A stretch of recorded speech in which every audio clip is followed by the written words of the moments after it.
Welcome to another episode of Westside Tyler Live. I'm your host, Westside Tyler Bell. Coming to you hot, fresh, and ready from Lexington, Kentucky, as always. If Destiny needs my information, check the top of every stream. God, what a weekend. I mean, it's on everybody's mind. What just fantastic introduction for myself. True introduction for myself to fucking DGG. The beginning of what I hope is going to be more than a few interactions with some of their hopefuls. Oh, hey, thank you very much. Thank you very much for all of the fucking gifted subs. But gifted by who knows? No one will ever find out. But I think people were watching my stream. They're like, what the hell is that noise in the background? I forgot to turn Gorpos off, and I was getting Gorps the entire time. Those are my stream, my dono animations, which actually sound especially gross if you can't hear them or you can't see them. My God, very funny. Did I fight? No, I did not fight North. Do I have a picture of that anywhere around here? Gallery, maybe? Home? Downloads? Desktop? I don't. I guess I'll go to Twitter. I'll go to Twitter real quick.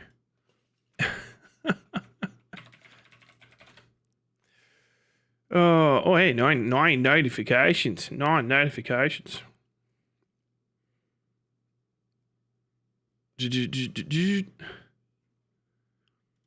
Okay, where is it? Let me just see my profile. I'll show you guys. But yeah, I met him. I met North, who is a fellow resident of Lexington, Kentucky. Open image, a new tab. We did not fight. He wasn't the one I wanted to fight anyway. North has never done anything especially egregiously wrong that I know of. I just don't have. I have no fucking love in my heart for women beaters, especially people that and people that like to threaten other people that don't like to fight. You know, picking fights with non-fighters is absurd. And assaulting people in real life is just, you know, whatever. So someone like that, oh, absolutely. You know what I mean? Yeah, you do what you can to make the world a better place. But no, North is just unironically just a little guy. So no reason to fuck with him. This is us meeting up outside the courthouse downtown. I'm slightly larger than he is. Oh man, I'll tell you what, I'll hold on to that picture for forever because I mean, goddamn, that's one of the ones you want to take. If I did that with like, you know, I would look the same. If I did that with like Mike Hearns, you know, he would fucking mog. It is what it is. But you got to do your push-ups. You got to be ready for the moment that comes to you. We're actually gonna be going over that conversation. I can barely remember what the fuck we talked about it because it hit the ballpark of what, 1 million fucking topics. But I'm going to be going over that today. I might be going over some reactions to me there that are just absurd. Oh no, actually, you know, I should bring that one up. God, it's just been crazy. DGG is fuck washed, I think. As an organization, as a community, I like, it's bad. I think one of the most notable things, and I'll point it out more when I'm getting into it, and this isn't like I hate this guy or anything. It's not like I'm not trying to mog. Understand, if you get mogged by me, I'm putting no effort in, especially if you're a DGGer. Like you're just getting rocked this hard, and I'm not even turning it on. Your scouter is exploding. And I'm over 9,000. I have even powered up. I'm off the scale, but like, understand, I'm prepped to have conversations and have lived a life where my ability to talk with other people. Why is that so hot right now? Give me just a second. The compressor needs to get turned down a bit, I think. I don't know what that's looking like. My ability to talk to other people and have conversations is practice. I've been doing it for you know, my entire adult life. but I've always prided myself on my ability to talk about stuff and to have conversations really with people, which nobody in DGG practices. That's why you guys are terrible at it. I don't know, now that I'm getting deeper into this and I've had interactions with more than a few DGGers and debates, you guys are terrible at it. You are probably, some of the worst debaters in existence. It's kind of shocking. And I'm starting to get a feel for why so many of the internet communities around you guys are poisoned. And I think it's because people, even that don't like Destiny, are doing monkey see, monkey do with Destiny and fucking up their ability to learn and communicate in an extraordinary way. Like, this is one of the biggest things to note, is that Wick's subsection of his community is doing the like, hey, we won the debate thing. Okay, I understand that as a kayfabe, whatever, online idea of how to react after you've had a conversation. But understand, it puts you in a position where you don't have to win anymore to win. And it only works if your community stays so significantly large and conflict free with other communities that other people aren't going to come in and go, no, you did it. What are you talking about? If you are going to stay in your hole, it's fine.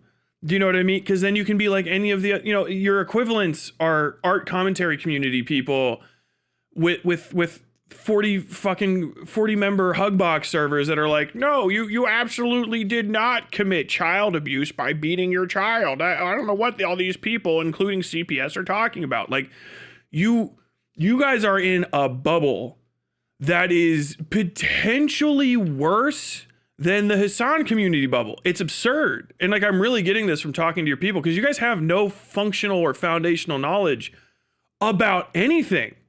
Like, your biggest people don't know high school level fucking civics information. Wick is holding debate panels, but he doesn't know how to read laws. Not like hard ones. Not 4,000 page congressional like laws that are being passed that have all this complicated stuff. I'm talking 6-7 segment criminal code laws that were foundationally precede our entire country. They're older than our country. Like, most of the criminal codes. This is why I answered that so confidently. It's basic civics, maybe intermediate civics, 12th grade.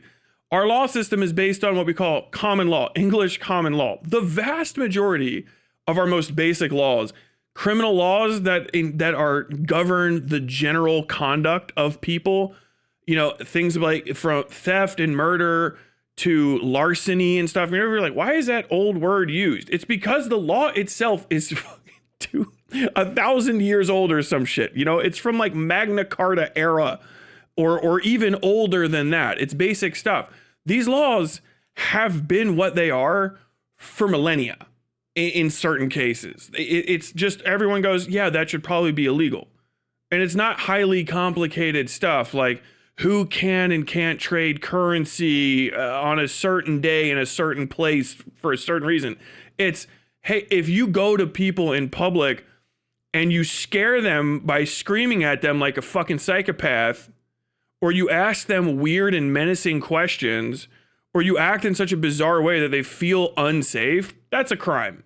And you go, no, it can't be. And it has been for thousands of years. It's not new. If you're like, I feel like I'm getting away with something, you might not be. Or you are getting away with something and you're getting away with it because it is a crime. Trespassing is a crime. Tyler, I'm not breaking into somebody's house to steal something. That's breaking and entering. Trespassing is just being where you are or being where you're not supposed to be. That's what trespass is. If a bouncer says, don't go inside this bar, you're not allowed, and you go, you don't have authority, you're not a cop, and you walk inside, you're trespassing. To whatever extent the law covers it. Like, that seems right. The law is that light. Every law, when you fucking, these DGGers and stuff are so alienated from reality that they don't understand that everything is not catastrophized. Not the most extreme and egregious version of laws are not always the ones that are like there. The ones that like that's the entirety of the law. Like, oh, it's murder. When you constantly go to every single one of your hypotheticals is the sexual assault of a child, Wick, you weirdo, whatever that was, like, you're not going to understand that the law actually has subtlety and nuance and gradients. There are misdemeanors. If you commit a misdemeanor, you've broken the law. But what? So I should just be punished for that? Yes. I don't know how to tell. This isn't to be discussed. It's written down.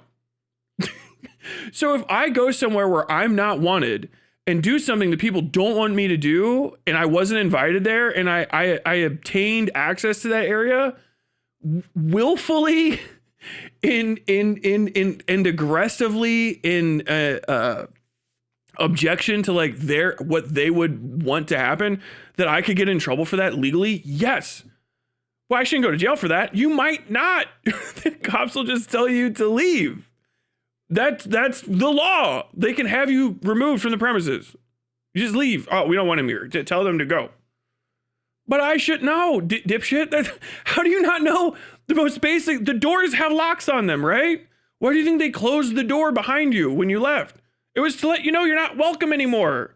If you come back in, you're trespassing. Oh, this is public property. No, it's not. It's private property. Or if it's rented, it's under lease and control of a private individual. There's contracts that are signed. How do you guys not know this? Why are you having conversations about the West Bank? You fucking can't handle what you can and can't do walking down the street. You guys don't know how to prevent yourself from being affiliated with a rapist. Like, a person that says they would do rape. That's a screenshot from yesterday. Like, you guys don't understand that you're engaging in criminal conspiracy. If you commit the crime, you talking is a criminal conspiracy. I've said this about all these other communities as well too.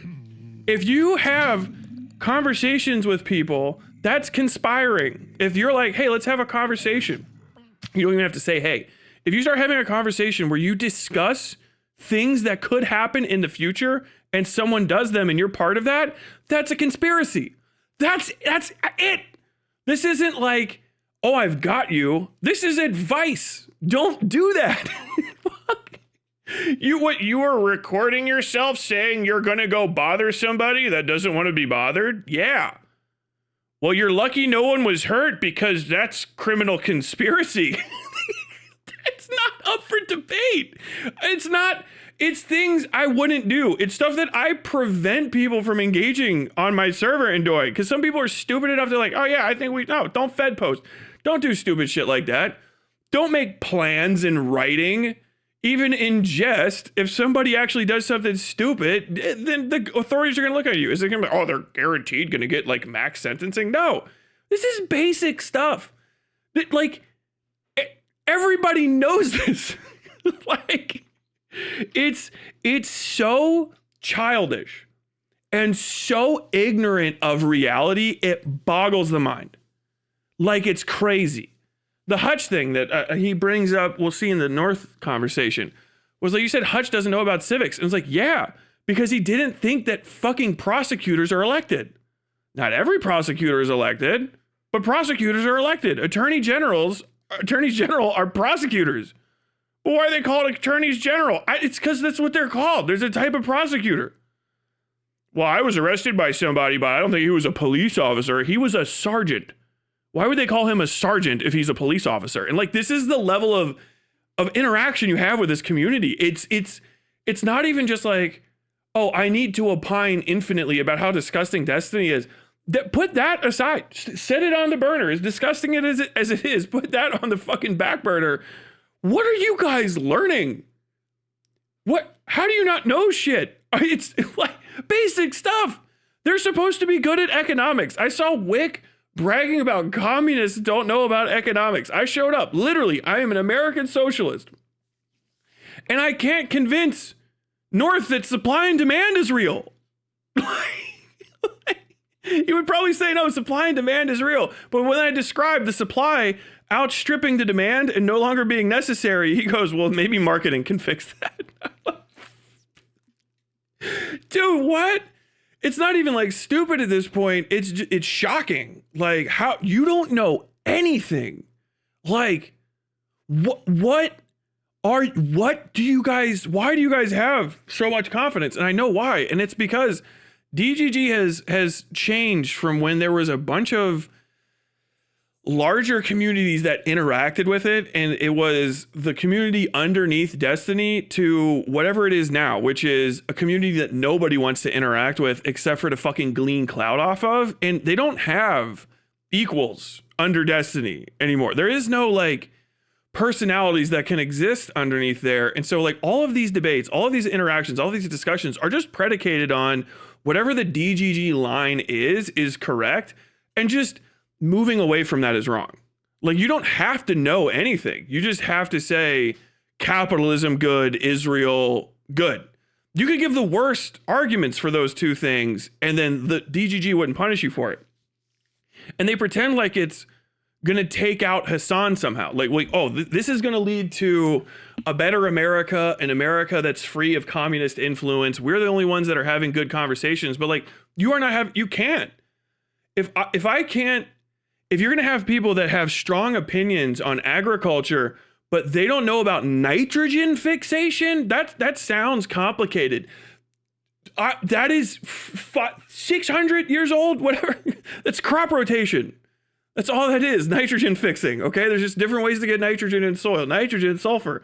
Oh, you don't know about any of that? Like, you want to talk about GMOs and stuff. GMOs are good. They're going to increase yield. I mean, they increase yield, but increased yield does not necessarily benefit farmers. How is that possible? Like, bro, you're a farmer, man. Like, the biggest issues facing farmers right now are cost of equipment and cost of distribution, which is also partially cost of equipment. Distribution costs for farmers in middle America. Let me just teach you guys civics real quick. Distribution costs for farmers in the middle of America, because of America's hyperfixation on roads and because of dwindling support of and private control of railways, because railways aren't privatized in America, we're losing railways. Railways are the most important thing for distribution on Earth. There is nothing more valuable than a railway. There just isn't. Even just to get fucking goods off of a ship onto a dock, you still have cranes that are on railways. Why? Best way to move weight. Literally no more efficient way to move weight on Earth than wheel on a straight track. Wonk, wonk, wonk, wonk, wonk. It's super efficient. The best way to get fucking goods from in and out of remote areas where you do farming is rail. Every time it's rail. Maybe the fields themselves, okay, tires, tractors, carry, whatever. But rail travel is the most efficient way to move stuff. When you start putting everything in trucks cost more. They have more jostle and jolt. They cost more to run. Roads cost more than rails because roads constantly have to be upkept. They're not efficient. 2 steel wheels on 2 steel rails is just so, think of the amount of friction difference between that and rubber and asphalt. Like 2 like metals touching, how much friction is there? Not as much, not more than you need. How about a hyper complicated space age material like vulcanized rubber and aggregate filled tar? Okay, there's a slightly larger amount of friction there. So we're just physics, more fuel, okay? Rail is the best way to get it in and out. But right now, our rail support in middle America is dog shit. You can't find a farmer throughout most of the Dakotas and the Great Plains in general that can't say at least 2 really long curse word filled sentences about Burlington Northern Santa Fe Railroad, okay? Or the other one, I can't remember, LSR or LSF or whatever the fuck it is. Not live stream fail, it's just another one that's further south. And it's because they don't have enough rails. They need double rail everywhere that you go, and people are not putting the money into it because it's not publicly funded. There's subsidies and stuff, but it's not to the extent that other places have. And so that rail traffic is hyper limited because a lot of times there's only single rail. If there's one rail, then there's one fucking direction that can be gone on that rail. between stations, okay? It's going right or left. If you have double rail, you can do bypass all the time. But because so much of the rail, for no good reason, in a lot of these areas is either just only sparred, it's only sparred out, so you have a bypass rail, so you still have to sit on it until the other train goes by, or it's only single rail, it slows down. What's more valuable than food, Tyler? Oil. North Dakota has the Bakken Shale Oil Formation, which pipelines only go so far. They're putting a fuckload of that oil on rail. And oil dominates a lot of rail travel everywhere. Hydrocarbon extraction is all over the rails. So food and fuel are what we're transporting on rail, but we don't put enough money into it. We need more money on rail. If you increase the amount of rail and publicly funded rail throughout the entirety of America, even if you never get to ride on it, the operational and transport costs in the fucking interior of the entire American continent will fucking plummet, because while the initial, the initial fucking, investment's going to be high, eventually you have rail. A lot of the railroads that are up there are ancient, and they get way less maintenance pound for pound than a fucking highway. A highway has someone that does this, I remember 18 inches, usually minimum, 18 to 24 inches, depending on how intense it is, 18 to 24 inches of concrete alone, which is pound for pound, not cheap to get to somewhere. And then you have to have that in a larger surface area than you ever will for the amount of freight that can be moved by rail. It's just inefficient. The only thing that cars and trucks can do is go slightly off the road, but that only matters at end areas anyway. And the vast majority of transit, and especially in the American interior, is straightaways and straight runs. So that's one of the biggest focus ever. But if you're a private industry guy, if you're a capital guy, and I say I think that the socialist fix for farmers would be great. Everyone wants to do, if you're a fucking Destiny person, you're like, oh, you're going to seize all the farms? You're going to kick all the farmers off their farms? First off, capitalism's doing that wonderfully. Go to middle America and ask people, hey, who has their grandpa's farm still? How many of these people will still have their grandpa? How many people do you know that you went to school with or that you went to the ag extension with still have their grandpa's farm? And they're going to be like, dude, my six of my friends sold their shit to Nestle. And you're like, chocolate? Like, no, Nestle. They sold it to Nestle. That's a Nestle ag fucking incorporated farm. These guys are with Berea Tyson. They're all the way up. That's integrated. And half of the people I knew because we can't afford it, but the companies can, because they can come in and they can outperform us. So giant chunks of farmland in America are basically sharecroppers.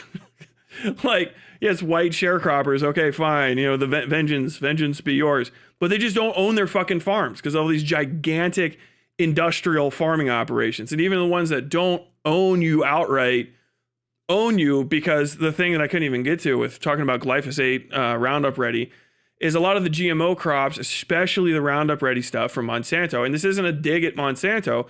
It is, it's not for reseed. It's not for, you can't, it's proprietary basically. So with normal seed, you can take your grain, you have your seed grain for the next, all the stuff that you're eating is actually what makes the plant the next time. Almost always, a shocking amount, especially grain. Grain is always seed. So you have seed grain, feed grain, etc. So if you have a Monsanto, you sign with Monsanto to say, I am not going to withhold seed and send it in. And a lot of their stuff doesn't work anyway. It's not true to seed with the glyphosate resistance the next time. They make that proprietary. And so you have to buy in to the Monsanto family of products again next year, which means you buy the seed and you buy the glyphosate.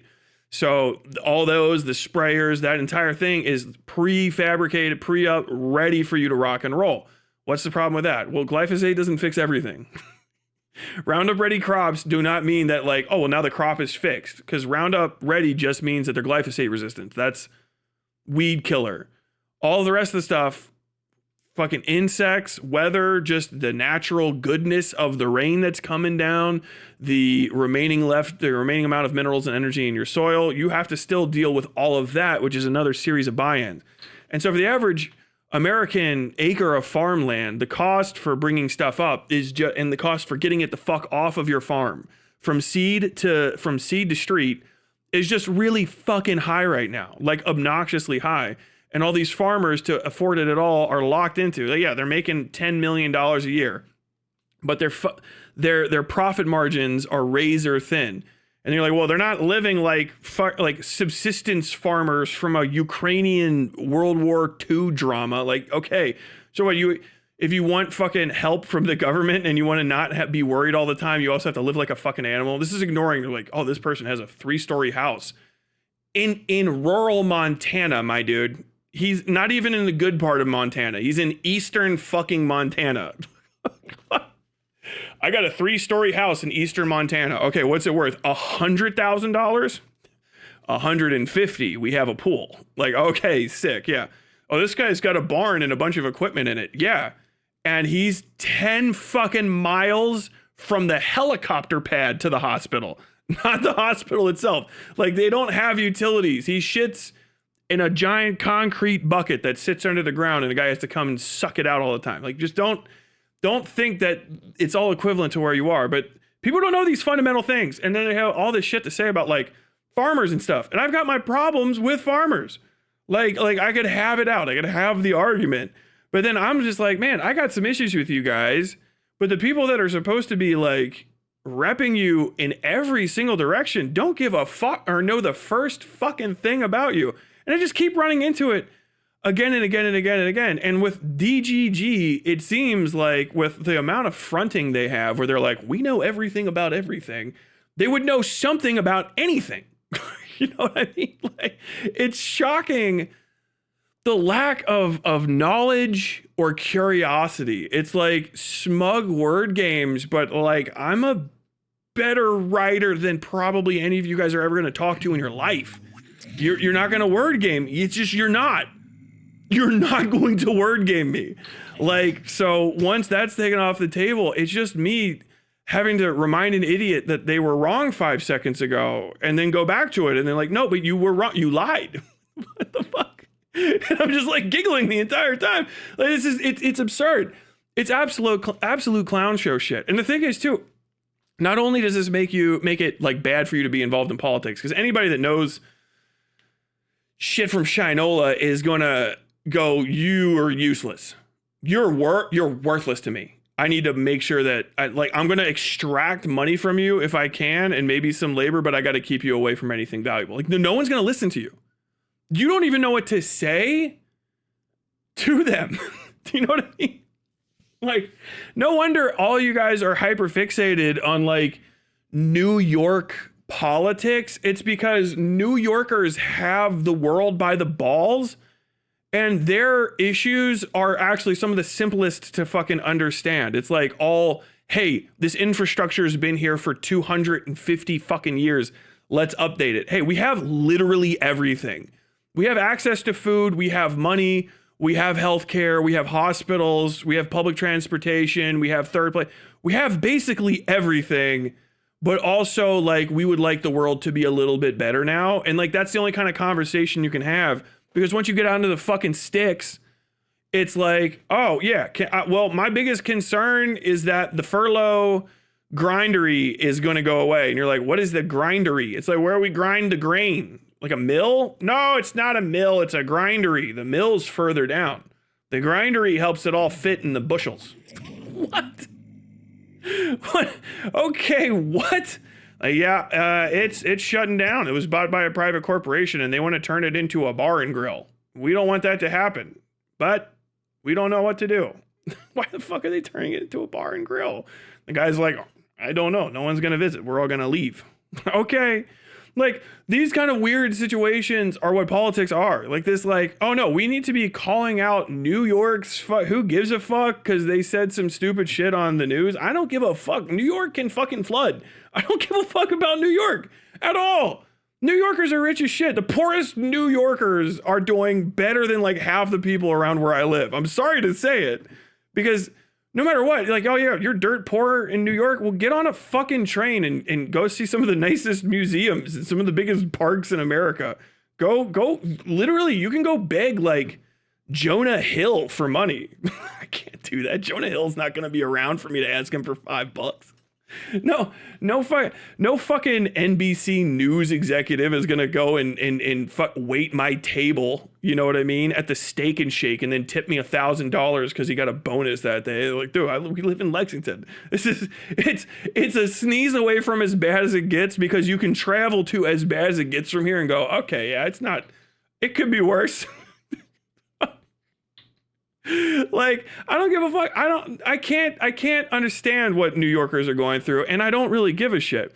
And even if I did, why would one voice be equal to 100 voices if I could build something here? Hey, the entire Kentucky Democratic Party, which has influence, do you know what I mean? Like, oh yeah, we have senators if we built it up. We have senators from Tennessee and Ohio who actually got their start working with the Kentucky DNC because they built it up a bunch. And actually, you can move and become a senator in other places. You don't have to, it's not where you're born. So, like, you could just generate political capital and will from like one state and spread it out. Yeah, they're upset with you guys. So you better watch it, because, you know, they might, if they say that you're no good, people listen to them because they're very effective. As opposed to, the first thing that we need to do is Karen people, and then after that we can somehow seek power. But until everybody has been Karen into the appropriate type of behavior, we can do nothing, even though we are sometimes literally dozens of states away from whatever the fuck we're pretending to be concerned about. Like, dude, it's so fucking unserious. And I think the weird part about it, the issue is, and I want to put this in people's heads, is that none of this is beneficial to the people I'm talking about. None of them even make that much money. I mean, like, the best fucking DGG orbiters right now are like, you know, doing as good as half as good, a third of as good as Nick DiOrio, just because Nick DiOrio fucking blew Ethan Klein for a couple months. Like, it's like, there's not even that much clout to get. It's all shared. So, like, you're not getting that much juice.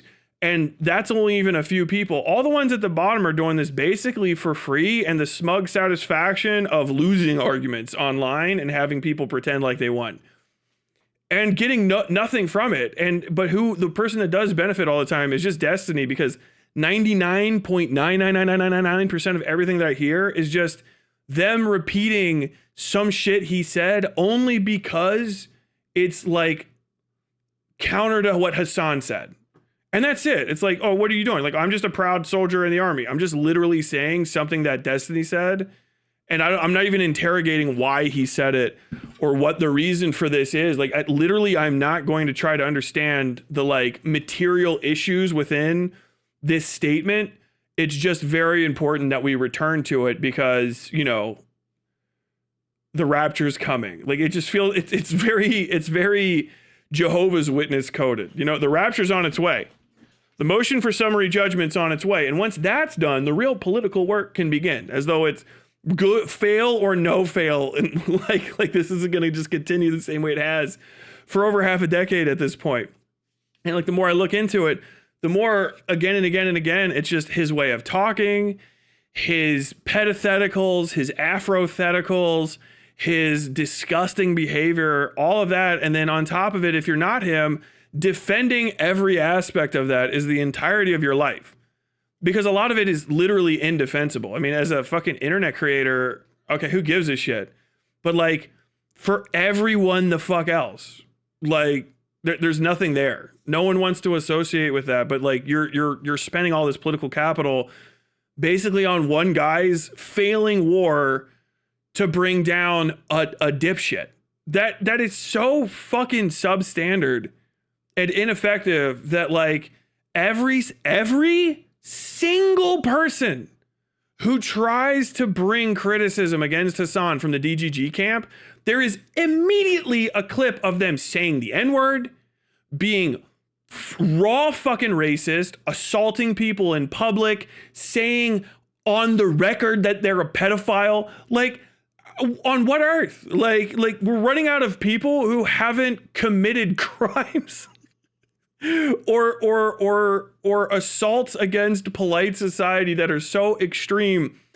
Like, you would get kicked out of your own parents' house, I would hope, for saying any of this shit. Like, I'm 40 almost, and my parents would ask me to leave their house if I said half of the shit that comes out of your average DGGer on a stream about the importance of voting. You know what I mean? It's just obscene. And then on top of that, it's just this constant refusal to accept the reality that they live in. And they all know it. They all have prepared excuses for all of the evidence you'll present, but you have to also present the evidence because they've never seen it. But then once they've seen the evidence, they go, oh, what you mean is, and then it's the first detraction. Oh, okay, we beat that. Then it's the second detraction. Oh, the third detraction. And then by the time you get to the fourth, it's just, are you on SSRIs? Let me ask you a question, though. If all that's bad, what if a black gay pedophile jumped off the Eiffel Tower? Like, what in the fuck are you talking about? It's so unserious. So unserious. So it's clown show. It's not, I'm not dangerous.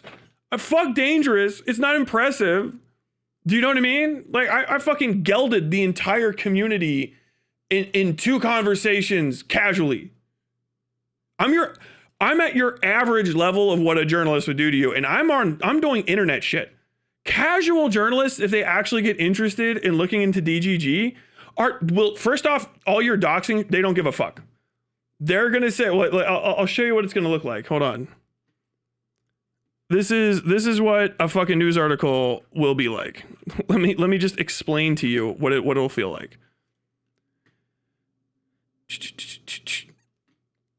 So, this person Lonerbox, Nassif Younes, who goes by the name Lonerbox, is a member of DGG. He said these things.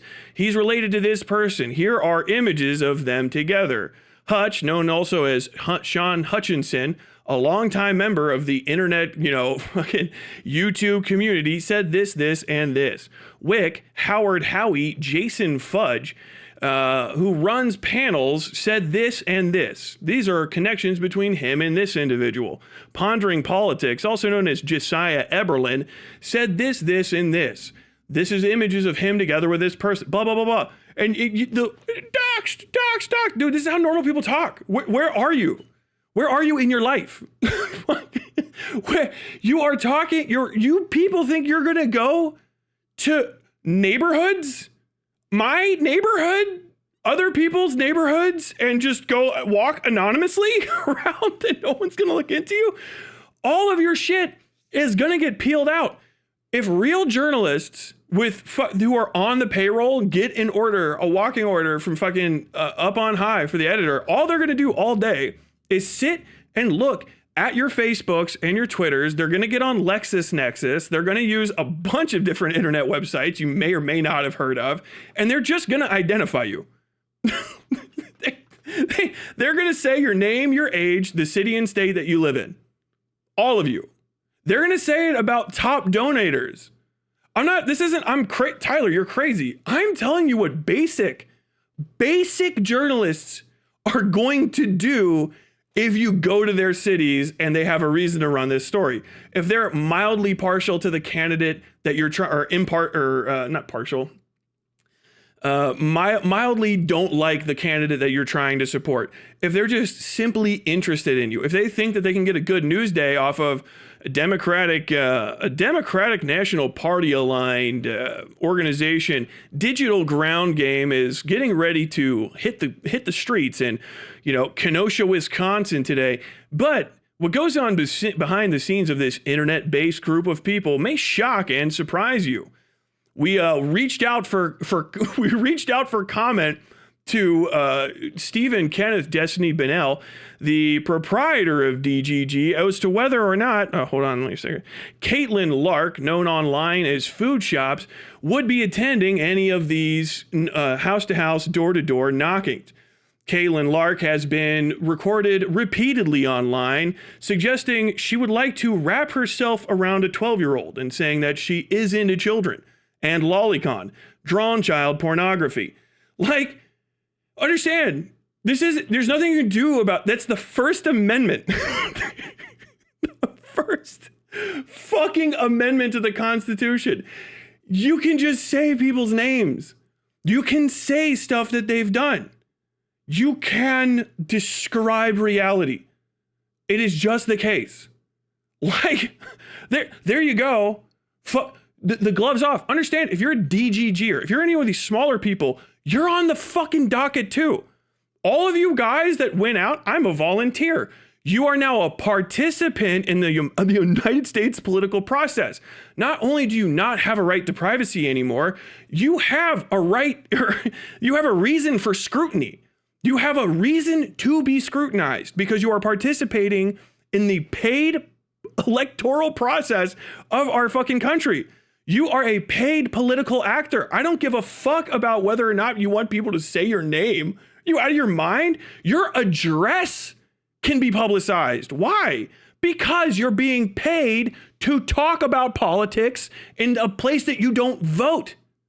You are talking about, you are participating and trying to sway other voters' elections. They have a right to know where you're registered to vote. This isn't up for debate. That's why your addresses are in there, you fucking idiots. You take money to go to another city and say, hey, you guys should vote for this person.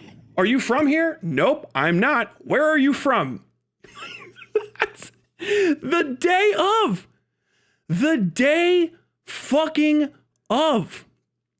Like, what? I don't like what? Why do you not know these basic things? Political disclosures, campaign finance. Like, why do you not know? Do you think we, like, journalists let the politicians run for office and don't double check that they have their name and address on the forums? They do. Every politician that runs has a listed address. You can go to their fucking house. Journalists and constituents do. Do they feel safe all the time? No, neither should they, because they are participating in the political process past the point of one person, one vote. When you're one person, one vote, your privacy, as far as I'm concerned, should be sacrosanct. You should feel no concern, no worry whatsoever if you're going to go and vote. One person, one vote.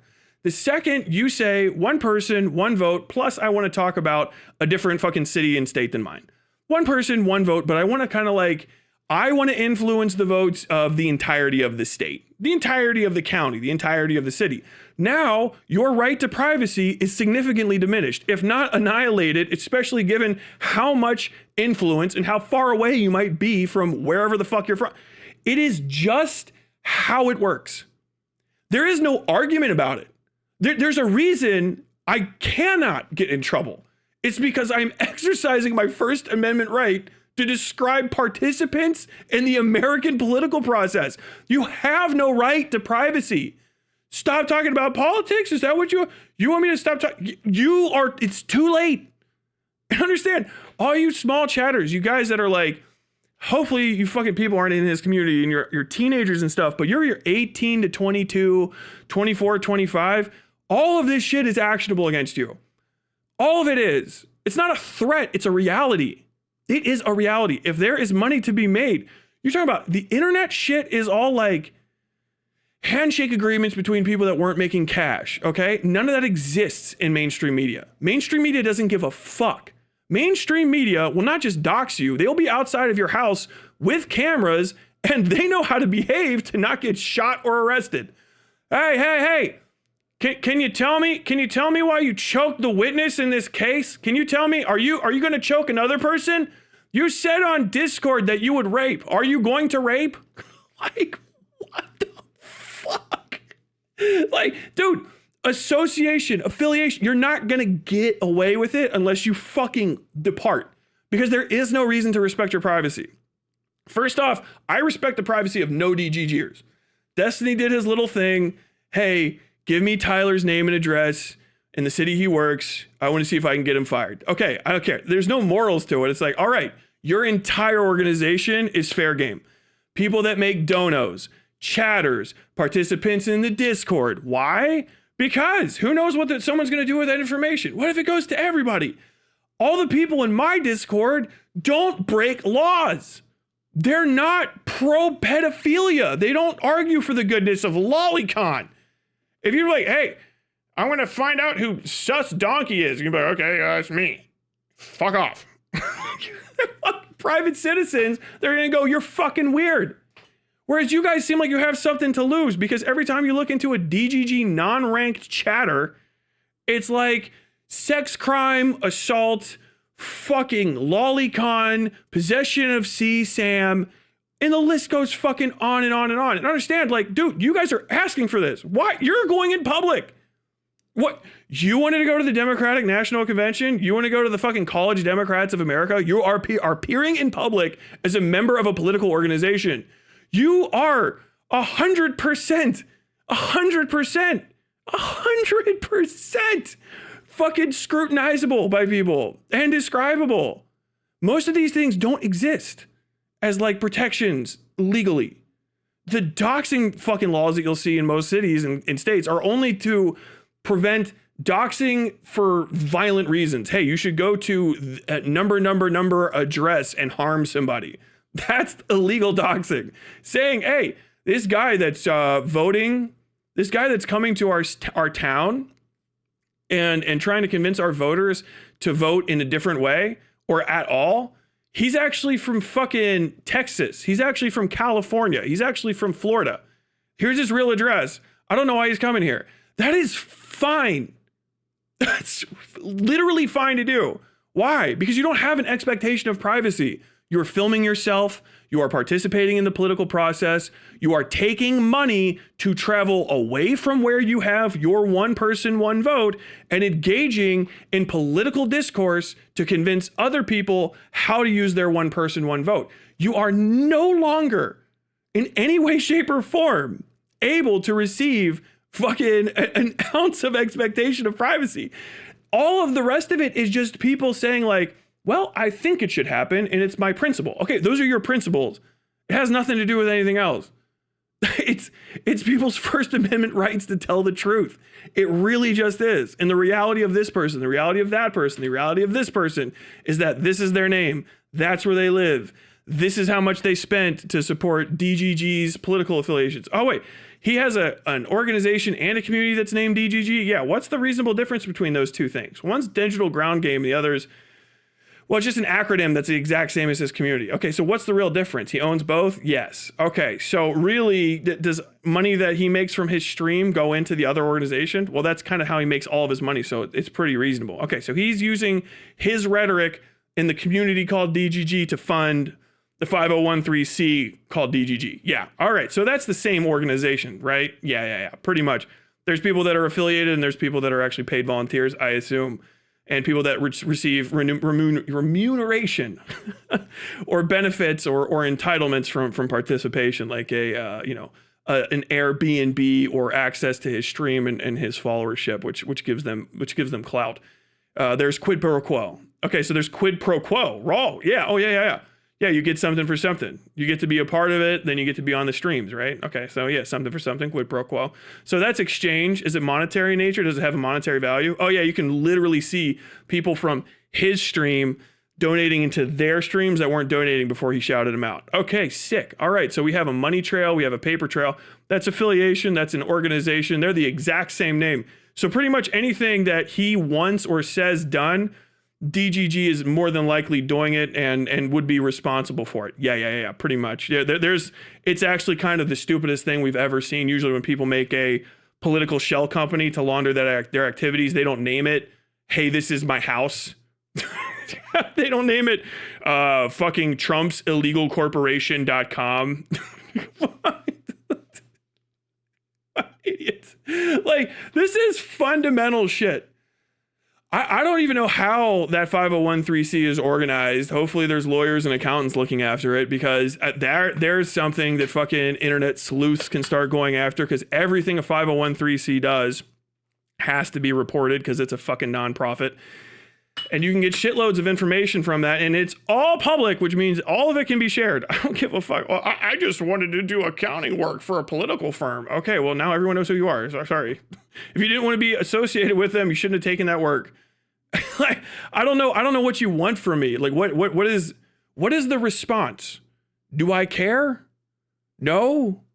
What is the harm that can be done? None. This is fundamentals of the First Amendment. This is the basics of the political process.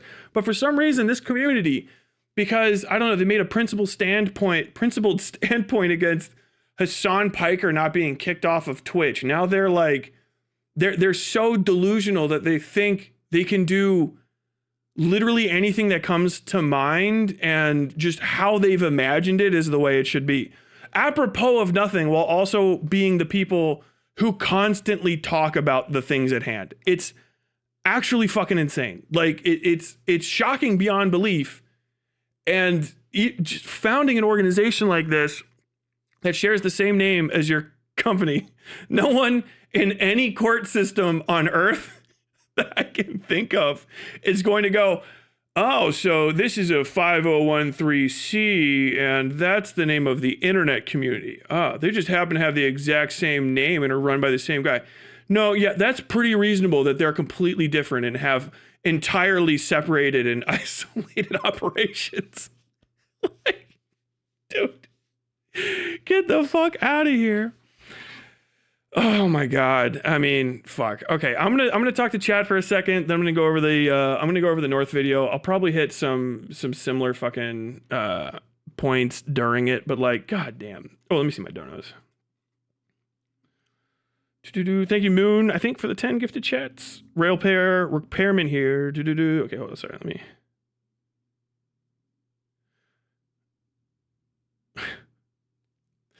I think. Okay, yeah, I think right here. Thank you. Yeah, Zad. I remember that one. Flag Gang 26 message. In this house, we stand for the Gorp Chad. Thank you very much, Zad. Farrakap gifted 5 subs. Thank you, Farrakap, for the gifted subs. Any Profit, total time 23. Thank you for 23 months. Subscribed. Message Gorpo. Swedish Raccoon super chatted 20 Swedish kroner. Resident Swede question: what does larceny mean? Larceny is essentially theft. Really, and sometimes we don't even have larceny anymore, but yeah, larceny is essentially theft. I think specifically larceny has to be theft of property, but I can't remember. It gets hyper, but usually if you hear larceny, it's 2. Petty and grand. Petty larceny tends to be under a certain dollar amount, $5,000 to $2,000 ish, right?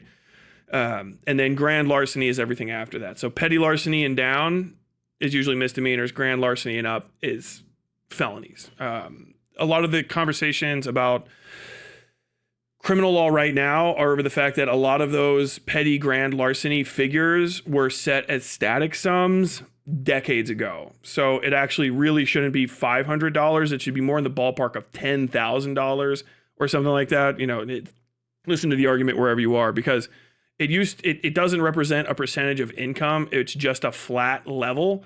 And when the laws were passed, obviously, like a $500 would go way the fuck farther than, you know, $500 now, which makes it way easier to get a felony offense for theft. I won't get any deeper into it. Yeah, larceny basically just means theft. And in a lot of places that I've worked, they don't say larceny anymore. I think larceny is mostly in this federal code. I can't remember offhand, but yeah, every district, every municipality in America has different codes, but generally they all do the same thing. So like the one I was looking at on Wickstream, assault in that one includes bodily injury, right? And assault, typical assault. So like in West Virginia, where I lived and worked for a bit, the criminal code there is assault is one thing, and then you also have terroristic threats, which is different because assault tends to be mano a mano. Terroristic threats takes care of written communications, implied communications, etc. So if you're like, let him know I'm going to come by his house and blow his house up, right? That kind of shit. That would be a terroristic threat. Whereas, I'm going to blow your fucking house up to your face, could be terroristic threats. More than likely, you're also going to get assault off that. And I think assault would probably be higher.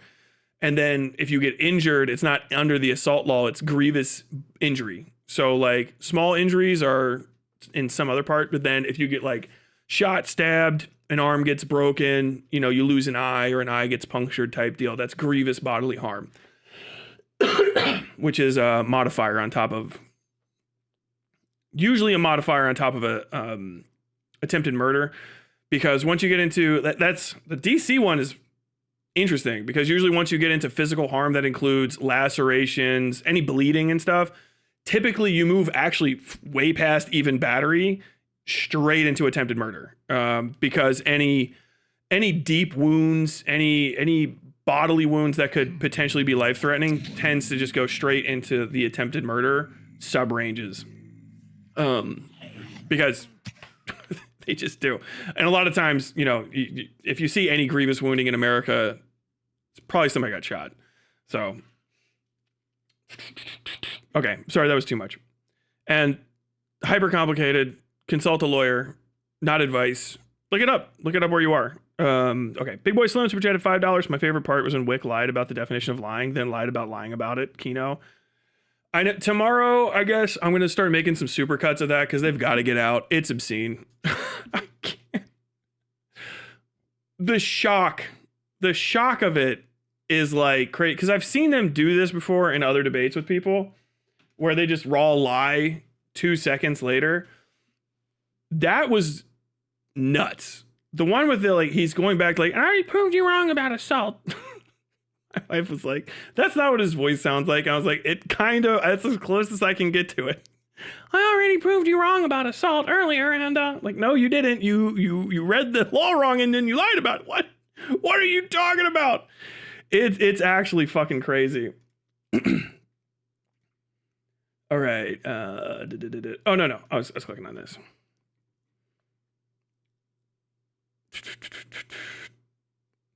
Message from $2. Big Boy Sloan, railcar repairman here. Correct.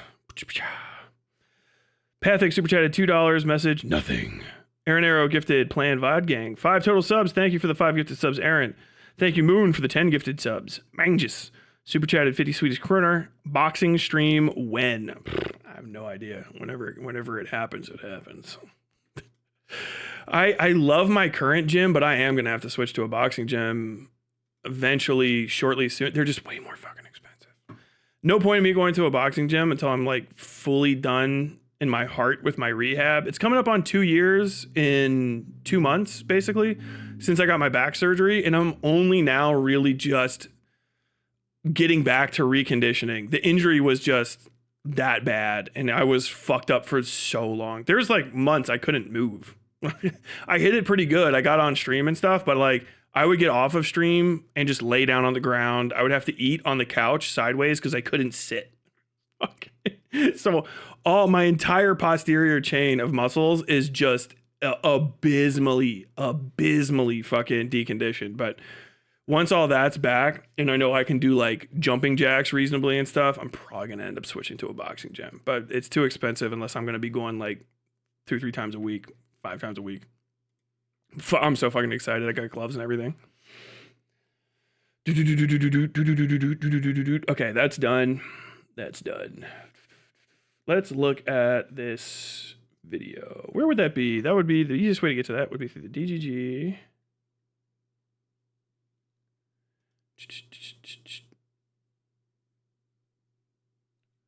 Tags.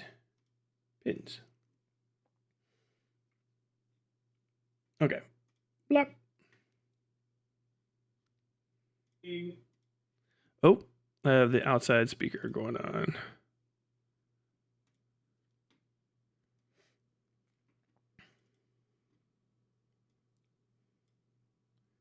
Let me get to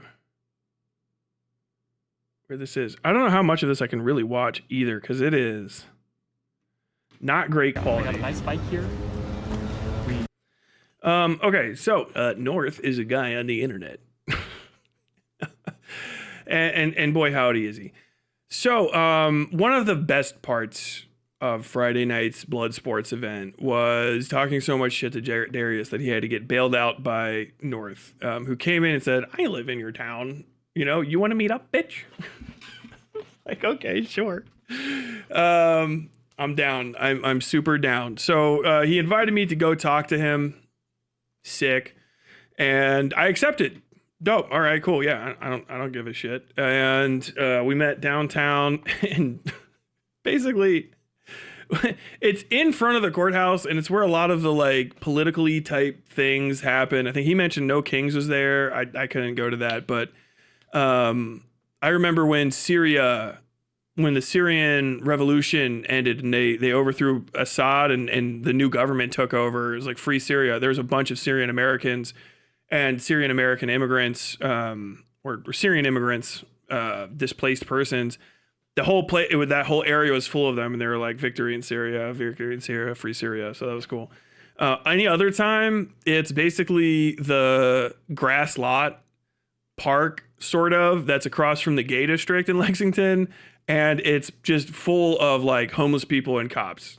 It's like packed to the fucking brim. So I was actually surprised. I was like, is he going to be in that part, or are we going to be somewhere else? But no, he was there, set up with a bike. And let me see if I can find where I'm going to come in, because there's intros and stuff, whatever.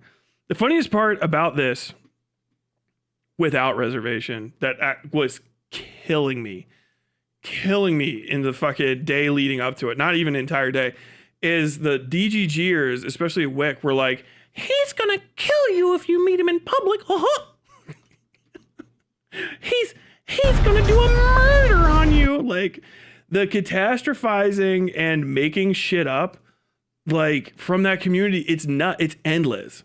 Like, it's all fabricated. Like, literally, if a DGGer or a DGG affiliated person says anything, you can kind of discount it, because they will not tell the truth, even if you fucking twist their arm. They first off, very likely don't know it. Second off, they will lie at the drop of a hat. I don't know why. I don't know if it's because they actually don't know and they're just repeating the falsehood, or if it's because they just legitimately think they're getting away with it, or like it's like I'm doing it for the greater good. I'm just telling this mistruth. But yeah, the stream is bad quality because it's desynced, and he just left it up desynced, so the audio and video don't necessarily mix together, and I don't know how good really the audio is. I've only ever seen like people watching this, and I haven't listened to very much of it. So if it gets too bad, we'll bail, and I'll try to just skip around to different parts that I want to talk about, maybe to a little bit. But in general, here it goes, and this is me showing up to it. This here is nice. Louisville has nice places. I like flying over the hills of Kentucky. That's nice. It is. Ooh. Oh, what's up? There I am. What's up, man? Alrighty, yeah. So we're live right now. Alrighty. What's up? So we got chat right here. We got this right here. I tried to do lapel mics, but that didn't end up working. No. Okay. But I think eventually we're gonna do call-ins on Discord over here. Dude, I don't look at my full torso on video almost ever, because I film most of my stuff in headshot. So, but I'm pretty happy with where I am. I'm not perfect. I'm not perfect physically. I'm a little fucking chunk down here, but goddamn, I'm making fucking gains. Like, I'm so stoked. I'm so stoked on this build. These fucking forearms, dog. I'm so happy about it. Like, yeah. Damn, man. Forearm fucking popping, bro. Look at that. Look how much fucking meat's on that bone. I'm very stoked about it. I'm very, very stoked. You should always celebrate yourself. You know what I mean? Get out there and work out. Do your push-ups so that when time comes. Okay, I don't know exactly how much time of call-ins, but how much time do you have? Like half an hour to an hour. Half an hour to an hour. All right, we'll make the most of it. Okay. I'm fucking starving. How you doing? How you doing? Yeah. What's up? I didn't actually get to read. His screen was there, but like old and tiny, and also I don't read chat when I'm fucking streaming anyway, like almost ever. So I couldn't see, but like now I'm looking at it, and his chat is fucking hilarious. Oh, there's Shag. Ogre Boy wanted to do a call-in. Dude, Ogre Boy is fucking everywhere. Ogre Boy, if you want to talk, just hit me up. I won't be mean to you. I swear. If you don't do DGG debate bro shit, I swear, hand to God, I literally will not be mean to you. I'm I only fuck with people if they do this fuck shit. I hand to fucking God. People have seen me have conversations with people. Chat has seen me have a ton of conversations with people that are just completely fine. Do you know what I mean? But like the second you start doing all the fucking Twitch poll, like pseudo intellectual shit, there's no point. The conversation ends, and then you might as well just go nuke on the game, because why the fuck not? It's way more entertaining. What else is going on here? Tyler kind of mogged you and Darius. He was happy. He got a bunch of people watching. You actually showing up. Some people were saying that you weren't. I don't know why not. I do not know why. People say shit on the internet. They don't show up. I got you. We just like a long drive or what? Oh, I biked here. Okay, cool, sick. Okay, This is Doxing back, you know. He started off. It's tit for tat. He started off right away with it. It was that was his whole thing. Go watch my videos too. Just give me the other side. But out of respect for that, I'm just gonna back down. I don't want him to spiral into it again. Okay. He just had a whole thing. Just for a disclaimer, leading up to this last night, I did DM him on Twitter. He didn't respond to me, but I did DM him on Twitter. So he's probably might already know about this. He had an event last night on his Discord and banned like a bunch of people, or a mod freaked out, and then he just like was remodding people. It's not going great. He's trying. Don't trust him. Tyler yells at me in Deadlock all the time. I only yell at you because you're fucking trying to aura farm instead of help me. Yeah, this is going over Flesh Simulator stuff. It doesn't really need to get gone over. I guess I can make like a final semi-statement. I don't remember if I talked about it. We're leaving Flesh alone for a while. I don't regret any of the videos or content I made about him, but I talked to Maoist, and this isn't like I'm flexing on him and he needs to feel bad or anything like that. I talked to Maoist. Maoist was like, yeah, I'm backing off because I talked to Tommy IRL. Maoist talked to Tommy, over the phone or whatever. And he's like, I think this guy's having an actual fucking breakdown and like collapsing under the stress of this for real. And it's beyond internet fun and kayfabe. And I'm just contributing to like the harm of a seriously mentally unwell person. And I don't want to do it anymore. And I was like, okay, yeah, fair enough. So I can't talk about Tommy without talking about Maoist landlord stuff. So I'm just going to leave it. That's pretty much it. He would have to go pretty egregious. I think I reached out and told him like, hey, I don't really, just fucking leave it, okay? There's no reason to gloat or anything, but yeah, I'm generally moving away from talking about him.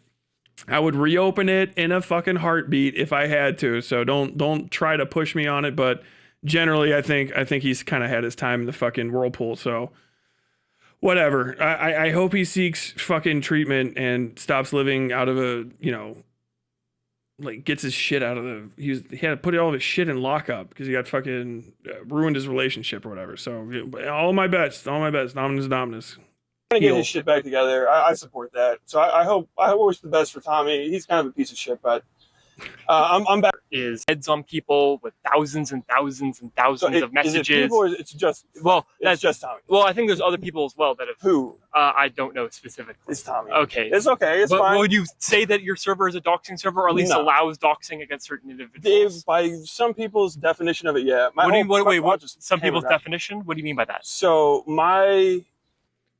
yeah, I mean, I can just clean this one up. We skip ahead a little bit. Basically, literally, no, you can't post don't post no civilians, no random non-entities. I don't give a shit about people's random fucking who the fucks. You know what I mean? If they're not, the basic rule is, if you make money on YouTube, or if you make money in general, saying people's actual names, your name is now no longer safe, as far as I'm concerned. If you make a single dollar talking about the politics of my country, your name is, as far as I'm concerned, free game, because you don't get to speak anonymously about my country and make money. I don't care for the counter argument. You just don't. That's it. And that's legal. It's all First Amendment protected speech. It's telling the truth. And I think it's a pretty fair, you know what I mean? If you've used another person's full name on the internet, why do you have the right not to have your name said? Not your preference or your desire or your concern. Why do you have the right to restrict my right to say your name as well. You don't. We'll skip to the end. You don't. If you're a foreigner and you live in a different country, Tripoli, you're fucked. I don't give a fuck at all. I'll dox a foreigner just for having the wrong accent. Okay, that understand that. Don't let me perceive you talking about my country at all. Like it just doesn't compute. I don't care about it. And ironically, I want the internet to operate that way. This isn't a like unique to me thing. This is how the world works generally. And for people that just want to be on the internet and like fuck around in Discords and play Tarkov, yeah, don't go like every time you get a butthurt, share somebody's entire name. That's where that's from back in the day. I'm gonna get you fired from the pizza place because I recorded you saying a fucking crazy thing while we were playing Tarkov and I'm fucking ass bad. And also like I have borderline personality disorder. No, none of that. But like if you're a fucking content creator, you film yourself, you know what I mean? You're recording yourself and putting yourself online and you're talking about other people and using their whole names. And if you're making money on politics, there is no reason for me not to do it. You have to fabricate one. You have to fabricate reasons that are highly specific and still completely hypothetical. And that just does not equate to my First Amendment protections of telling the truth and describing reality. And so I simply don't care. And I don't think anyone else should either. I think it only leads to harm to perpetuate this idea of not saying who motherfucker, like if you're going to say shit online, put your fucking 10 toes down. Do you know what I mean? Like, oh, you want to talk endlessly about people and you want to gossip about people and all this sort of shit. And you're going to make money on it, but then nobody can talk about you and gossip about you. You're not upset for any principled reason. You're just pissed that the shoe is literally on the other foot. And in that case, suck a dick. I don't give a fuck. What if something bad happens to me? Then you should have thought about that. I don't know what to tell you. It's not my fault. If someone commits a crime against you, then whoever commits the crime committed it. You know, I don't give a fuck. Call the cops. What are you doing if somebody's going to try to come hurt you? Did I do that? No. Okay, then. Fuck off. Done. Idea of how it works is basically if you say other people's names on the internet, or if you'd make $1 or more off talking about politics, especially the politics of my country, your full government name and the general province, state, etc. that you live in is all fair game. What's your... Dude, I'm so consistent. It's always weird watching me talk in a video and then I'm like, well, let me explain. And then the next thing I say is exactly what I just said. I want to scoot ahead a little bit in this. Is there, you know what I should look for? Transcript. Let's roll this transcript and see if I can. Okay, zoning laws. I'm talking about that. Down to brick buildings.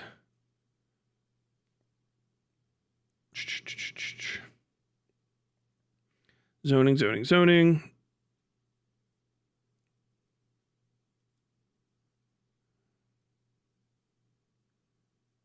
Okay, here we go.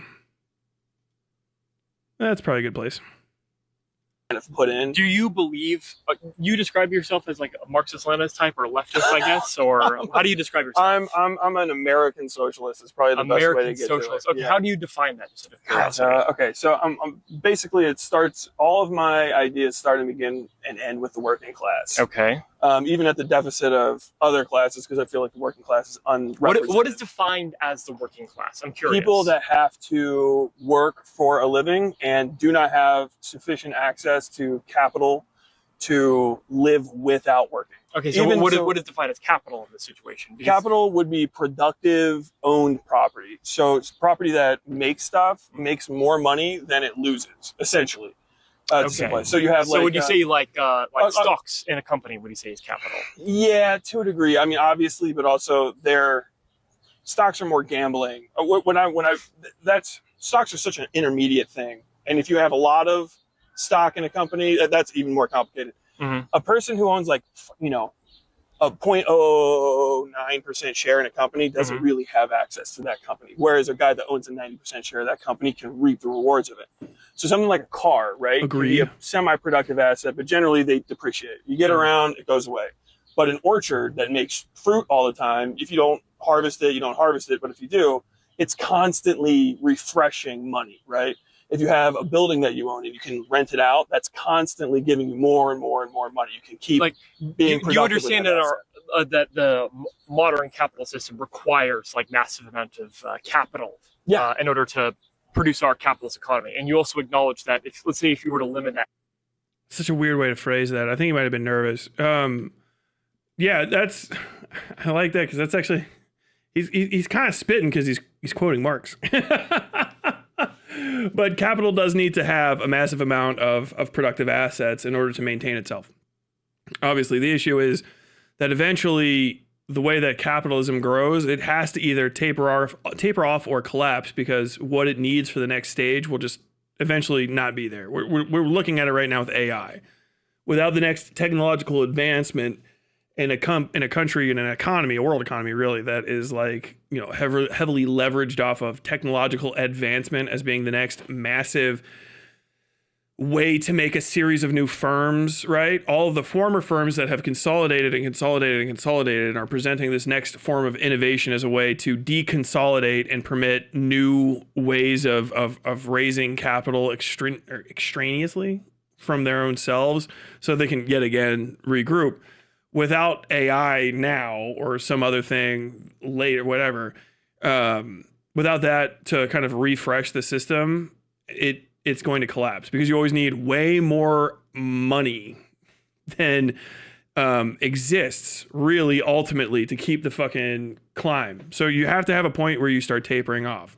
That's actually what communism or even socialism, et cetera, all of those kind of isms is that you do need capitalism, essentially, or something that's almost indiscernible from it, to go from basically agrarian subsistence living up through industrialization and over, because the sheer amount of stuff you need built requires individuals to be able to make all of the decisions on their own almost all of the time for a long while in order to maximize the efficiency of how you convert natural resources into productive assets, productive capital assets, capital itself, etc. But eventually, that too has to taper off at the top. It has to log out, literally, logarithm out.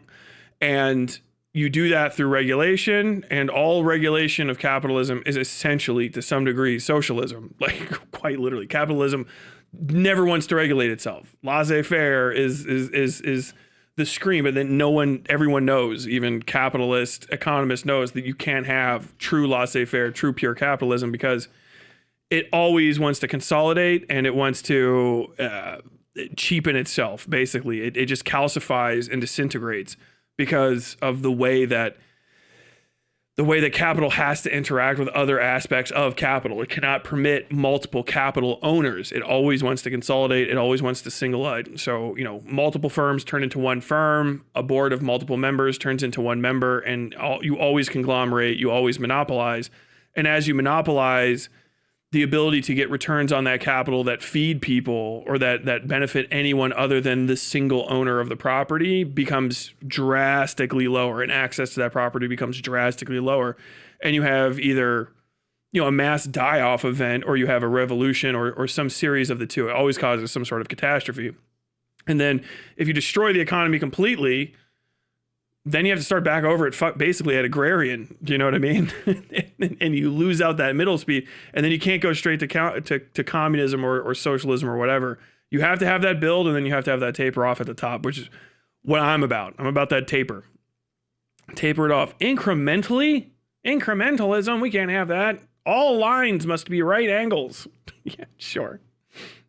Some way that our economy would be massively hurt as well in the long run. I mean, it's already limited. We have regulations and stuff everywhere. There has to be limits on capitalism, because otherwise it just coalesces immediately. What I mean is like a lot of people, a lot of the discussions I've been hearing recently is like capital gains tax, for example, where let's say the amount of stock that you own increases in value, but you don't sell, that you're still taxed as a proportion to your overall wealth, basically. Yeah. Would you say that you agree with that?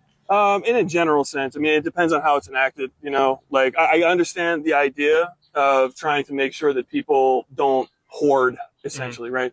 Take it back to the peach example, right? I actually have a peach tree I'm just harvesting, and I ate 15 of the fucking things today.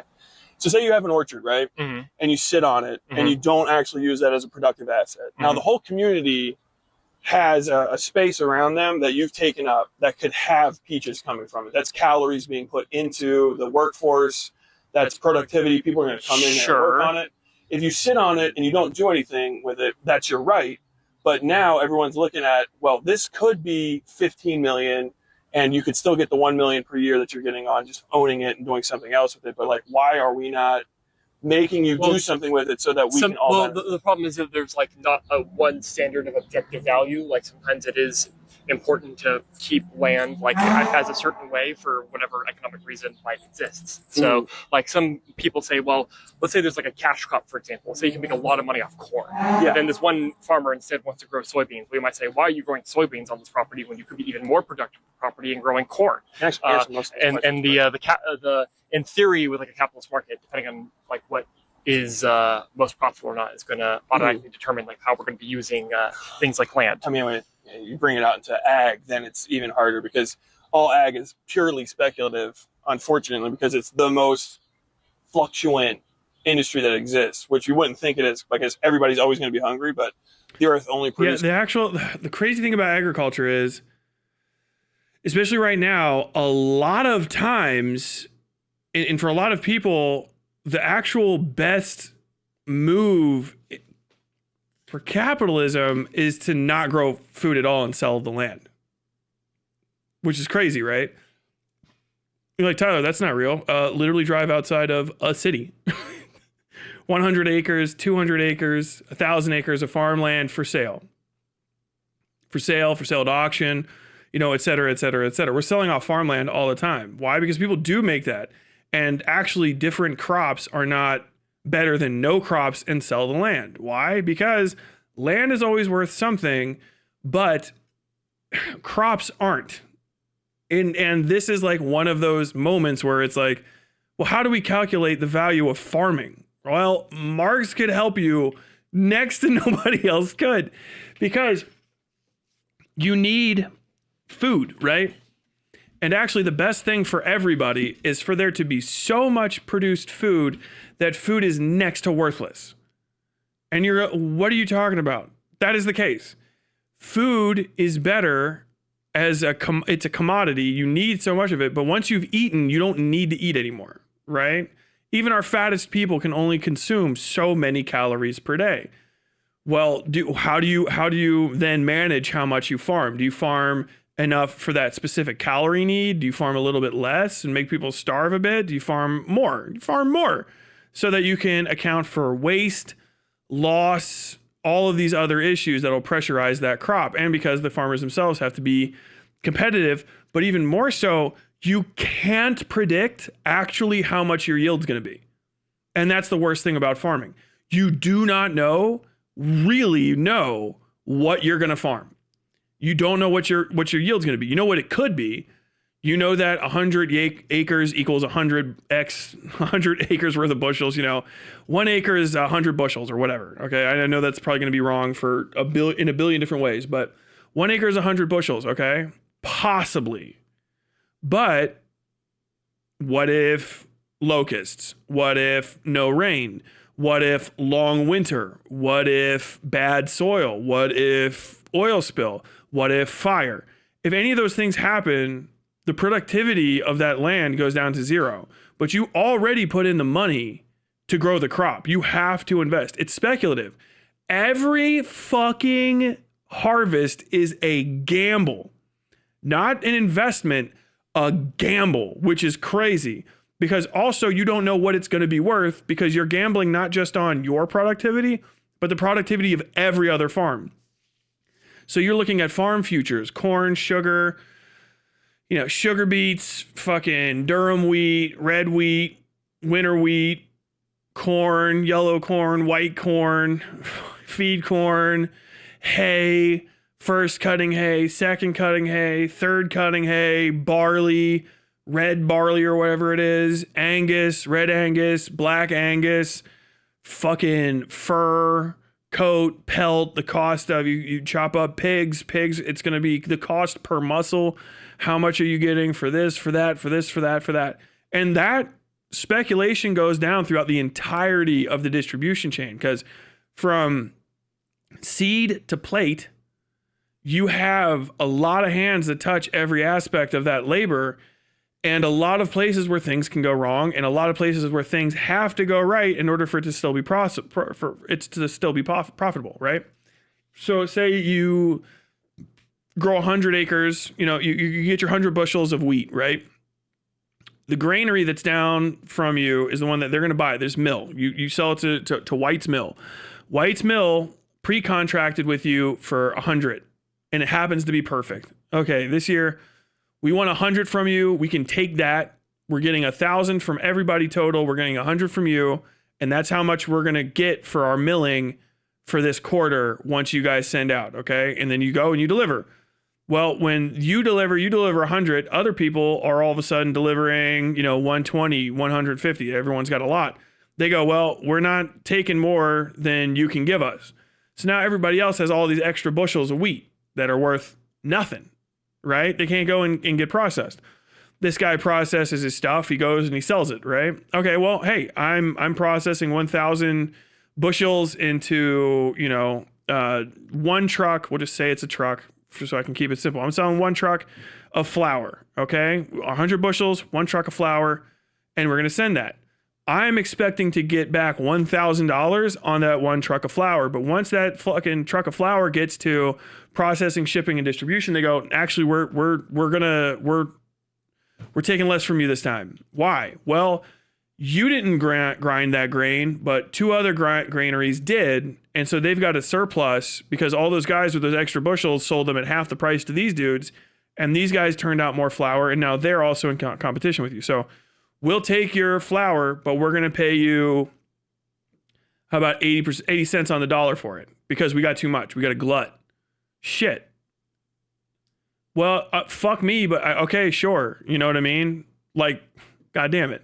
Or maybe one of the other trucks goes, boom, truck fucking flips over on the highway.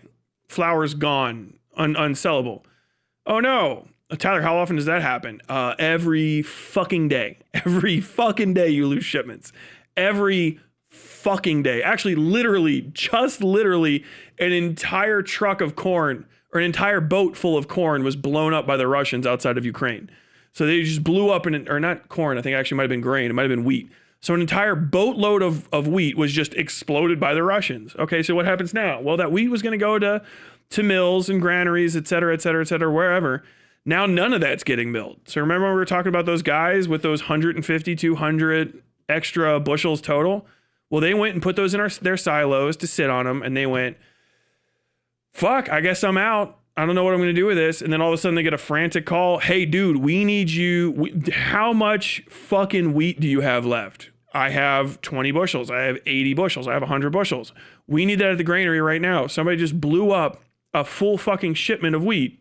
And now the wheat that you thought was worthless, look, if you didn't throw it away or let it rot, now, just because you waited 2 months and held on to it, it's going to be worth, $1.50 per $1.50 on the dollar. So now you're getting a massive bump on it.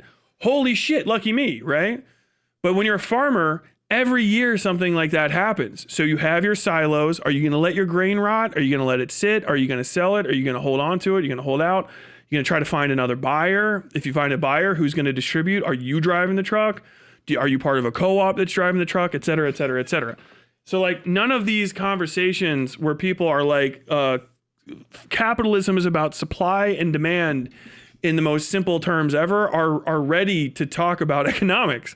Because the foundation of all economics worldwide is agrarian policy. It starts there. It ends on the moon. It ends in the tech sector and in speculation and Wall Street and stuff. But it all started with banks and stores, which are food stores and fucking places to hold on to trade gold while you speculate on the next crop.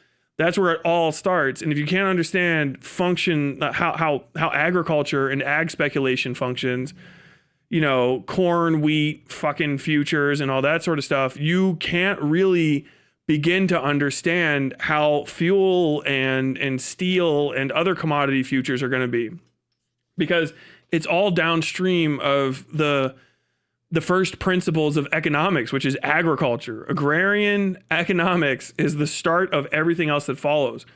All those other things are just high level versions of stuff that started with, look, I'm going to front you $100 for your seed grain. And I'm going to want $110 back. But we'll front that with subsidies if you deliver this, and this. So you'll break even, and I'm going to get my money back from the government so long as you actually farm and sell everything and get that tax up. So if you sell 200 bushels, I'm going to get a rebate on this loan, and then you won't have to pay any interest. But until then, you have the interest on the loan. You're like, wait, what the fuck is that? Like, dude, it's insane farm banking. Psychotic shit. All right, look, I'm going to lend you $1.2 million for the single harvester you need. Otherwise, your entire operation fails. Okay. You just owe me the cost of that plus 10% spread out over the next 10 years in an amortizing loan. All right. Okay. That's it. That's the whole of the conversation. When can I pay that off? You can pay it off at 5 years with a small penalty, or you can pay it off in full installments and we're good. Okay.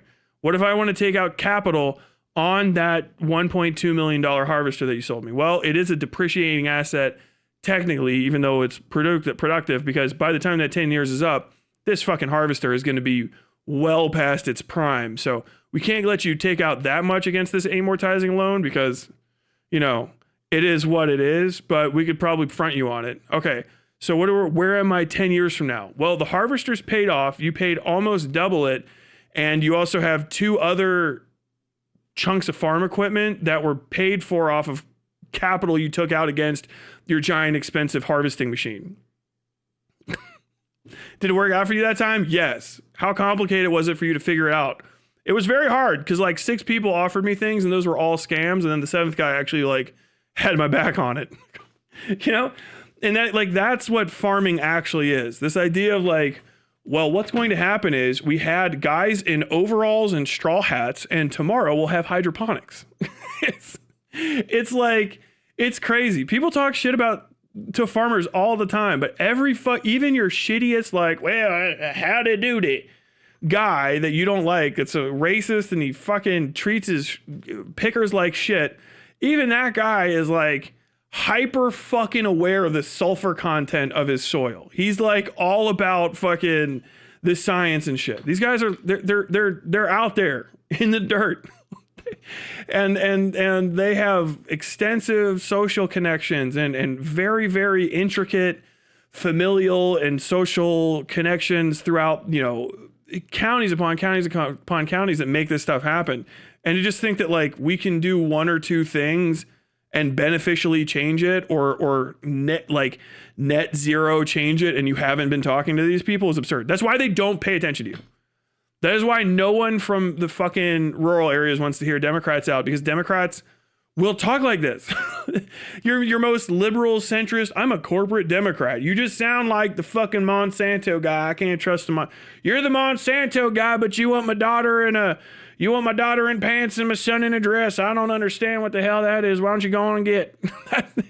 You're done. You're cooked. You're like, well, I don't want to have to deal with that guy. Okay, well, that's the great thing about democracy. You fucking have to. And the fact that like these people are considering themselves hyper serious political actors and like, oh, I'm talking about politics. I know how politics work. I think this and that about Hassan, but you can't answer this shit. Like, dude, you're just people that are upset about internet beef. You've co-opted one of the most powerful governments on earth so that you can piss fight with a guy that can barely dress himself. It's absurd. Just so many calories per year, and it can be very, very, very difficult. Well, no, it doesn't produce where the amount of calories we produce per year, I think, increases as time goes on, as we, more genetically modified food and more land becomes large numbers arable, and then more fertilizer being making more land tillable and all that. So, well, there's also I go into this a little bit. That's a hard one.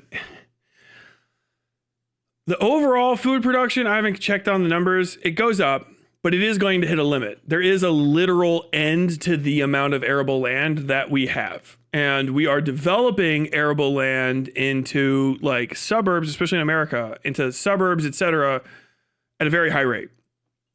none of our arable land is going to affect, or like when we lose that, or sorry, let me rephrase this.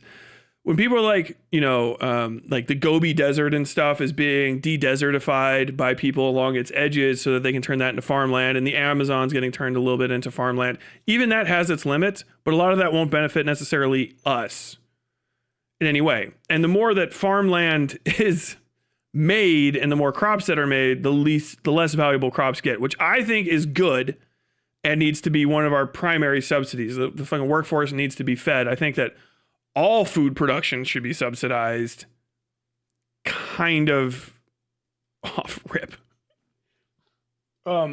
Producing food should be free, essentially. And that's probably controversial and impossible to get to, but like ultimately, yeah, that's where it should be. But like the increase in the amount of calories that we put out is also countered by the increase in the amount of people that we have. So the amount of arable land that we have has not gone up so significantly against the increase in the total population of the earth, which at a certain point, there's something has to give. And either the population has to, peter off, which is fine. Population stabilize. You don't have to do eugenics or like population caps. Populations self-stabilize all the fucking time, but people freak out like fucking crazy about it. Eventually the populations will have to stabilize, or you just will have too many people to feed on the arable land that we have. Or you have to find more land. The earth will run out of it, and then you've got to go to other places. There's also only so much terraforming the world can withstand without causing knock-on problems that are just as severe as famine. Like you destabilize whole regions by switching the plants from deep-rooted, deep drinking, large trees, etc., or prairie grass in America to short-rooted, temporary, farmlands, corn and wheat, and then that's how you get stuff like the Dust Bowl, because you're like, wait, if these are drinking less water, then when they drink water, they trap it, and when they're tall, they block the sun from drying out the ground. When you have a crop that dies for half the year, even when it's cold out, the sun is baking all of the fucking water out of the ground. It goes back into the water cycle. And very often, wherever you get your water, once it evaporates, it doesn't come back for a long fucking time. So if it's gone, it's gone. And the ground will dry out and it'll blow away, because that's what happens when there's no roots in it. The plants hold on to the water, and they hold on to the water all real deep, and they also hold on to the dirt. If they die and they go away, the ground will leave. And that's why you have all these places that have, giant fucking subsidences and landslides and shit, because they do terraforming, but they do it too much, or they do it, too quickly, or it just couldn't ever have been done where they did it, and you cause ecological disasters. You can cause die-offs of native species that you didn't even realize were hyper necessary in a long chain that you can't see the end of, in pollinating the food that you eat, or eating the natural pests that show up there. This thing that you killed usually eats this thing. That thing overpopulated and ate this thing. That thing is needed for this thing to grow and become. And then you come back and you're like, why? What happened? Well, you killed all the sparrows. Ultimately, that we can do it doesn't mean that it'll work. And even if it does work, it doesn't solve a lot of additional problems. So it has to be a slower and more complicated and concrete solution right now. And we're not under an extreme amount of calorie stress worldwide. There's people who don't eat enough, but most of that isn't land based. It's distribution based, and it's conflict based, really. We end the Russia-Ukraine thing, and grain prices throughout the world are going to fucking plummet. Now, is that going to be bad or good for farmers worldwide? It'll be great for Ukrainian farmers who are currently making nothing and dying in a stupid war that Russia started. They're going to start making a fuckload of money, even if it's less than they would have been if they were at war, because they are not going to be spending money on gunpowder, which goes away forever once it burns. And they're going to be spending money on tilling land, which is just fucking great for the economy. Trust me, the world exists because of agrarian economies. That's why we have boats. and all sorts of other shit.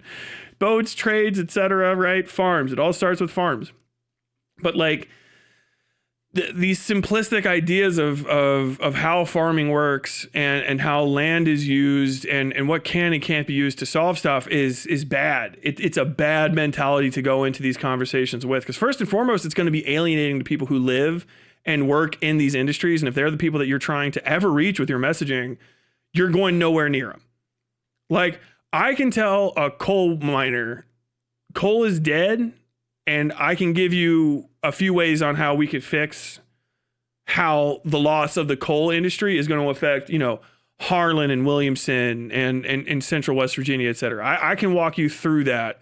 I can walk you through retraining and shit. I cannot, people from fucking New York City who don't know anything about coal industry or never even been to West Virginia will have nothing but ire heaped upon them if they tell some fucking West Virginian, like, maybe you should just retrain. Like, I don't need to retrain. I'm an accountant and my accounting job is going away because the coal mine's gone. You understand coal mines have accountants, right? And you go, oh, I thought you were all wearing suspenders and covered in soot. Like, you just don't know anything about the coal mining industry or any of that stuff, but you want to make these strong statements because, and this is the problem with DGG, you're in this community where you think like you're winning and you're mogging when you say something outlandish that gets people upset. But that's how 4-year-olds are fed. Do you know what I mean? Like, that's baby. I need everyone to pay attention to me. Notice me. And you guys are all like seal clapping. But if you actually give a shit about this stuff and it does affect you, this is not the way to have these conversations. And this is not the way that you should be prideful of yourself when it comes to talking about them. It's absurd to the point of obscenity. It's actually crazy to me. Natural issue with capital. They're not making new land, right? So eventually you run out. Well, and all soil goes poor. And also sometimes you have a drought. Like with the increasing technology, we're able to adapt to these like different situations. Like you say that we're not making new land. Well, I think technically we are making new land. Like it's the amount of we wouldn't say new land as like we're bringing it up from the ocean. My face. It's crazy because normally I'm like I can respect responding in the negative to what could potentially be a thought terminating cliche. We're not making new land, but that's one of the few truisms I think that is almost inarguable. But like we're arguing, they're not making new land. I'll tell you right now, I'm already probably to some of these people in this audience maybe a little old, but if you talk to a sitting politician, if you talk to anybody over 50 and they say, well, they're not making new land, and you say anything other than, okay, let's break that down and move on, they're gonna fucking tune you out. That's the end of the conversation. This isn't just like I'm owning you credit. This is true advice for living. That is the earth is the earth. It's pretty static in how it's built. The amount of energy it takes to turn land from something like, and time, turn something from desert into arable farmland is massive. And if your population hits a point where you don't have that land in position, or not even your population hits a point, but your calorie production hits a deficit where that land can't be counted on, then it's not in use. But also, they're not making more land. First off, the overall dry land percentage of the earth is shrinking because of the melting of the polar ice caps, which we don't talk about. But seas are currently rising. So literally, the overall amount of land is shrinking at a way faster rate than we can replenish beachheads. And I've seen beachhead replenishment, and I've seen tsunamis. And I'm telling you right now, tsunamis way quicker and way more efficient at fucking annihilating the total amount of places you can step. And that's not to include the fact that, like, arable land is only good if you can air it. Get to it, farm it, irrigate it, ship stuff off of it, right? So even like arable land that's random islands and stuff out in the middle of nowhere, or that's like super isolated, is way less valuable than Kentucky farmland, which you can just walk to. You know what I mean? And that's not even to speak to water quality and stuff. We're draining a lot of water out of the Midwest so that fucking Californians can have swimming pools. And I think that any Californian with a swimming pool should possibly be shot. I don't understand why you're allowed to breathe. You people don't deserve swimming pools. You live in the fucking desert. Go in the goddamn ocean or bake. Got a fucking swimming pool. We can have swimming pools here because we live in the fucking swamplands. It's always wet. There's water. It comes out of the sky all the time. We don't have forest fires in Kentucky. It's fucking soaked. You go out of the side at the wrong time of day, it smells like a wet sock because it's so fucking moldy. It's wet as shit.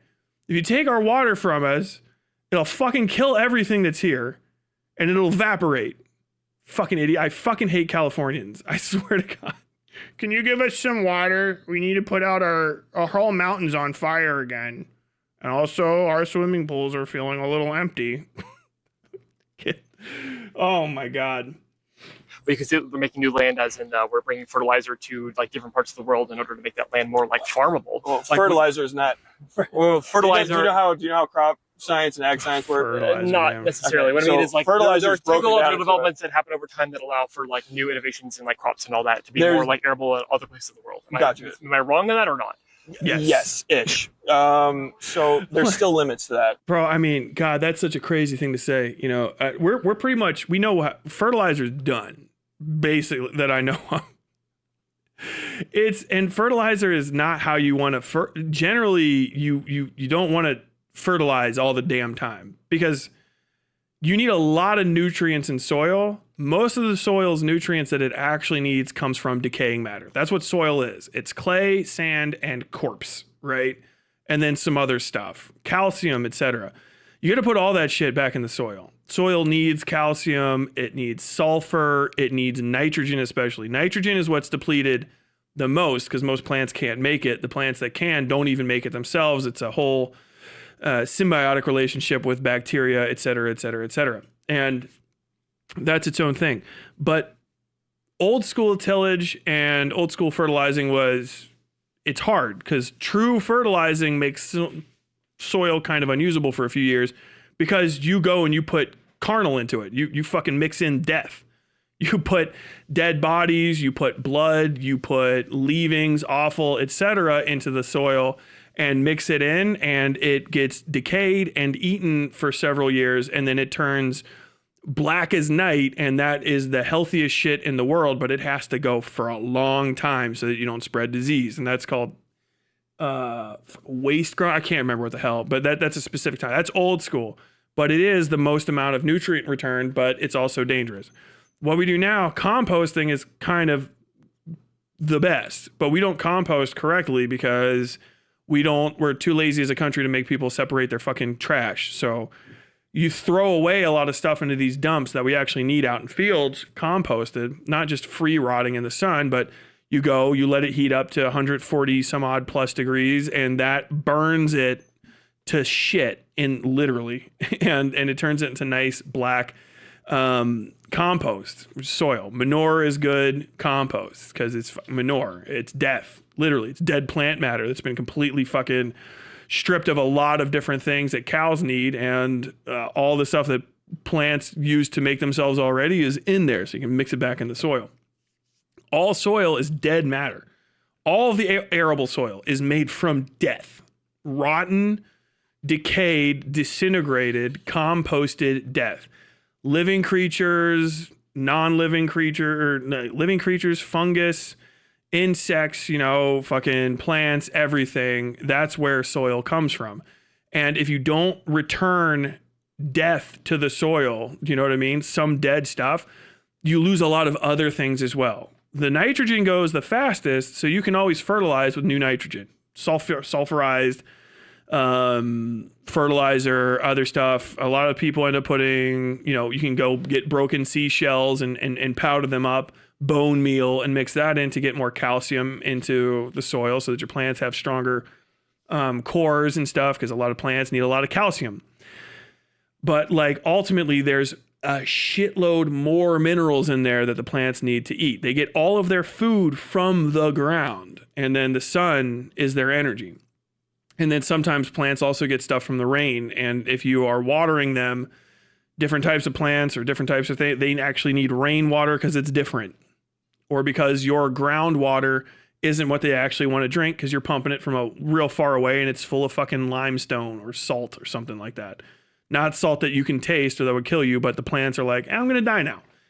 So like it's all a balance, right? And you have to get it back in there. Nitrogen, anytime you get those minerals from something else too, those minerals, elements, however you want to call it, they deplete. You're taking them from something else. So eventually those stores can run low as well. If you are fabricating them using energy, the energy stores will deplete. The best thing, however, is just how nature was already doing it before we got there. And that's trying to get compost back into the soil in a way that is equivalent to the amount of energy and minerals and nutrients that are being sucked out of the soil. And if you don't understand those fundamentals, you can't have the more advanced conversations that an actual ag science person or a farmer who might be listening to me going like, well, specifically, that's the advanced version of the conversation. Past that conversation is speculating on new technology. You can't have the new technology conversation. You can't understand what you're talking about if you don't understand the fundamentals down here of, crop rotation and nitrogen replacement and pulses and all that sort of stuff.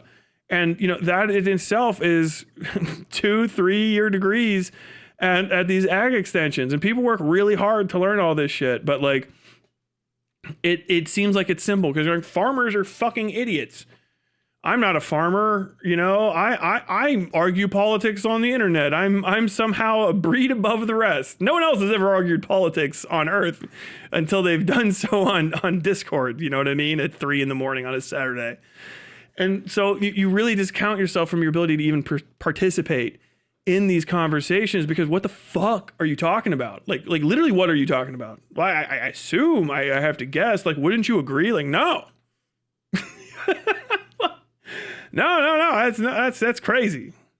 New land and advancements in fertilizer, you say? And ultimately, the crop growth, right, is always met by population growth. It's 5:14, my man. Crop growth is ultimately, it's basically like, the wall and the ladder scenario. So the more crops you grow, the population grows. And eventually, it's not actually growing. So we have 1 million people worth of calories and we have 1 million people, right? We grow 1% more of that. And the population goes up 1% more. You're not actually increasing the amount of food. You're getting the same amount of food, but the land does go down. No, like this is the as I understand it was the argument for India, right? Everyone thought that India was on the brink of collapse in the 70s, 60s. It was like the big thing. People were worried about overpopulation of the world and that eventually we're going to hit some cap and lead massive famines and all that. There was a movie I think I made about it. I forget what the movie name is called. A few movies. Probably a few movies made about it. But it's like as we've developed like new genetically modified crops and all that, we've been able to increase the amount of yield per like crop planted in the ground and all that. Okay, so how those work a lot of the time. So when I was in North Dakota, I covered glyphosate resistant. You ever heard of Roundup Ready? Yeah, I've heard of it. So glyphosate for the kids at home is basically super powerful. Yeah, I already went over all of this, so this is gonna be me talking about fucking Roundup Ready again. Not gonna grow more depending on market size, or if you have better marketing and all that. Well, they don't want to go you're too much. Artificially increase demand, and thus then they'll increase. Since there's more demand, there's gonna be less supply, and thus price increases. Well, a good one. You guys might like this. I think you have more. Yeah, I break down the scenario I kind of already went into here. Now, oh shit, his stream must have been encoded like fucking crazily on YouTube's end because it keeps breaking my fucking player. The mine there, but nobody could get it because all of that was going to China. So China helped pick the next guy. With the Donald Trump administration, wait, who are you blaming on this? All right, I think this is a good one for talking about party stuff. We'll move on because I've been talking about farming for an hour, and I will continue to talk about farming infinitely until I irritate everybody that's ever been next to a fucking grain silo. Massive resource. Oil. Do you think that Donald Trump is a smart individual, or that like he has plans? I don't think there's anything left in him. I think that he mostly wanted to stay out of jail and is just yes-manning some other crew of people that are getting ready to replace him in the upcoming elections. Okay. What do you think about the Democratic Party? Not much to think about. There's really not a Democratic Party right now. At post Obama, with Joe Biden, there really failed to be a moment where the party coalesced around certain individuals in a way that... Which individuals, just out of curiosity? You say certain... Failed. Oh, yeah. They failed to coalesce around certain individuals. A certain unnamed... the person didn't show up, right? The guy who would be the guy or the girl who would be the girl didn't show up. It should have been Joe Biden. Well, after Joe Biden, wouldn't that be Kamala Harris? I don't even think Joe Biden was there. It was a party that, even when he was around, felt uncertain, unsure, and disconnected. You know what I mean? With a guy that's that old, you have to have a party structure beneath him where you can go, okay, I know if he dies, the guy that I'll trust not to necessarily run things, but to help pick the next guy. With the Donald Trump administration... Wait, who are you blaming on this? Are you blaming Joe Biden, the Democratic Party, or do you think this is more of like a matter of like right-wing media subverting expectations of the Biden administration? I think the blame is really a lack of political will from the ground to go, we can do it without you, enough that we feel comfortable also building some small coalition that we can start seizing power with. And also the top of it going, well, we don't want to lose power. We just don't know what the fuck to do with it. So we're kind of holding here, fumbling. I mean, this is why you have Hassan Piker. My voice sounds strange on his stream. I think I'm going through like 2 different channels here. Who should be somebody that people generally ignore. You know, okay, he's an upstart. He's like, whatever, good looking, but he's a fucking internet guy. You should just be like, okay, well, thank you for participating, but the adults are talking. But he's going all the way. Because there's no ops for the Fox News types to even talk about, because we just don't have real power players that are going to move beyond their position. Like, we have AOC and the Democrats, but AOC's like, she's got her seat. She's going to stay there. That's the smartest thing for her to do. That's a lot of power. She's very secure. So just to be extra explicit here, what direction do you think the Democratic Party needs to go? At this point, almost any direction. I do think that they need to restructure away from the Corpo Dem stuff. It's ugly. Nobody likes it. Basically, in short, a TLDR is if you do anything where you're like, Hillary Clinton would have loved this to pitch this in 2015, don't do that. Just walk away from that idea and take a breath. Is there like specific policies you think the Democrats should either like drop or like adopt or anything like that? I think the whole policy platform has been obvious from the start, and a lot of it is just maximizing affordability and a hyperfixation on. Yeah, I think even policy is pointless at this point. What I'm saying is policy, but I think it's messaging at this point. Yeah, it's the major problem with the Democrats is a lack of messaging. I don't know who would not agree that it's just confused and all the fuck over the place. Maybe some like Fox News hacks or CNN hacks or something, but it's nobody that I listen to or care about. And it's definitely not voters in my district, where it's like, you know, what policies mean, or policy is supposed to mean a law, you know, which in itself is just impossible in the current fucking climate, because we don't even pass laws at the national level in any way that makes sense. You know what I mean? They're megabus, hyper combined bills, and the process is so complicated that you really can't even make a lot of promises these days and actually make them go through. Even when you are a sociopath with full control of the government, actually getting anything passed is nuts, right? And so I think like the idea of selling policy is pointless, especially at the national level, because unless you have a bill and you're pitching that bill as a person who's about to be or is the president of the United States of America, I don't think it has any value to say like, we want healthcare for all, right? And to say that that's a policy prescription. It's not a policy prescription because it's not policy. It's not. If you're not like, I have this binder of documents that shows us the Project 2025 is policy. That's a policy to run on. Remember how it was written down? Have you ever seen that from the Democrats? It's rare. It happens, but it's rare and it doesn't get publicized very often. Most of the times when Democrats are running, it is vagaries. It's literally just messaging, and it's all the fuck over the place. And usually it's pretty like pretty just dedicated. Whoever the fuck is talking to them right then is what they're gonna say. And then when they move on, it's something else. And I think that's where the only real strength of, and it's a very good strength of the Fox News machine and the Republican Tea Party boots on the ground mentality of the last like 15 years is strongest, is that they have a message, right? And the message is strong. And the message is unifying in a way that appeals to their voters, and in a way that when they make accomplishments or even when they fail, they are still on message, which you can't have from the Democrats. I mean, Bernie Sanders is maybe the closest, but even his messaging is kind of like stale, and it's a reality and not a future. 60% of the richest people, 90% of the richest people hold 15% of the 1% of the one holds 99% of the 50% of the, and it's like these, I get it. Rich people are fucking you, right? But rich people are fucking you hit so harder, and they can't say that. Rich people are fucking you raw.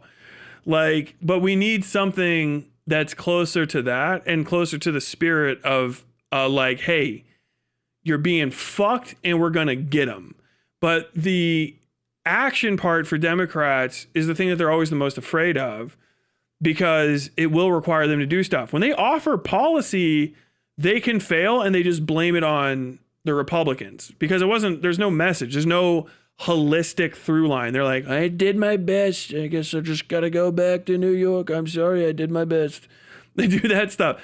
You know what I mean? It's like, oh, single payer healthcare, we support it, but we keep getting shut down. There's just not the will. Blah, blah, blah. And there's no true message. And that's what we need. We need a message, and we need messengers. We need people that are highly placed and unified, and not just a bunch of fucking DC wonks and people that some fucking, crow-eyed asshole on fucking CNN is gonna fucking Pogger's face about. We need like individuals from throughout America who are governors, senators, state representatives, and mayors, etc., who are part of a coalition of political will to accomplish goals, right? And not just something that you can put away, not fucking something that's just sloganeered, a Black Lives Matter for the weekend that just turns into Blackout Friday, a health care for all that turns into like, Affordable Care Act feels good, so we'll just sort of defend that and talk about it, and you'll never understand it for the rest of our lives.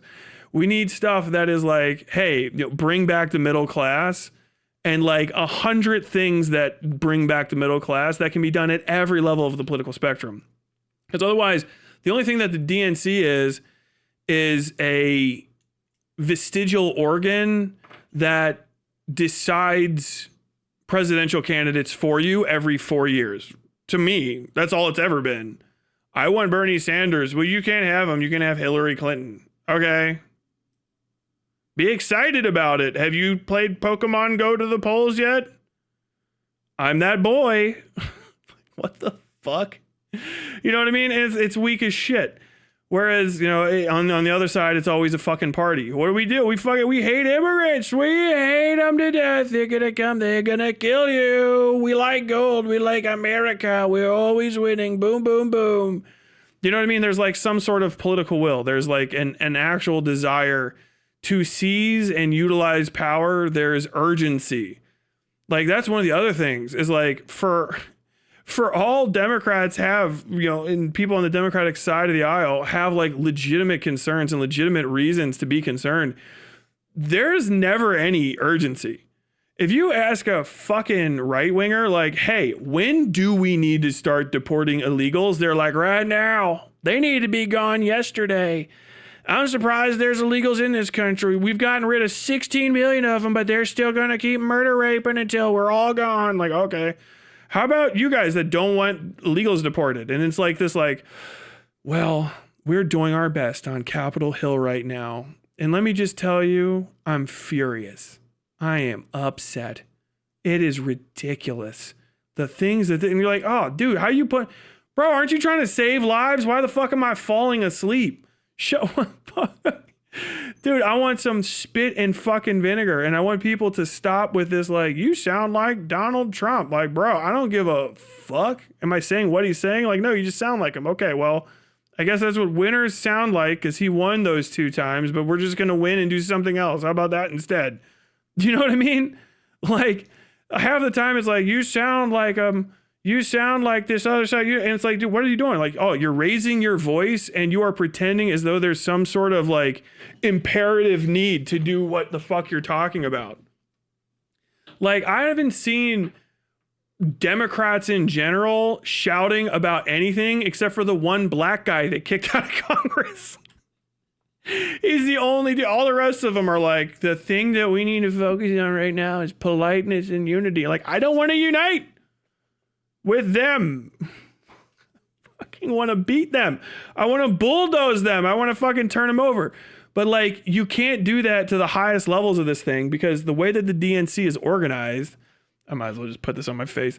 The way that the DNC is fucking organized right now, it is capital owners first and second and third, all the way down until you finally get to like AOC. And she's on a different plane of existence than you as well. You don't have the ability to talk to these people, and you don't have the ability to talk to the people that influence these people. And so like later in this conversation, when I'm talking with him, I get into this. But my point is that you need to focus on wherever the fuck you are, because you have no ability to influence DC. More than, if you're listening to me, none. Next to none. But you can definitely influence your local mayor's office. And you can definitely probably influence your local representative and Senate and your town mayor. Yeah, absolutely, your fucking city council. Because you can vote in all of those first and foremost. And second, once those people get elected, if they're your guys and you're all connected there, when you say you're going to do something, you say you're going to do it with the weight of all of that political capital behind you. Whereas right now it's like, well, you're begging up the chain, but the links don't even come to where you are. You know what I mean? You're shouting up at towers where the windows are closed. And every once in a while they open a fucking, they crack a fucking window 2 inches, wave a doily at you and go, oh, the suffering you suffer. My heart and my love to you, the good people. Vote on Friday. And then they close it again. And that is something to be frustrated about. It is. You should be irritated as fuck about it. You should hate that. And that's why I say, I 100% support the hatred of coastal elites. Like, go fuck, dude, they suck. I am not trying to support them outside of when I am literally with my fucking arm half shattered, pushed up behind my back, forced to. But we need to focus on wherever the fuck you are. If you're in Minnesota, people should be afraid of Minnesota in DC. They should be like, oh, the fucking Minnesota caucus is coming after us. You know what I mean? Like, oh shit, Minnesota is getting it. Minnesota shouldn't permit like itself to be ignored. North Dakota shouldn't permit itself to be ignored. And a lot of these red states do this. Kentucky, for all of its issues, has fucking juice in the Senate for another, until they declare the time of death, because of Mitch McConnell for a long time. There's a lot of things that Andy Beshear has gotten done, but a lot of what he's gotten done happened because Mitch McConnell's out there fucking flexing here and there. He hyperfixates on the rich, but he trickled down onto us as much as he could. And so like Kentucky had respect and Kentucky had a voice because of that. But like when it comes to the coastal elite types and the Democrats, the middle of America vanishes. It just turns into fucking dust and everyone just starts fucking ignoring us. And that's never going to change even if they get into power. That's the other thing too. It's like, okay, so what's going to happen? Like, yeah. Dude, I'm in support. Let's fucking castigate these New Yorkers and let's get these fucking LA people. Let's get Gavin Newsom in there. Okay. Where are you? Oh, I'm in Arkansas. Do they give a fuck about you? I am the furthest down on the totem pole because I am not in a fucking blue state and some of my governorship are assholes and they just ignore us all the time. Okay. So what changes that? Well, I don't know. But I voted. The national elections worked for me. I just feel a little disappointed. Well, you're feeling disappointed because you helped people outside of your state get what you can't have. And you need it more than they do. There is no win that benefits New York will benefit Kentucky the same way. Do you know what I mean? I know that sounds crazy, except for like when we're lucky enough to have Bashir, and we're probably not going to have a Democratic governor after the next election. Or I hope we do, but who knows?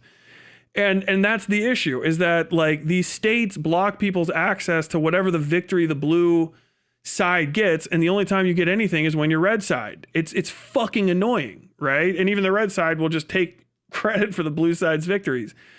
And so you're like, well, what? So I'm expending all of my political energy to help New York stay blue, or to help Georgia stay blue, or to help Ohio go blue. But I'm in fucking Oklahoma. I'm in fucking Utah. I'm in Nevada. If that's how you want to spend your time and your political capital, your literal existence on Earth, go for it.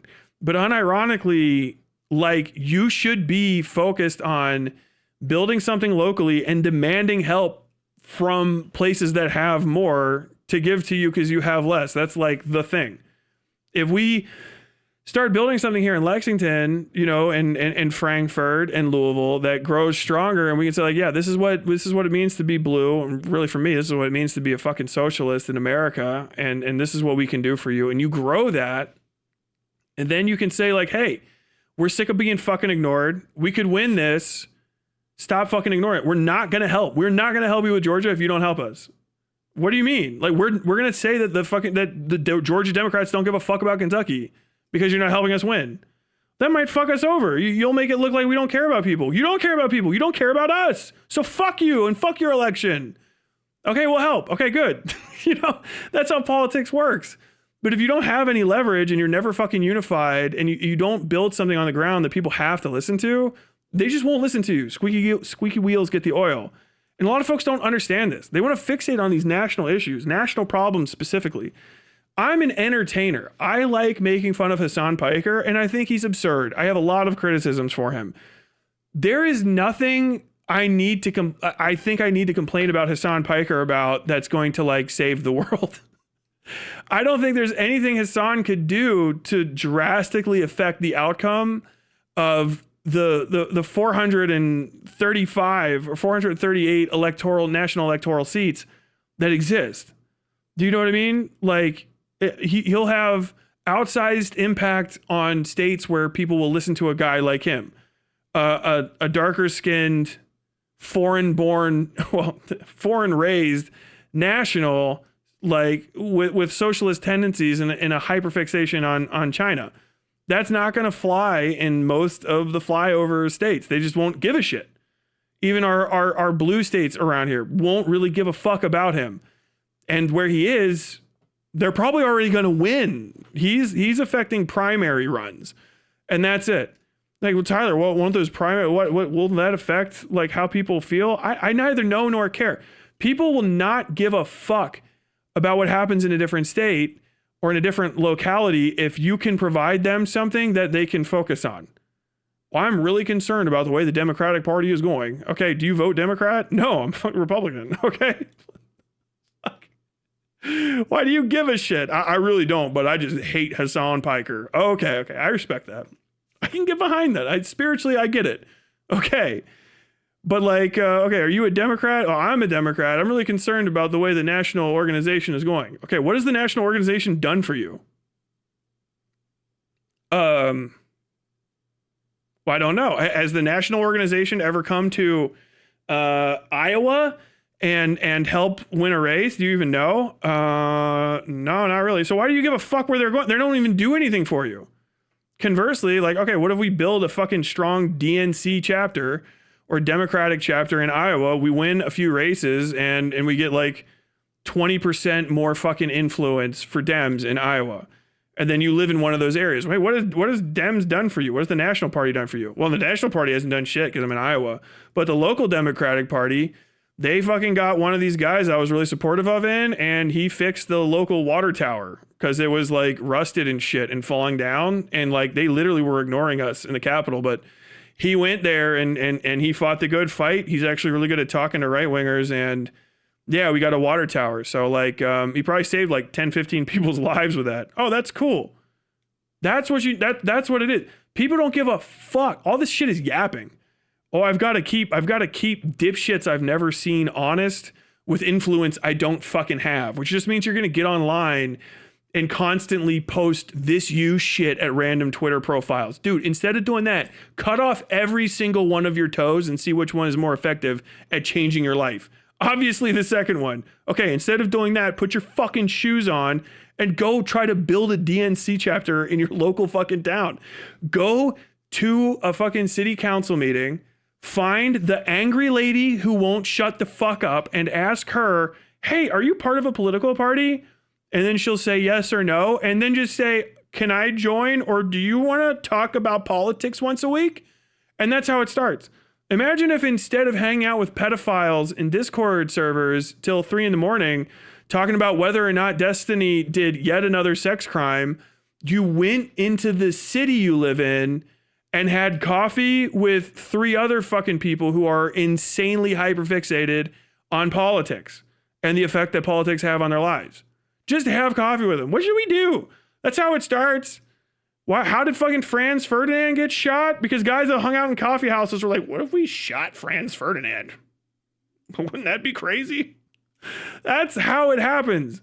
That's how political change, violent and non-violent, occurs. You got to go talk to people IRL. You need to have foundational knowledge of the politics where you are. If you don't, I don't give a fuck. I have I have so many opinions on the water fire rescue situation in California. Do you think any Californians give a fuck about me saying how they shouldn't use their water? No. They're Californians. They're stuck so far up their own fucking ass they think they run the world. And to a degree, because of that, they have influence. They have one of the largest economies on earth. They have a lot of political power throughout the entirety of the country. Well, Tyler, my state's not as big as California. Find a second state. If you just keep collecting power, you get more. If you sit around and talk about what other people should be doing with their power, they ignore you. That's how it works. If you yap at them in person and do so in a way where they can't just discount you because you said something like, hey, I'm here with the group of people. I have a real political question, but this guy that's ahead of me he wants to ask, would you sexually assault a child? He's going to say a few slurs. And then once that's done, I kind of want to ask you some pointed questions about tax policy. Like you're going to get nothing done. And it's embarrassing. It's a humiliation. Like you'll get older and you'll look back on the time you spent doing this and what you'll have. Wow, I spent my early mid-20s defending a pedophile. Damn, Trump got elected a 5th time. And what did I spend? I was spending most of the time defending Destiny when he was already paying a lawyer to do that for him on his own. But I really felt that Hassan Piker was being too rude to him. Like, none of these people give a fuck about you, dude. None of that parasocialism fucking trickles its way down, really. It's all, and that's fine for them to do that because that's how the fucking situation's set up. But understand, limit your participation in that because that energy goes out of you and it does not come back. You only have so much time. Go and build stuff locally that you can use to bludgeon other people over the fucking head. Power is everything. First and foremost and last, power, power, power, power, power, power, and power. Influence, money, clout. Once people can't ignore you, when you talk, they have to listen. Then you can say, fuck being polite. Hey, I'm going to give you $20,000 to your campaign. And you're going to build the fucking bridge over the fucking East River. Okay. Yeah. Thank you. And then you leave. That's what you should be. Your end goal is. But dude, it's this religious Jehovah's Witness shit where like all of these ML types, I think unironically Hassan is starting to move away from it. Maybe solely out of fucking hatred of Bana Banata. I don't care. Thank fucking God. ML types just going on relentlessly about the need for a revolution they could neither fight nor win if they tried. People that are a third my body weight talking about how they're going to fucking try to take out guys that are 20 years younger than me and actually strapped to the teeth. Well, they have drones now. Like, we're going to have the drones too. We always buy the new toys, you idiots. Going into that fucking direction. People that don't know anything about warfare getting ready to try to engage in warfare with people that will beat them. And then on the other side, wish casting for the inevitable failure of a guy who is a micro celebrity online, a C-class celebrity, the guy who only people who live stream ask questions to on the red carpet and who all of the major organizations tend to ignore. This guy can't dress for shit. Can you get out of the way? Jennifer Lawrence is coming. Like, oh my God. Hassan Piker is scary. His influence is crazy. Matt Damon has had harder, more socialist, and more grounded positions than Hassan Piker, more money and more influence, and has been using it for decades. Did you know that? Matt Damon is a political operative that does politics all the fucking time. Affleck is too. Affleck's been pro-Palestine for forever, to the risk of his own career, and skated through it anyway. He's just not fucking, like, that's not the entirety of his career. He makes movies and then does politics in the background. Way bigger, way more influential, and way more dangerous to Israel and capitalism than Hassan Piker has and may ever will be.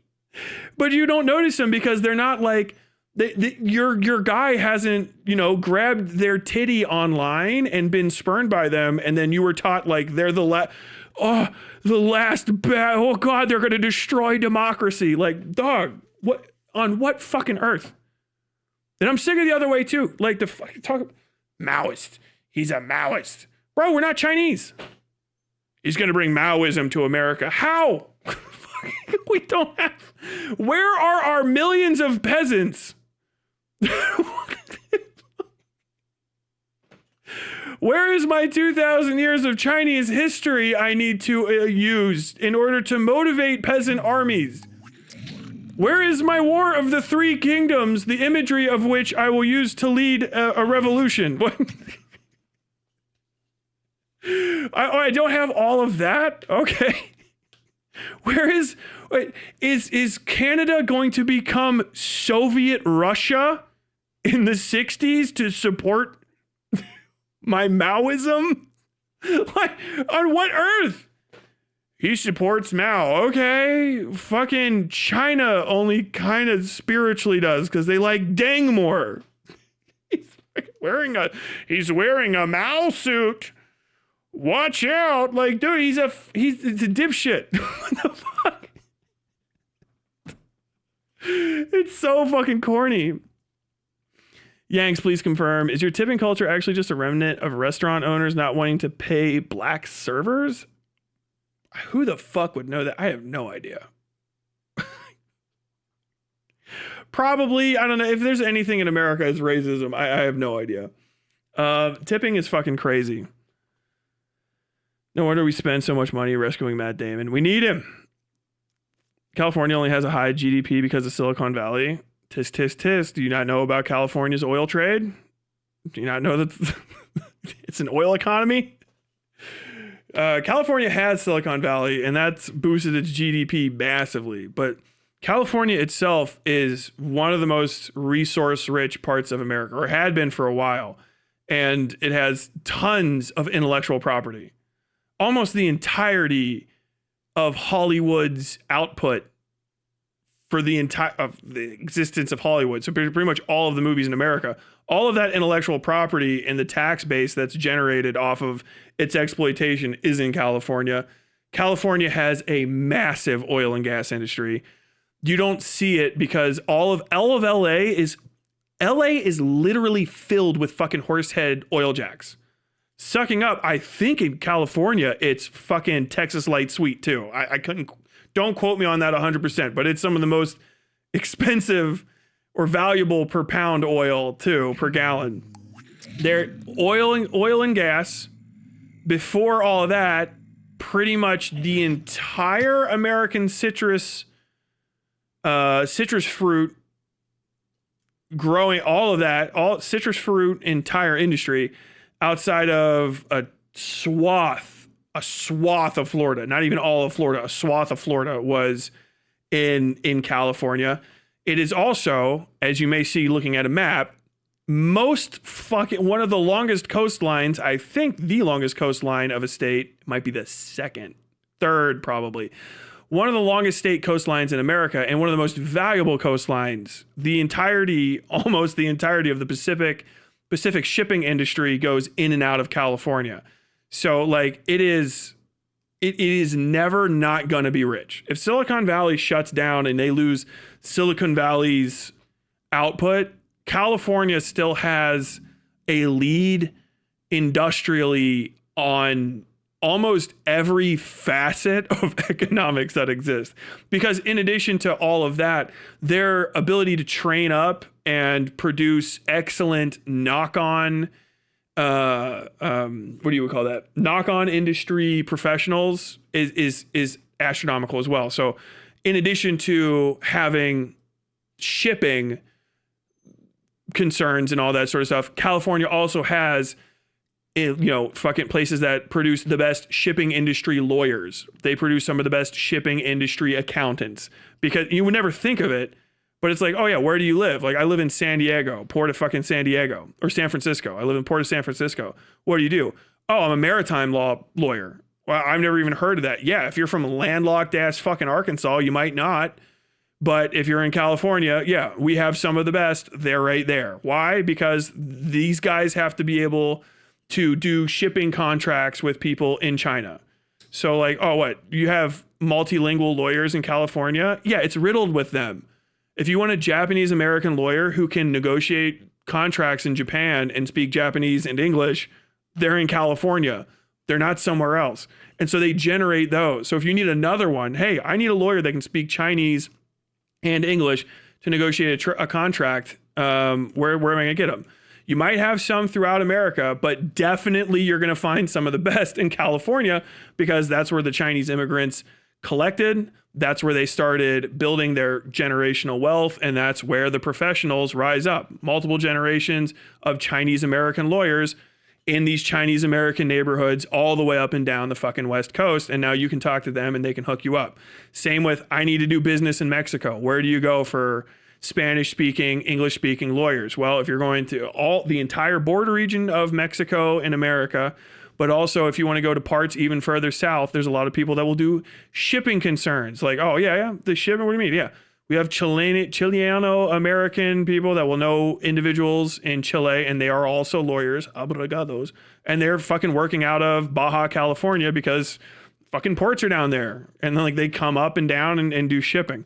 So they have so many different types of professionals and professions there. It's fucking crazy. And it's the same thing on the East Coast, and it gets highly fucking specified. And throughout the entirety of middle of America, we have very similar things too. And it's not all just specifically the only Japanese American people that exist in America or in California, but they just have large communities because that's where they first settled. So they're there. Same with Cincinnati. If you want to do good business with Bavarian Motor Works, a great place to find people that will have connection to Bavaria in Germany, and specifically, Frankfurt and fucking Dingelfing and where all the plant workers live. Go to Cincinnati, because that's where a bunch of our people came from to this country. And so we have a bunch of connection, German-American connection with that country. And that's just how it is. California has a fuckload of that. We robbed the shit out of Mexico by taking California. Texas as well. Like, Texas has a gigantic economy, but Texas is a fucking oil fucking economy. Same with a lot of that whole swath. And they have all sorts of resources and stuff. I mean, you get out into the desert parts of California, I think they still have like tin and copper mines that are massive. I don't know if those are all completely fucking exploited, but tin and copper mines, a lot of shipping and train concerns will be in and out of there, because where do you put your office for shipping? Do you put it in the middle of fucking, you're gonna go stick it in Michigan? No. Your train, your boat, and your fucking truck are all hitting this same city, all right? They're all out of San Francisco, so San Francisco it is. That's where our company's located. Same thing for Arabs in Dearborn. Yeah, they're all over the place. Actually, they first settled in Hawaii. My bad. Mainland America. If you add shorefront, Maine is insane. Yeah, Maine's bonkers. They also have wine. Yeah, they have a lot of stuff. A lot of stuff. This is the longest I've gone before saying we should sink into the ocean and perish. I only say that all the time to remind you guys of how loathsome you can be. It's not all of you, but it's enough of you. It's enough of you. Oh my God. I think it hits harder when I'm like, I hate your state and I hope it slips off into the ocean and sinks. When it's also coupled with, on occasion, I'll go on an hour-long diatribe about how good your economy is and how like powerful your diversity of industry and peoples is. and if California broke off from America, it would be one of the few places that could actually hang. Is crazy too, because it has more military might than Texas as well. And it has a better ability to defend it. Like, you're like, what would happen if Texas and California fought? And people always say that, and then they think of like, I don't know, some fucking plastic surgery obliterated dipshit living in Los Angeles versus, Sam Tarling, who the fuck? The guy that always talks like this, the prototypical cowboy. You think of that, and it's like, you don't know anything about Texas and you don't know anything about California. Californians are some of the most violent fucks on earth. And I'm not talking about the people in LA. I'm talking about the honkies that live out in the fucking desert past Riverside. Dude, you go past Riverside, California and up is the fucking meth fight capital of the earth. You get around them tall trees in that desert and it is just fucking brain cooked fucking white people as far as you can see. And they love joining the fucking Marines. I am never going to see the ocean unless I join. What did you do as a kid? I ate lizards. Okay. I ate lizards and I collected needles. All right, where are you from? I'm from California. Oh yeah, you like California girls? No, they're all wrinkly. They look like lizards and they'll stick you. What? What part of California are you from? What is it? Barstow? Oh shit. You're not from LA? Fuck LA. I hope it slides into the ocean. I'm from Redwood. Oh no. I heard all you Californians are nice. Don't you like broccoli on pizza and shit? I'm from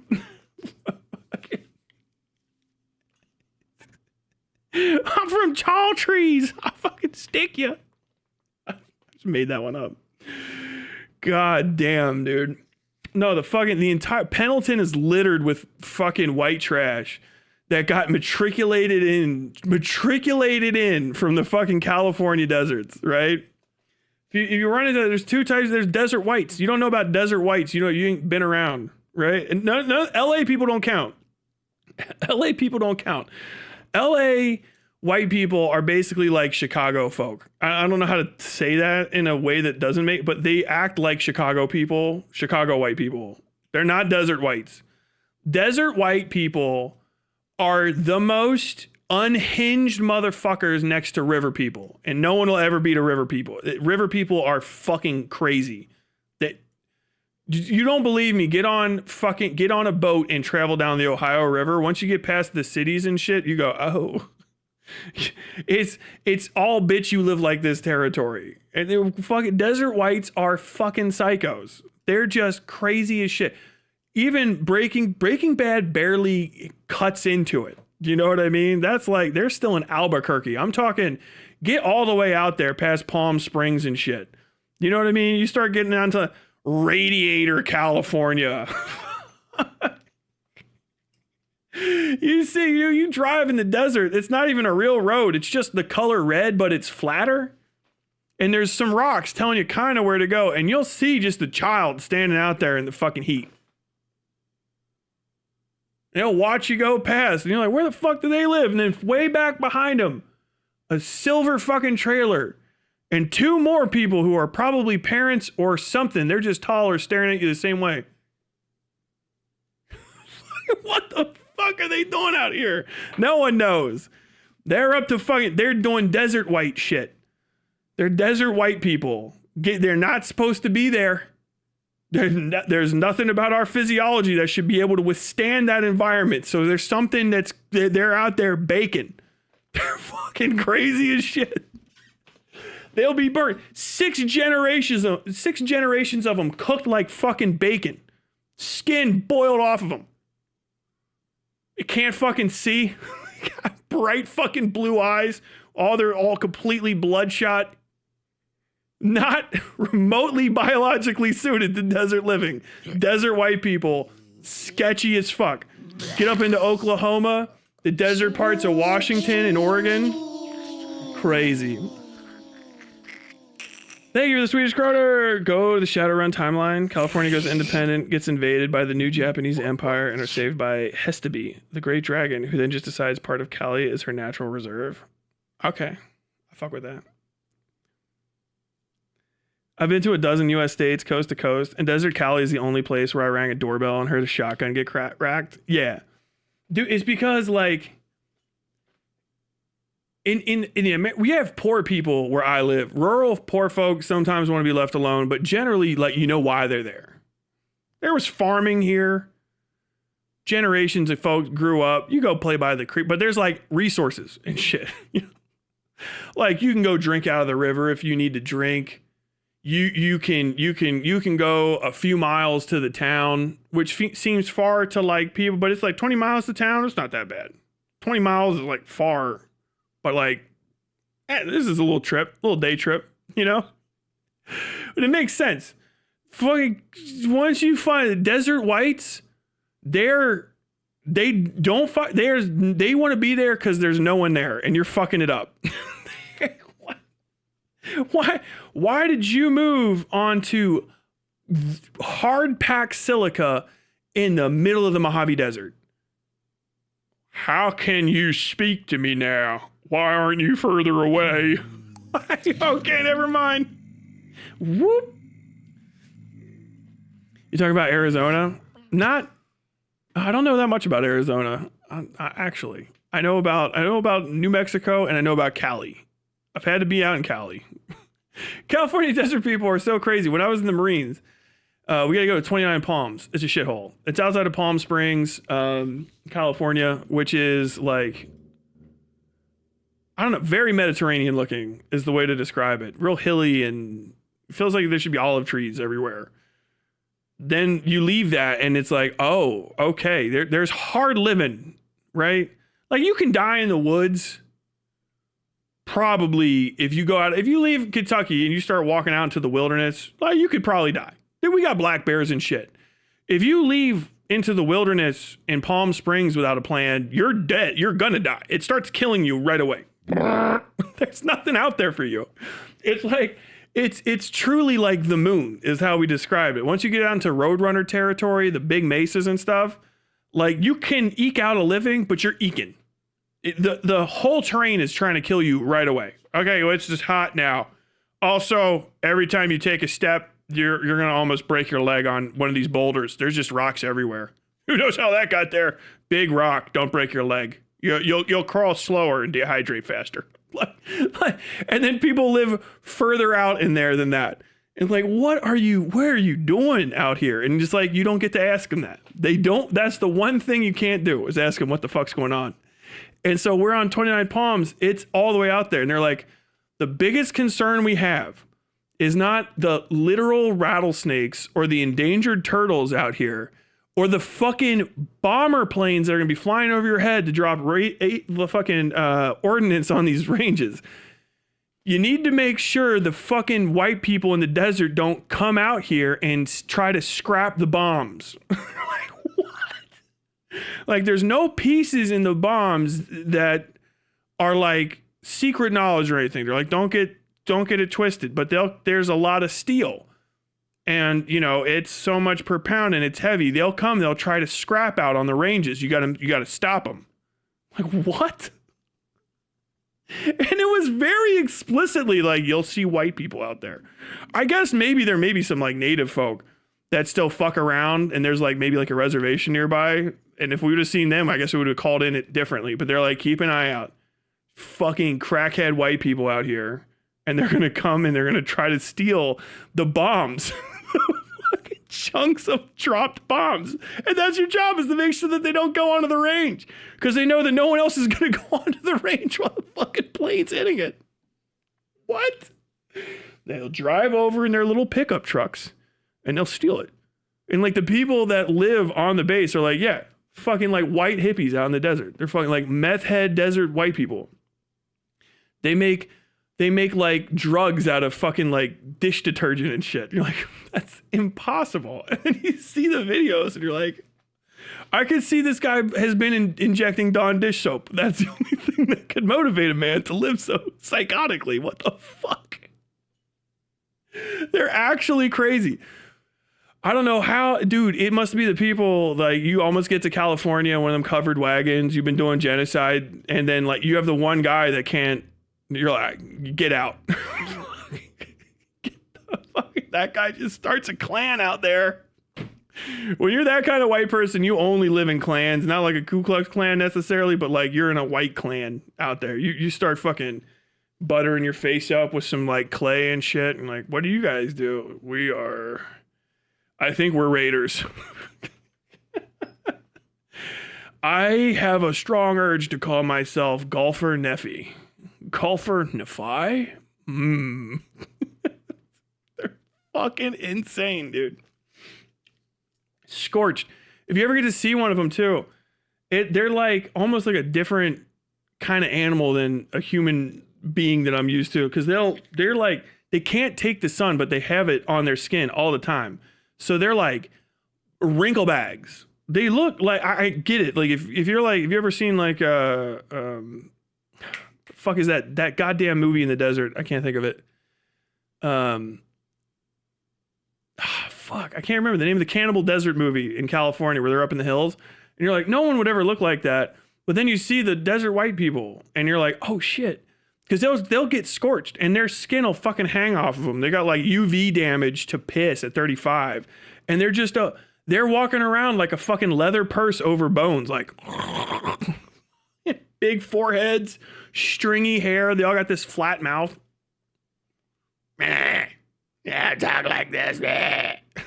What the fuck? That Mojave radiation is trying to scorch them out of there, and just like pure tenacity is keeping them. That's it.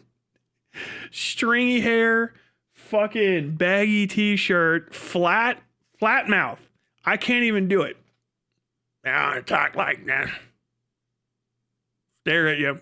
Their eyes are gonna be like this. Fucking dude.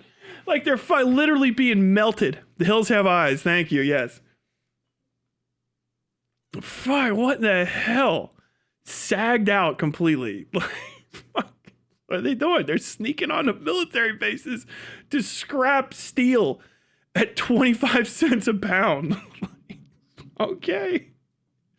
Go get it. They're Fremen. They're like the opposite of Fremen. Oh man. More leathery than George Clooney. Leathery, like you've never, if you haven't seen it, you haven't seen it. I don't know how to say it. And it like, I'm not being like actively mean either. They're irradiated. Like your skin at the end of your wrist. Imagine if that was wrinkled onto the top of your hand. That's how wrinkly they'll get. And they look dried out. Fucking beef jerky people. Palm Springs is one of the most deceptive names on the planet. So is 29 Palms because they aren't there. Whites are called to the desert by obscure and malign purpose. Dude, I mean, seriously. They all got shaman builds. Who knows? California has a pretty robust olive oil industry. Pretty good stuff. Based.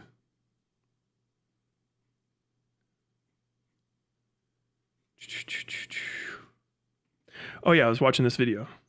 Sorry. Worker well-being. Workers are getting screwed in every single way, in small landowners, small farmers, small business owners. The idea of what even a small business owner has been so corrupted and co-opted by... Do you not consider a small business owner to be like a capital owner, or no, just out of curiosity? The problem with small business owner, a lot of them are capital owners, but there's also a lot who aren't. The gap between what you would think of as a small business owner and what it can actually entail is fucking massive. It goes from, one of these people running one of the food trucks on the side of the road up here, to I can't remember the actual cap, but it's something like 15 million in yearly income and like 500 employees, which is the difference between. We could hear Shadowrun is the GOAT. It's basically Cyberpunk 2077 meets Lord of the Rings. Dragons don't hoard treasure, they hoard company shares. Magic is a fact of life, just as the Matrix or Cyber War. Okay, sick. One of these small businesses and one of the largest like roofing companies in the city. What would Actually, no, I think I'm good. I kind of just recovered all of this, and I said I would watch a different video. So I'm going to watch that instead. Sorry. Get dunked on. No, but no hate to him. Nathan did his best. And yeah, I mean, I'm just fucking constantly redoing territory at this point. Whoop, there we go. This will be a switch up. But yeah, man, I just don't think DGG has the juice. I think that they're an ongoing liability to themselves and any cause that they purport to support. Like it to the point where it's not just like a political thing either. Like their politics could be fine. That's the thing. What if their political messaging for what it is isn't necessarily like the most repugnant thing in the history of mankind. It's their literal existence. It's different than Hassan's. Hassan's community is like unable to like very often speak sense politically. That's like one of their biggest drawbacks is they say ignorant shit, right? Or their politics are just absurd. But that's like a greater thing with a large group of people to whom Hassan appeals. So it's not necessarily his audience can't do anything about it. It's just like, yeah, that's the ML tanky sphere. A lot of those people aren't even American, so who really gives a fuck kind of deal. Whereas Destiny's audience is aligned with a lot of actually just not necessarily like hyper popular, but like common enough to not be extreme political positions. Like no one's hearing this for the first time type stuff. So they're milquetoast, middle of the road, maybe ineffectual, maybe they're a little bit progressive, whatever. But the people themselves in the community are so repugnant that they make themselves look infinitely worse than almost anybody they could be talking about. And instead of saying like, oh, okay, we're going to fix ourselves, they go, no. You've stepped into my first trap. But aren't other people also misbehaving? So therefore, I should be able to just do whatever the fuck I feel like it. The SEK currency is Swedish kroner. Hassan's community is full of teenagers, college students too. I think they filter out every few years. I think so. Have I ever run for office or talked about it? I am prohibited from running for office or political stuff by my wife because I would be good at it.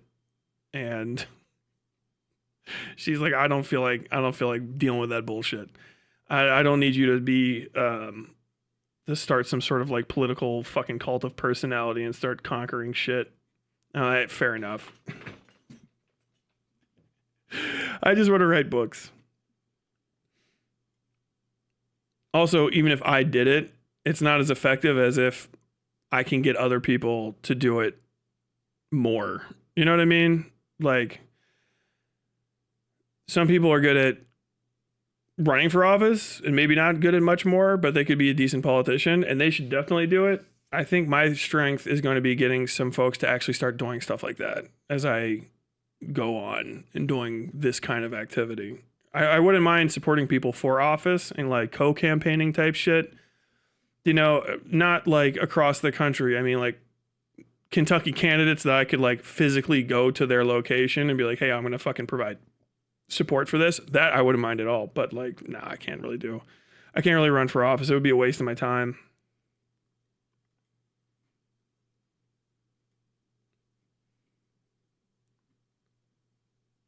Anyways, back to white people. This is a back to white people segment as well. Forget the video. Just keep talking about crazy people in the desert. Thank you for the 50 Swedish kroner. Oh, that's a different Swede. Why are all the Swedes in here right now? The fuck? Or do you guys have some sort of like Swedish off day right now? Are you all eating your rot fish? So the people of Sweden today are having our little meeting. We're all going to be eating Greenland sharks and vomiting together while having some witke. No, you guys say vodka like that. Jesus Christ. Cod. Oh, man. Tyler, at some point, would you be interested in having a conversation with J-Stock? I mean,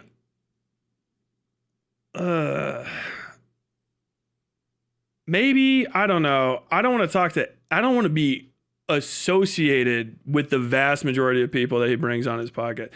Like, I don't know him from Kane really, but my introduction with Jay, I'll do a quick J-Stock thing, right?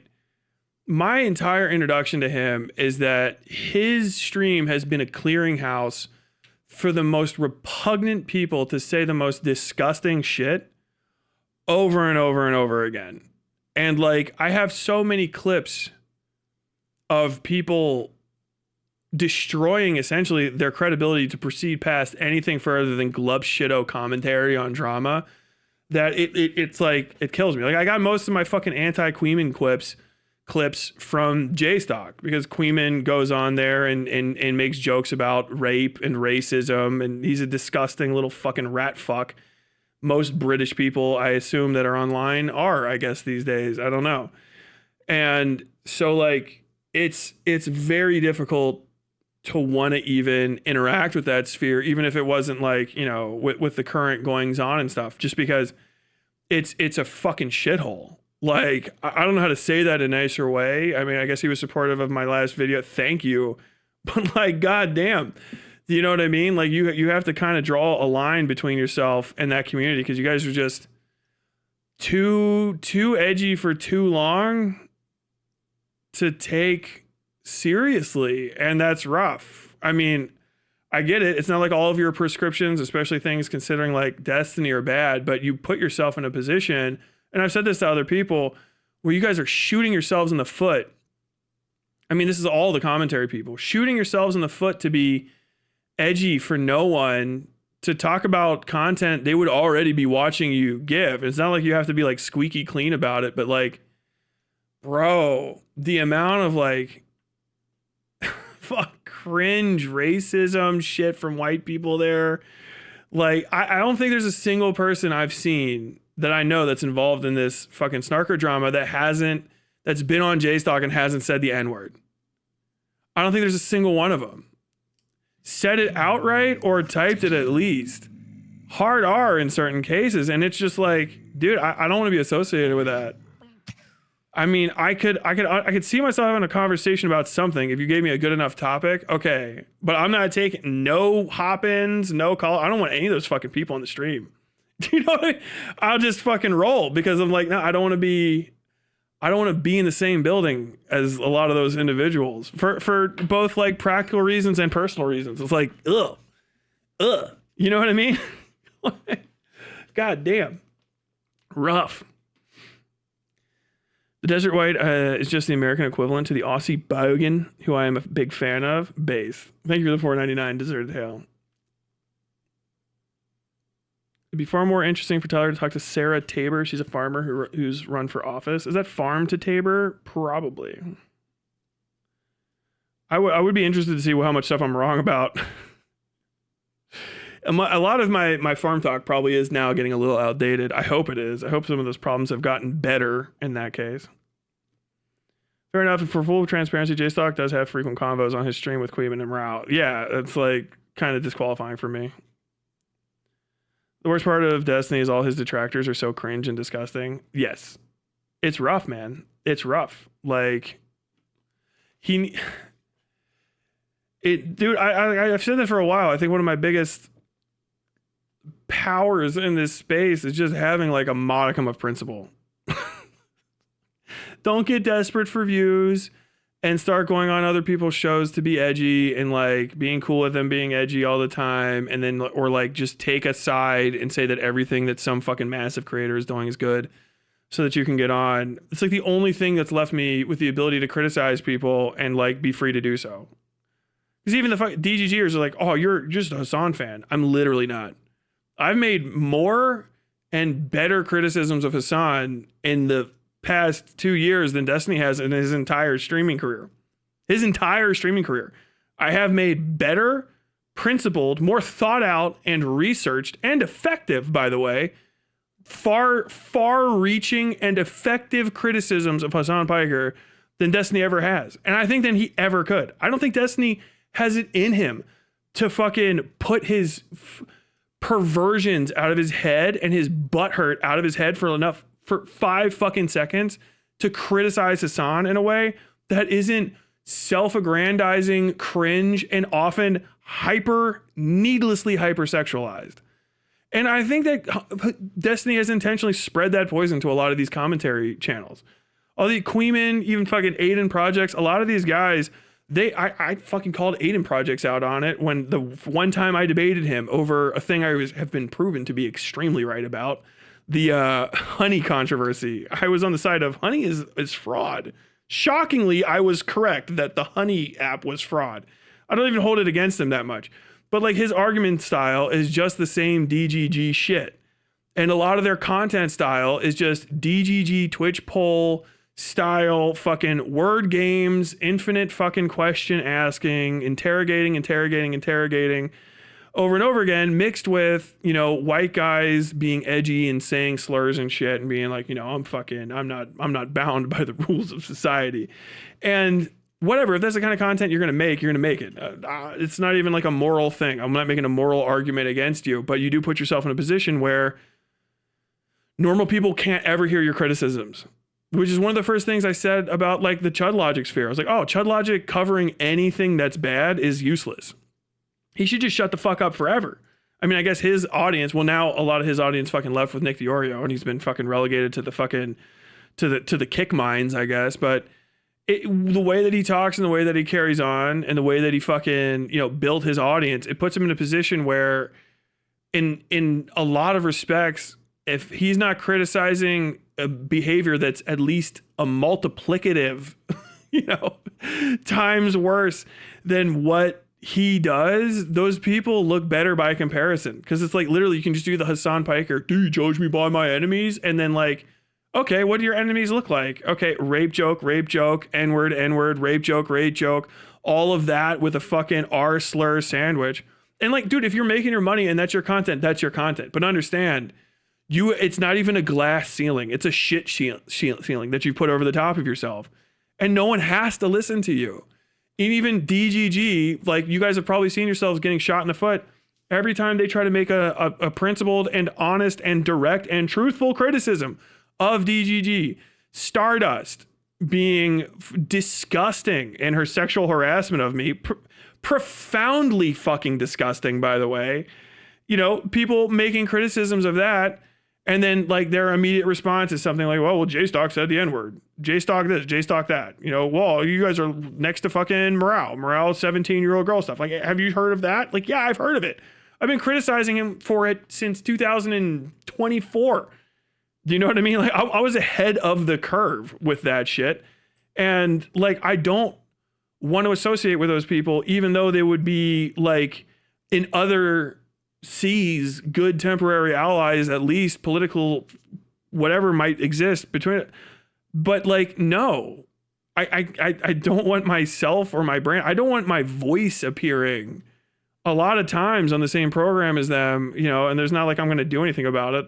But like, dude, you put yourself in a position where you cannot criticize people unless they are like committing a fucking sexual assault on camera or murdering someone, because the way that you conduct yourself in the company that you keep is so fucking awful that it ruins your message before it comes out of your mouth.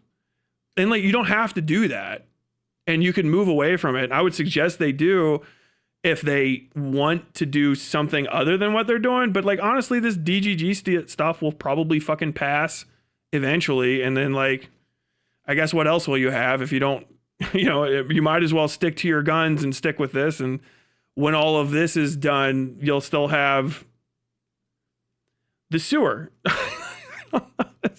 But I don't want to be in there. Do you know what I mean? When this is all over and done, I don't want to be my lasting cost of scrapping in these fucking circles to be like, oh yeah, you were fucking hanging out with the N-word guy and also the N-word pedo guy, and also the N-word pedo guy's friend who says the N-word as well and has weird fucking issues with him. Like, yeah, man, I'm golden, with all due respect. J-Stock was voted DGG of the year a couple years back. Actually, you know, a good one. And I think I brought this up during that. The person that they're saying is Solo right now, which apparently nobody's talking about. But Kiwi Farms is fucking always gang stalking random fucking individuals that are part of this Destiny thing and trying to figure out who the fuck they are. And apparently it's been for a long time known that Solo's real name is probably George Scorer. And they've used that guy's identity and the Solo Tiny Leaks, Solo was in Queeman's community, and connected a lot of those accounts with an account that was a DGG account for a long time before this like even started. And if you look at you can tell that the person who is talking to him, Rose or not, to Destiny, is a fan, because whatever. So like the person who is a DGGer. This is all an internal conflict, like, which is crazy, right?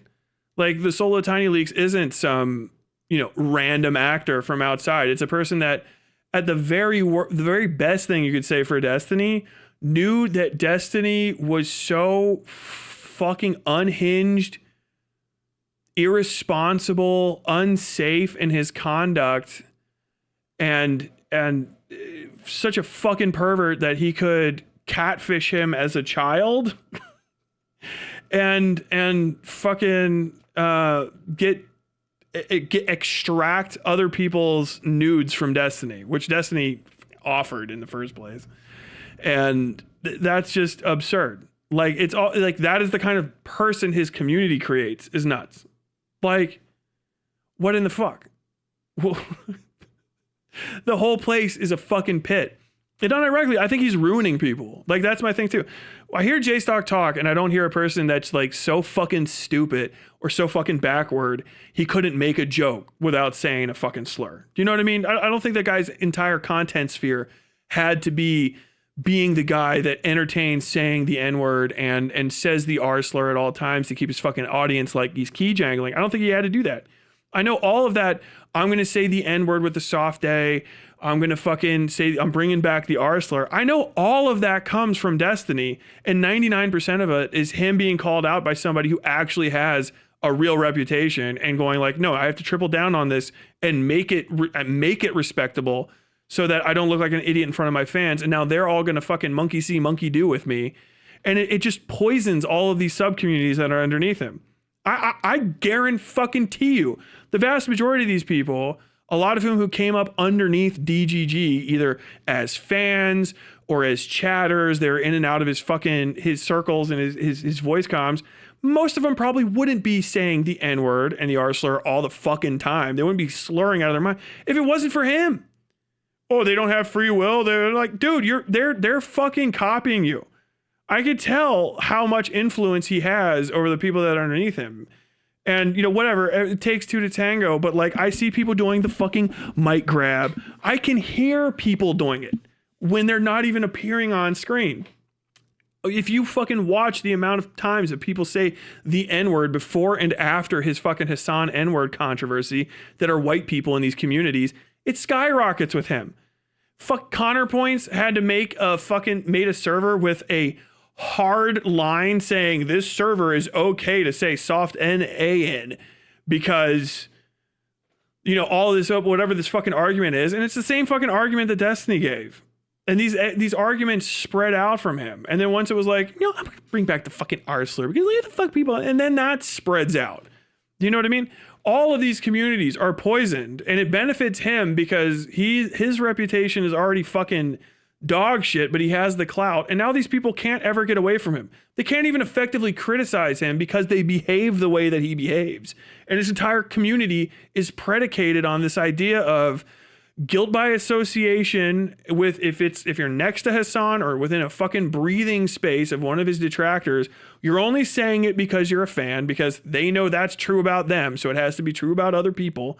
And if you were fucking acting the way that he does, well, now you can't ever make a criticism of him because more than likely you were in some group chat 4 years ago, 5 years ago with one of the dipshits that's still fucking sucking his dick, and they recorded you saying some stupid, racist, ignorant, bigoted shit so that they could fucking hold it against you later and make it so that you can't fucking criticize him because you did it too. Hypocrisy rules. Hypocrisy every fucking time. I can see this from the outside. I see his sub-communities that broke off from him doing the same thing. Chud Logic's spicy chat is packed fucking full of people who get into DMs with each other and record every conversation, screenshot every DM they have, so that they all have these giant blackmail folders against each other. Who's the creator with the community that's massive that does blackmail folders and fucking burn notices on every fucking person that crosses him, including his sexual paramours? Destiny. He's the fucking inciting fucking incident. He's the seed of all of this bad shit that is happening in this corner of the internet. He knows it and he revels in it because it lets him get away with it for another year, over and over and over again. And it's so fucking obnoxious that it unironically poisons other people's ability to participate in these spheres without dealing with him and his fucking idiot sycophant fans. And like, you can't, all these like kids that are coming in, 19 to 25 years old, who are like, how do I become a politics streamer? How do I talk about politics? Well, I don't want to be fucking David Pac-Man's boring ass, so I guess I'll hop in one of these Twitch poll things and unknowingly ruin my entire future by being 20 years old and white and on camera, saying the N-word and hanging out with people assaulting other fucking adults in public while screaming Destiny's fucking name at the top of their lungs. Like, yeah, you've permanently destroyed your ability to fucking correct him in the future by his fucking community's own standards, and they set you up. They set you up to do that.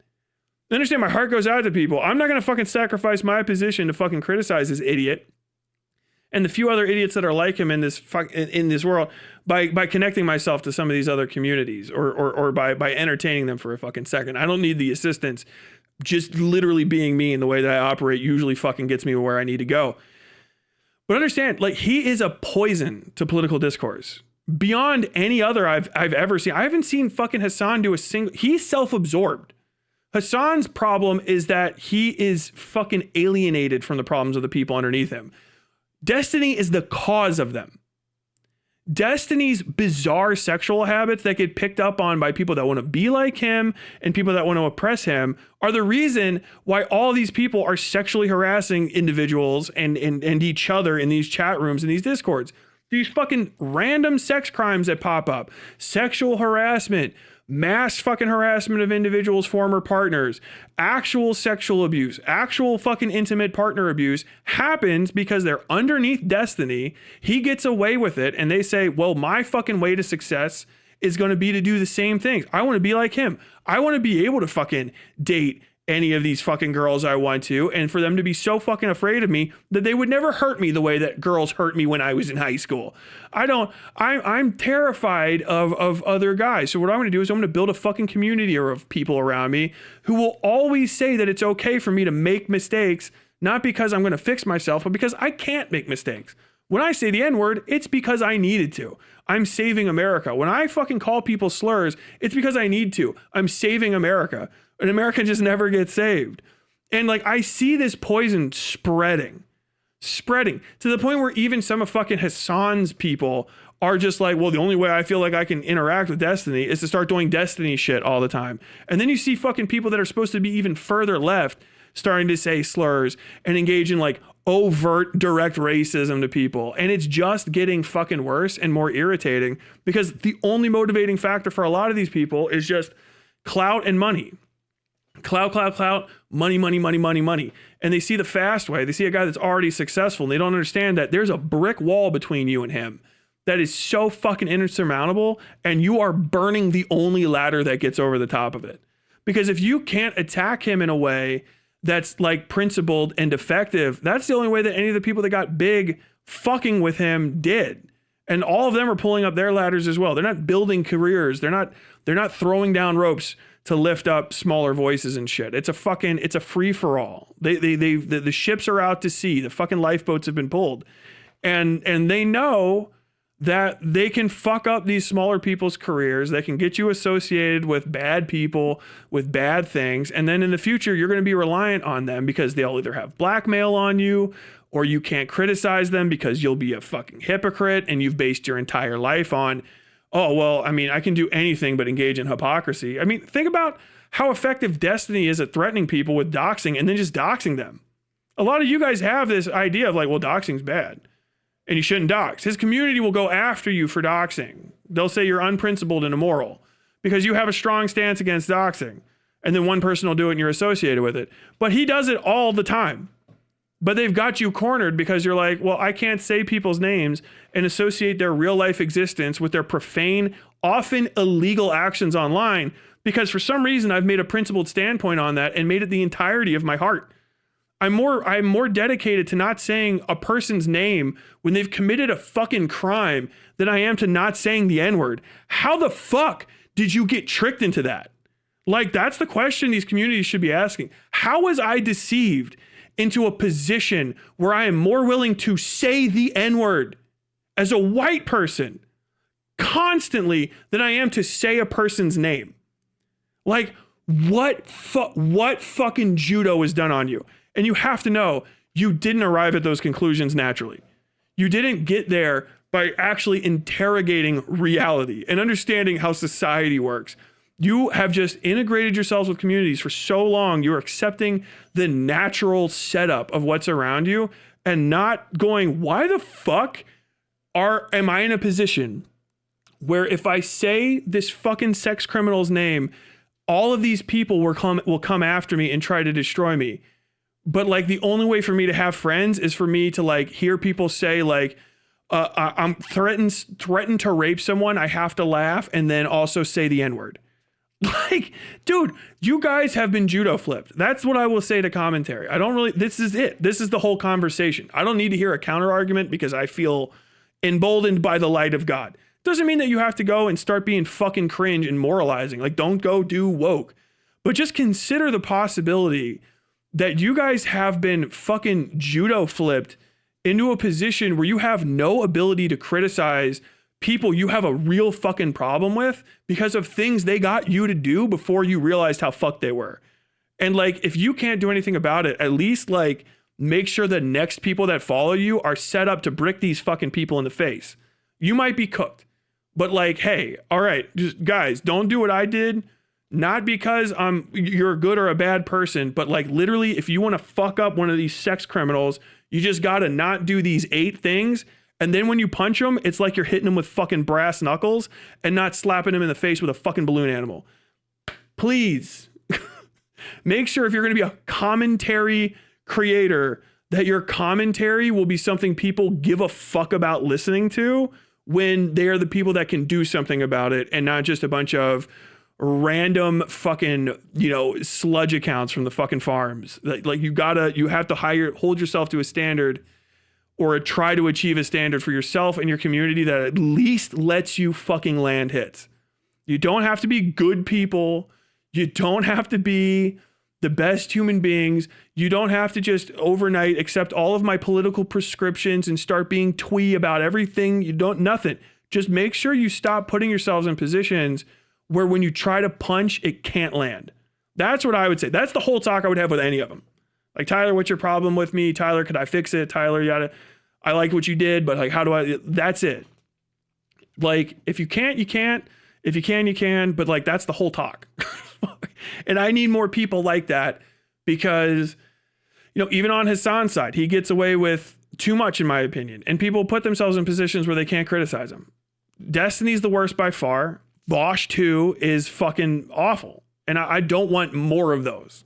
And I think the worst thing to possibly happen to come out of this is instead of going the one way where we have less of these type of people and we have more of the individuals that can criticize them, is that you lose your destiny dies off, not physically, but like, collapses into a puddle of protoplasm because his career gets defeated. And then from that just rises 3 more Destiny likes who are just more, they've paid attention and they're more immune the next go around to criticism and can get away with more because they're just more attentive to how to victimize the people around them, take advantage of women and of men and of desperate, idiotic, fucking lonely people online, and turn them into their personal army of slur-saying morons. And then once you get out of the cult, you can't even criticize it because, you know, they've gotten you to fucking blackmail yourself into fucking piss. Like that shit sucks. It would suck for me to finally be able to make a strong criticism. I mean, think of counterpoints. I mean, a lot of people made fun of counterpoints, rightfully, right? He broke up with DGG. He had serious shit to say to them, and then he couldn't stand on any of it because he was so fucking gelded by having been in that community for so long that it just doesn't work. If Destiny's such a bad guy, why did you stay so long? Well, I was his friend. Like, why were you, if he was such a bad guy, why were you his friend for so long? Like, well, you know, I thought I could change him. Well, he didn't change, and you stayed his friend for a super long time. That ended up with him doing age play and stuff, and now you're fucking busted up with him, and you've got nothing. Why should anyone listen to you? Well, I don't know. I'm principled now. Finally, you know what I mean? Like, guys, stop doing that to yourself. Even if you are a DGGer, I'm not even going to tell you to criticize Destiny. I'm not going to tell you to break with him. I'm just going to tell you every time you're going to go live or you think about doing content with him or anyone else or typing or posting in that fucking server or the sub servers with anyone, consider not using the N-word. Just consider not doing it. Consider not saying slurs. Consider not making jokes about sexually assaulting people or sexually harassing them. Consider taking a step back. If anyone's engaging in overt cruelty or you feel like you're getting ready to be the 8th dog in a dog pile, just step back and observe and see how you feel about it and think whether or not when you're 10, 15, 20 years older than you are now, if you want people to remember you and think of you as the person that participated in that activity. And if that would, if you were the 15, 20-year-old version of yourself, older version of yourself, your dad, your grandpa, an uncle, aunt, your mother, your sister who's older than you, if you saw them engaging in that sort of behavior, would you say, this is how I want to remember them? I'm so happy that they did this when they were a kid. I'm really proud of them. Or do you think that maybe you should fucking not do it?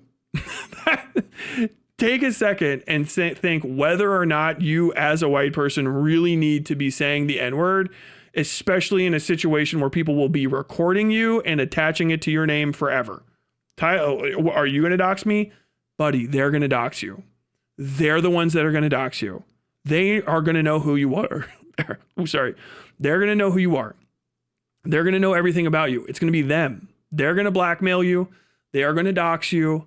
They're going to say like, oh, okay, well, he wants to say now that the 6th rape has happened that he's upset about it. But he was in a fucking call with me, and I guess I don't record calls, but I just happened to have recorded this one. And he said it was very funny the first time it happened when all 3 of us were there. Yeah, I can confirm. As a matter of fact, let's all jump into Discord and say, remind everybody about how Phil laughed during this thing. That is what your future is going to be. Stop engaging with these people like this. Stop saying things that are going to get you fucked. The internet's forever used to be words to live by 20 years ago. And now everyone's just like, don't dox. It works. It's effective. People will honor it instead of trying to fuck you over when they don't like you. It's coming. All your shit will be out at some point. Everyone will know.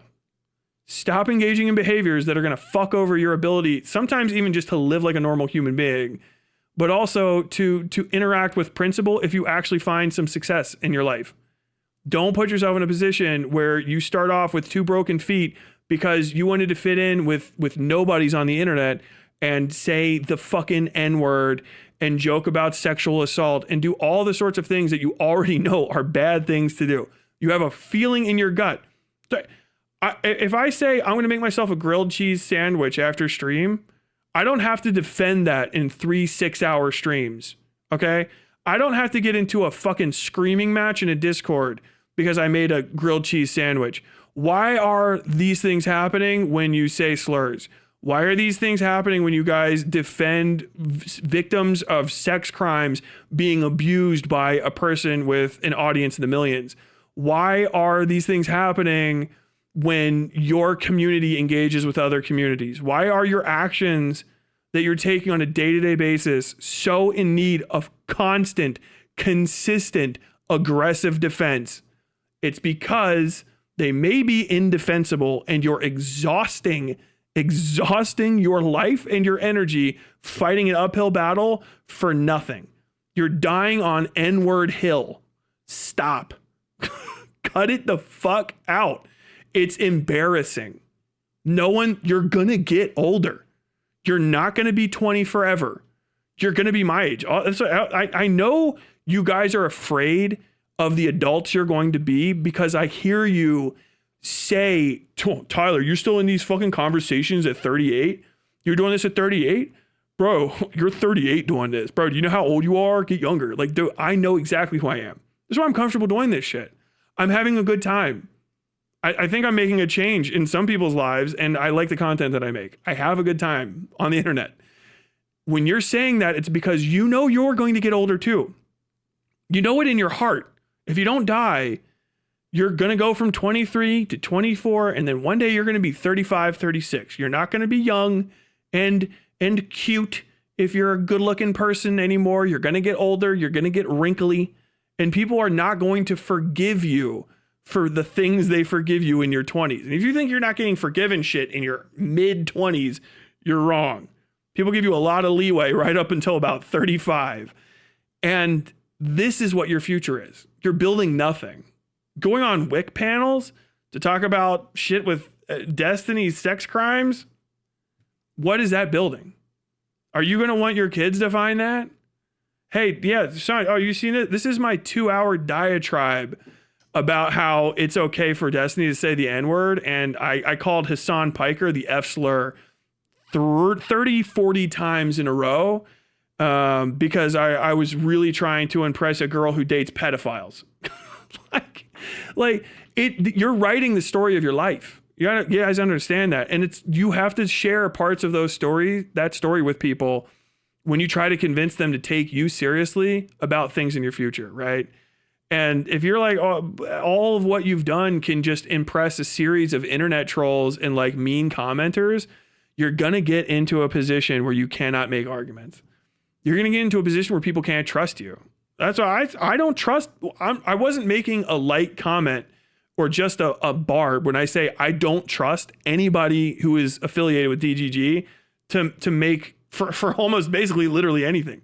I wouldn't trust them to hold $5 for me when I look the other way. And it's because it's an untrustworthy community. I don't care if they've done right by you. I'm not in that community.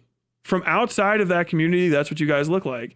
And that stink will follow you afterwards.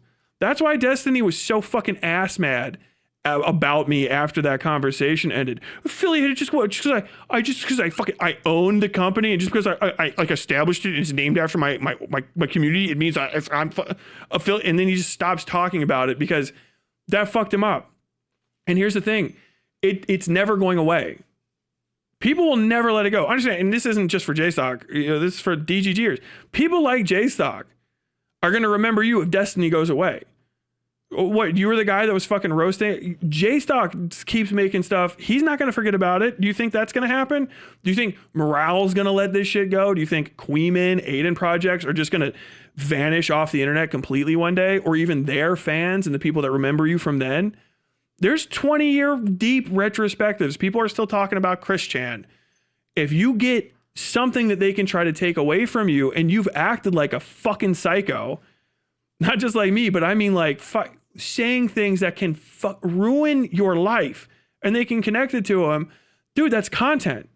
You're just turning yourself into future content. Like, you guys, DGG small creators are a herd of future potential lolcows. And like, don't put yourself in that position. Like, you might say like one day, oh, hey, fucking, I'm done. 2 years from now, go and get your master's degree. You get your master's degree. You got your shit together. You get married. You live life. And then you go into politics 8 years pass, right? Now you're running for mayor, and then all of a sudden out of left field, new video surfaces of current mayoral candidate laughing and seal clapping to WIC TV saying the R slur over and over and over again back in 2026. Who shared that? Oh, fuck, Morale Live, now with a whole 5th more subscriber than he had in 2026, but he fucking clipped you, dude. You got clipped forever ago doing stupid, evil shit online. And they're going to bring it back up. Like, that animosity between commentary and Destiny is not going to go away with Destiny, by the way, small DGG creators. All of you guys, he's never going to support you if you get fucked up, by the way, as well. You know, even down to your fucking Mootons and shit, Dan Saltman, etc. Like, if Destiny goes and he vanishes, or he has to get off the internet, or he goes to jail or something, like, you guys aren't going to be forgiven for being associated with him. And all of these commentary channels, people in Hassan's sphere, individuals you have never even heard of yet, that might not even have careers yet, but were watching you at the time, are not going to forget. People, I still bring up Tonka Saul and Andy Worski and that fight. That fight not happening is one of the fucking funniest things in the history of mankind to me. And like, it still informs how I talk shit to this day. And I brought it up, right? Like, it doesn't end. The internet's forever. And you guys are permanently destroying your ability to participate in the political process. Commentary guys, don't let DGG wear off on you. Even if you're a piece of you like the racism and stuff, there's no reason to constantly be doing it, because it will just fuck up your shit. It just will. I mean, I'm saying things in repeat by now, but like, I think that's a good point to make. I'm gonna leave it on that. I'm gonna talk to chat for a second, and then I'm gonna end stream. But like, please, folks, you have a sense for the direction you want to go. And if you're going to be a shock jock, if you're going to be Kino Casino, you know what I mean? Like, hey, that comes with its ups and downs, suffer, whatever the fuck. I don't really watch them very much, but people love them, and they made a fucking living, I guess, on the kind of content that they made. If you're going to do that, do that.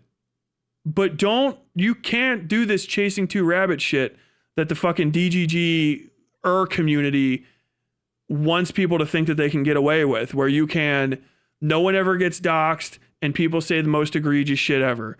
People commit crimes, but they don't get reported. People can be involved in politics, but they can also have the most like disgusting rap sheet in the history of mankind. Like that doesn't exist other places. If you want to be a shock jock, go for it. Do it. I won't morally judge you. I'm talking about effectiveness of action at this point. It's materialism. I'm trying to trick you into thinking like a socialist. Sorry. But like, if you want to do politics, you got to stick to politics. If you want to make criticism on people and do commentary on them, you have to have a sterling reputation that can't be used to ignore your commentary. It's just very obvious to me from the outset. And people are fucking it up, and it's left us in a position where I have seen this stalemate just go on for years now, right? Years of like, hey, I'm going to criticize Destiny the same way again for the 100th time in a row, and his people are going to reply with this bullshit because they can get out of it. You know what I mean? And no other people that are in the middle want to listen, because it is very easy to connect this commentator with the fact that he went on a 15-minute racist screed just for shits and giggles. And $60 in donos. Throw away your entire future for one fucking red dono. Stop doing it. No card posting? Shit.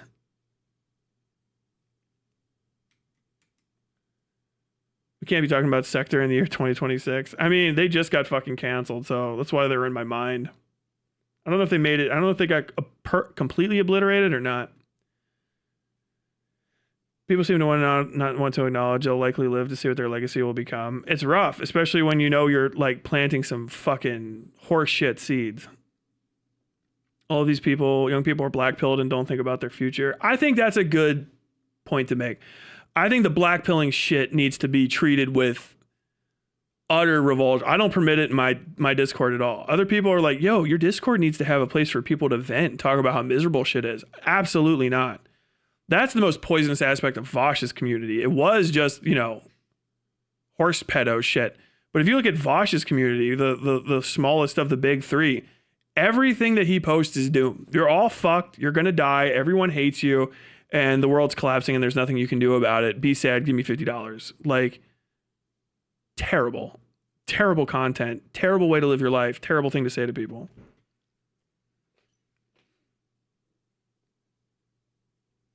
Being in your 20s means you try things that fail. This one's a failure, bro. Get out what you can. Yeah. And you don't have to do anything stupid. Like, I'm not asking like DGG to like mass exodus. We're going to turn on Destiny overnight.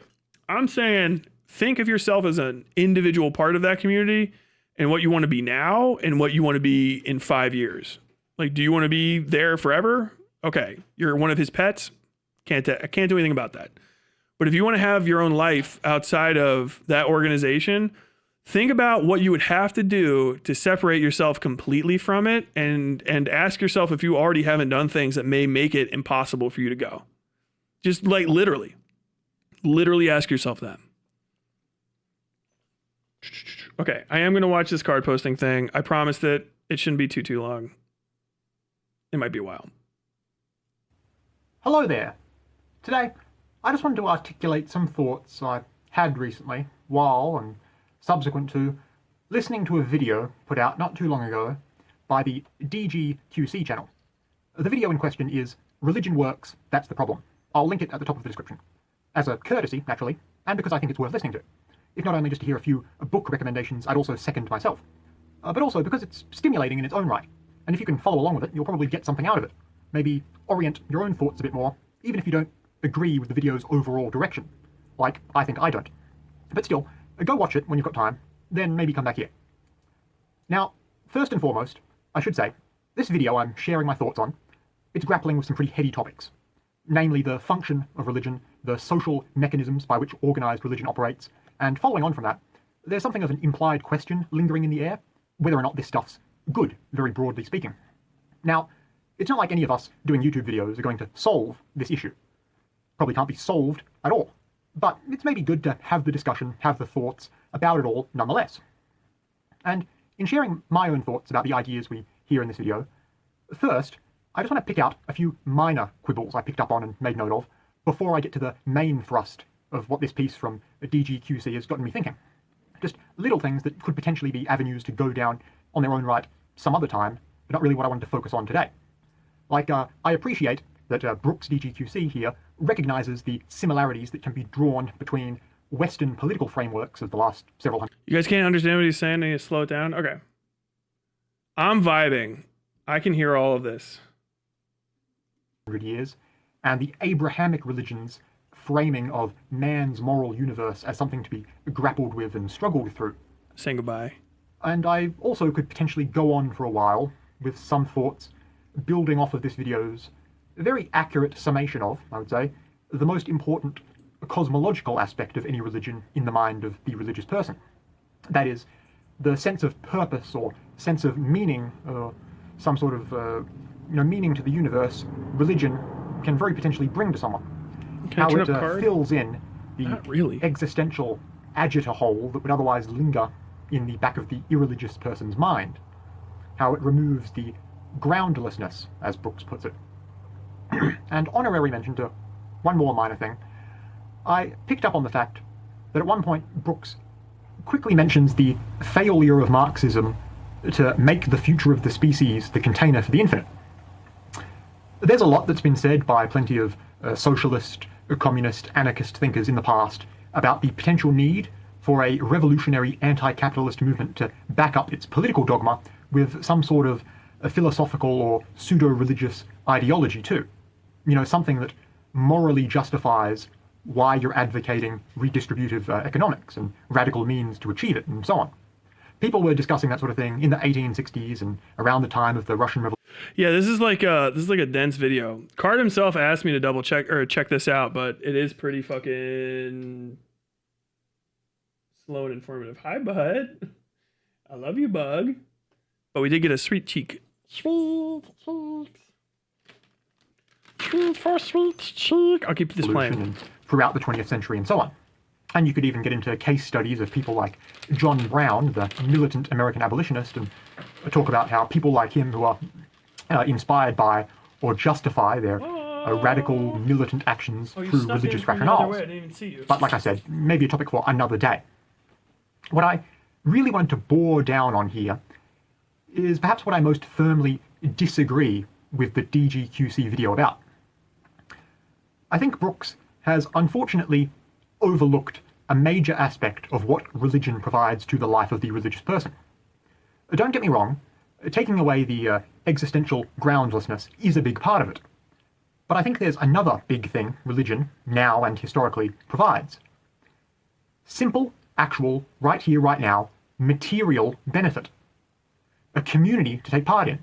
Friends, family, a rich cultural tradition to inherit, music, food, poetry, celebration, romance, purpose, beyond just an existential sense, but things that can enrich your life on Earth right now. I would go so far as to say that's quite probably the most important function of religion, especially today. If your religion is functioning well, functioning like it should, like it ought to, then its real agita-removing power will not lie in providing belief in a supernatural higher power, or some sort of life after life, but in simply looking around and seeing you've got a community. Now, in one sense, having a community, and particularly knowing that that community will outlast you, it gives you some existential purpose. It gives you a project of a sort to contribute to, where your actions and what you add to it will hopefully persist. Your life ends, but the meaning of it, what you do, what you've done with it, that persists. Now, a lot of outlooks on the world can have that dynamic. Go ahead, Buck. But for one thing, the fact that evidently the most enduring communities where this dynamic has worked for thousands of years are religious ones and not secular ones, I think that speaks volumes. But I'm not here to do apologia for any specific religion, or even the idea that you, the viewer, should join a religion necessarily. But I want to speak from a position of experience to give an example. Take Judaism, as it currently exists just about anywhere in the Western diaspora, for instance. Well, everybody's the thing Judaism today provides most of all to the individual Jew isn't anything theological or cosmological. It's that community, like an extended family, a family that wants you to succeed and tries to instill in you a sense of values and material security that will help you to succeed.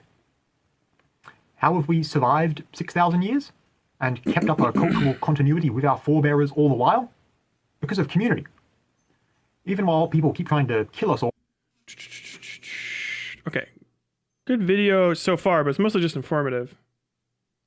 I want to get to the argumentative piece of it. Just kind of front-loaded the response here.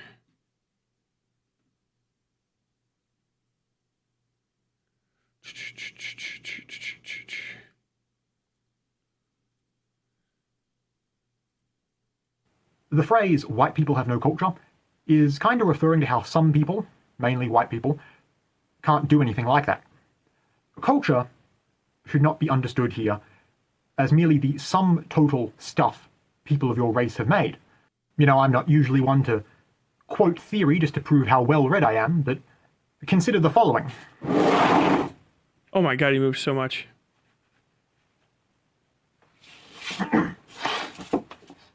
You might say, all us Jews are like a fiddler on the roof, simply trying to scratch out a pleasant little tune without breaking our necks in the process. That isn't easy, of course. So, you may ask, why bother? Why stay up there fiddling on the roof if it's so dangerous? Perhaps there's no easy answer. Maybe because it's just what we know. It's our lives, our fiddle, our roof. But how do we keep our balance up there? That I can tell you in a single word. Tradition. Because of our traditions, we've managed to keep our balance up there for many, many years. We have traditions about how to sleep, how to eat, how to work, how to wear clothes. For instance, we always keep our heads covered, and we often wear these prayer shawls under our coats. It reminds us of our dedication to God. You may ask me, how did this tradition get started? Well, let me tell you. I don't know. But it's a tradition nonetheless. And because of this tradition, in our little village, each and every one of us knows exactly who they are and exactly what God and the community expects of us. No, okay, I kind of get it. I actually did watch this already. I listened to this video before. I thought it was a supplementary video, but this is the one he shared with me. No, solid. It kind of goes on to what I'm talking about. I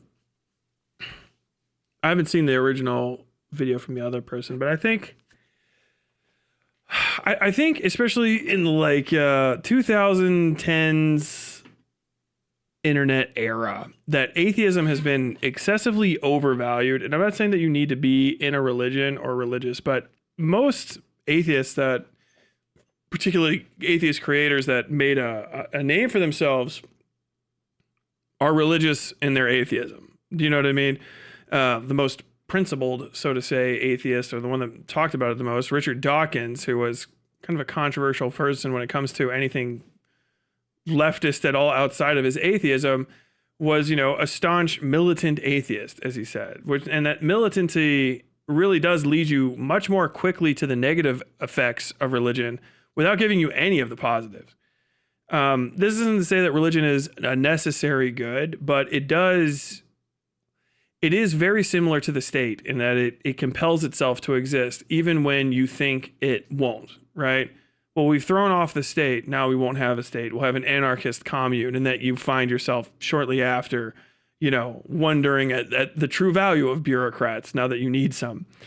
And with religion, what it really is a bunch of spackle for the missing parts of human society.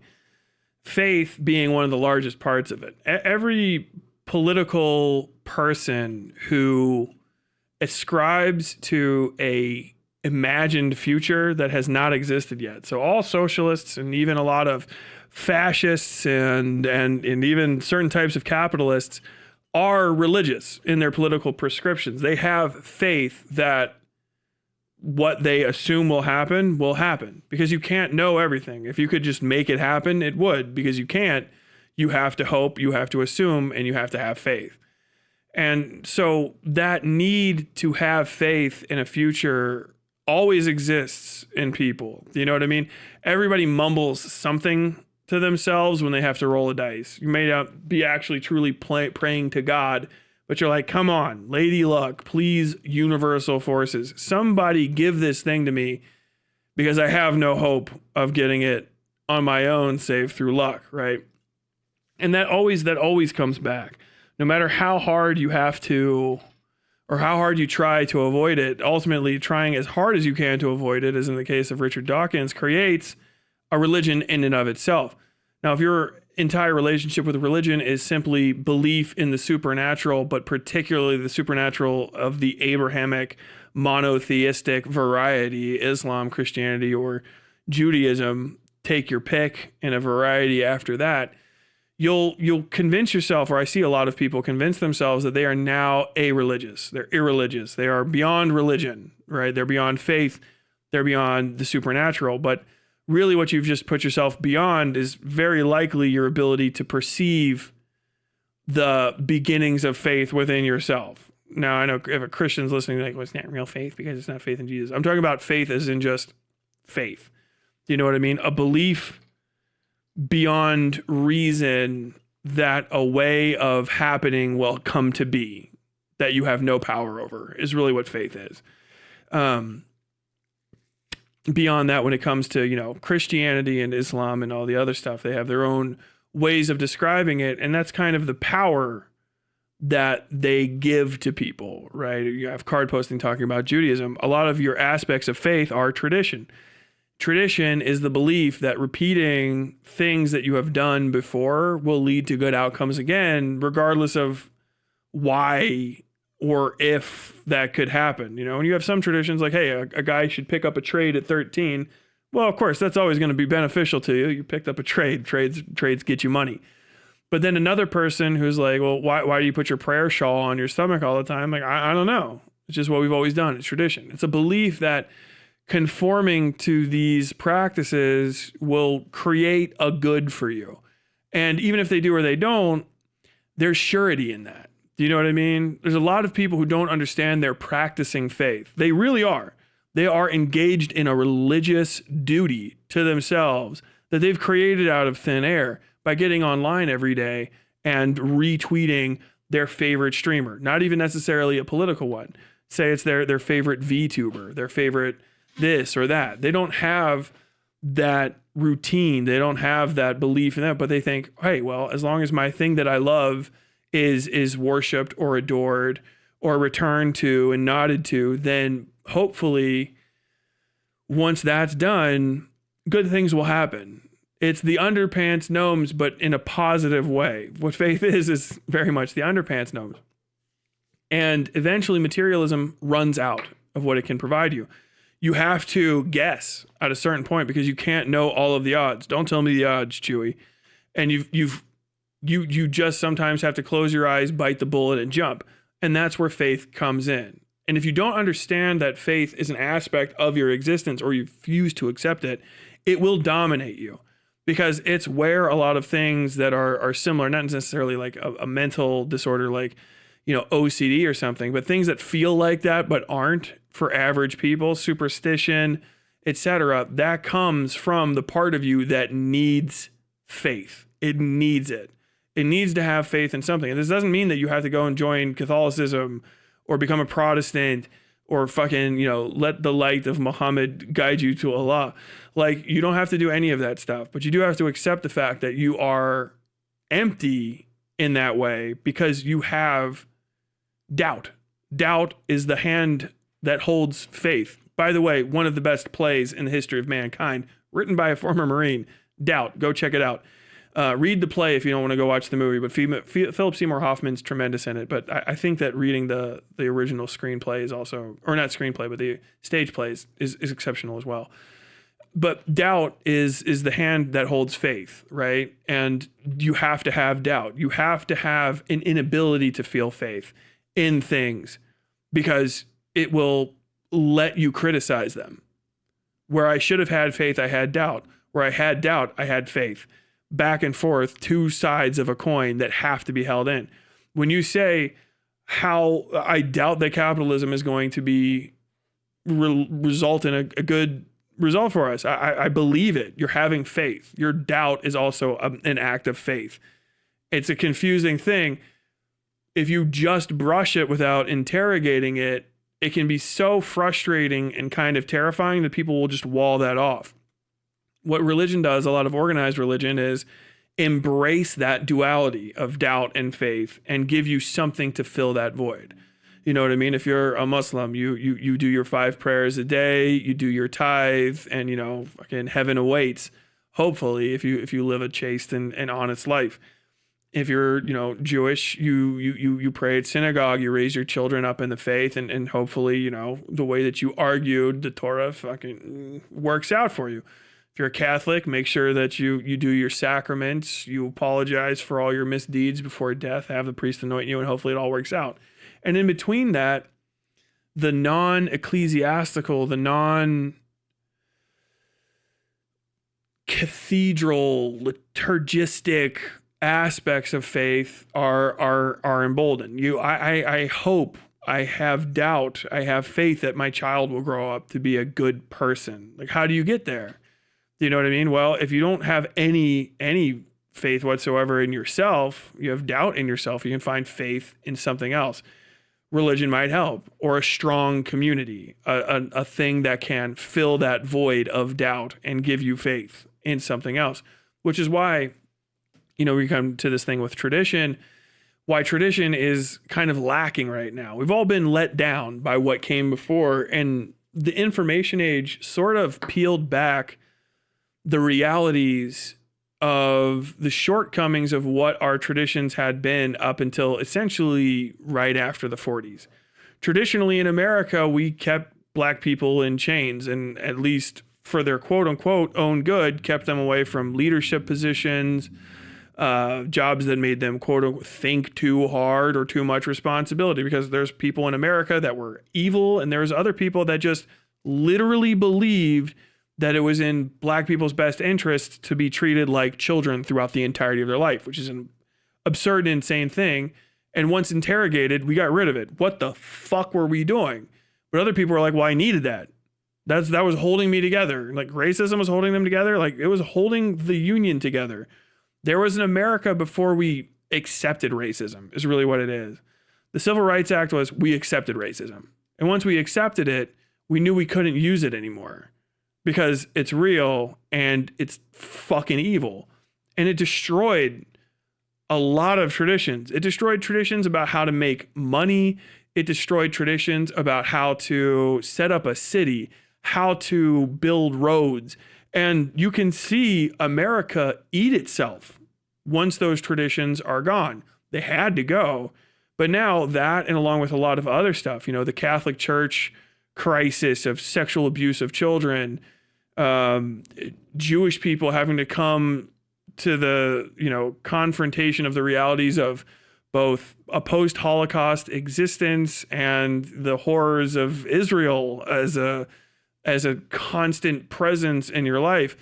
The people of Muslim faith, both having to deal with centuries of schismatic issues between two parts of themselves, and also the Western view of their entire faith as being this barbaric and evil thing, and also people of their faith for no good reason becoming barbaric and evil and blaming it on Islam, when in your heart and reading the book that there's nothing in here that would justify you flying planes into towers full of fucking people with children on board. This is obscene.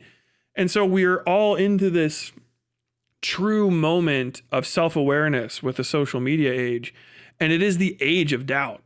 It really more so than any time. People trusted 30 or 40 years ago in a way that they do not now. And it's justified, which is also scary. You know what I mean? So we went from no, you get vaccines to, I don't know if I can trust a vaccine. You went from, well, at least I vote, to, I don't know if I vote matters. And people just don't know. They have doubt. And because of this extreme amount of doubt, people have fear. And religion was the good way of alleviating that for the longest time, because even as bad as things, on earth got, there was always the promise of something else, or there was a path to something else. And along with that path and that belief were people that would be compelled, both through tradition and through their own practice of faith and their understanding of faith, to act against their own self-interest and assist others. A lot of our charities that exist are based on tradition started by churches and other religious organizations, both in the Christian world, in the Muslim world, in the Jewish world. And that's just in the Abrahamic. I'm speaking mostly to Western people, and I know that these same things are repeated outside of the Western world as well, but I just can't be exhaustive. But I want everyone to know that these are repeating things. They occur in basically every ecclesiastical, religious, faith-styled tradition, is that eventually it does lead to a point where you go, my belief in this faith suggests that I should treat others well, even though I have no reason to. I doubt that I have doubt that it would even benefit me to take this person in, but I have faith that if I do it, a good thing will happen. And that extends deeper into your life in more simplistic ways. I have faith that this education system will teach my child math. I have faith that when I get in my car, it'll start and it'll go somewhere because it was inspected. It's a Ford. It's a good thing. I have faith in it. And we are is this world society, because of this constant self-surveillance, in a state of perpetual doubt these days. It is true. It is just the case. Is there an easy fix to it? No. Is religion the sure answer? No. But the focus for, I guess, especially young people, should be to understand that there will be organization and organizations, not just necessarily like an org, but an actual just collective of people that big and small grow together in order to try to fight off this sense of doubt, this pervasive lack of faith by giving you faith in other people. Hey, at least there's some rules. At least there's some place I can go to say the N-word. I didn't think I could do that anymore. At least there's some place to go and like, speak my mind about women. I didn't know if I could do that anymore. It was the last thing I had. And so people will just focus on their self once everything else is gone. And there does need to be a push toward selfless traditions, truly selfless, not just giving of self, but things that exist without benefit that you can rely on. You're knocking on wood, your superstitions. And I think to a degree, I've seen people trying to build it. You know what I mean? Cancel culture, even to a degree, is just like, hey, we have faith that if you do something and people catch you, everyone's going to get together and point at you and say it's bad. Well, I have faith that if I do something bad, this cancel culture is going to get me. That's a new thing. That's a new tradition. What we think of as memes, if you're talking about, I think, is that Dawkins?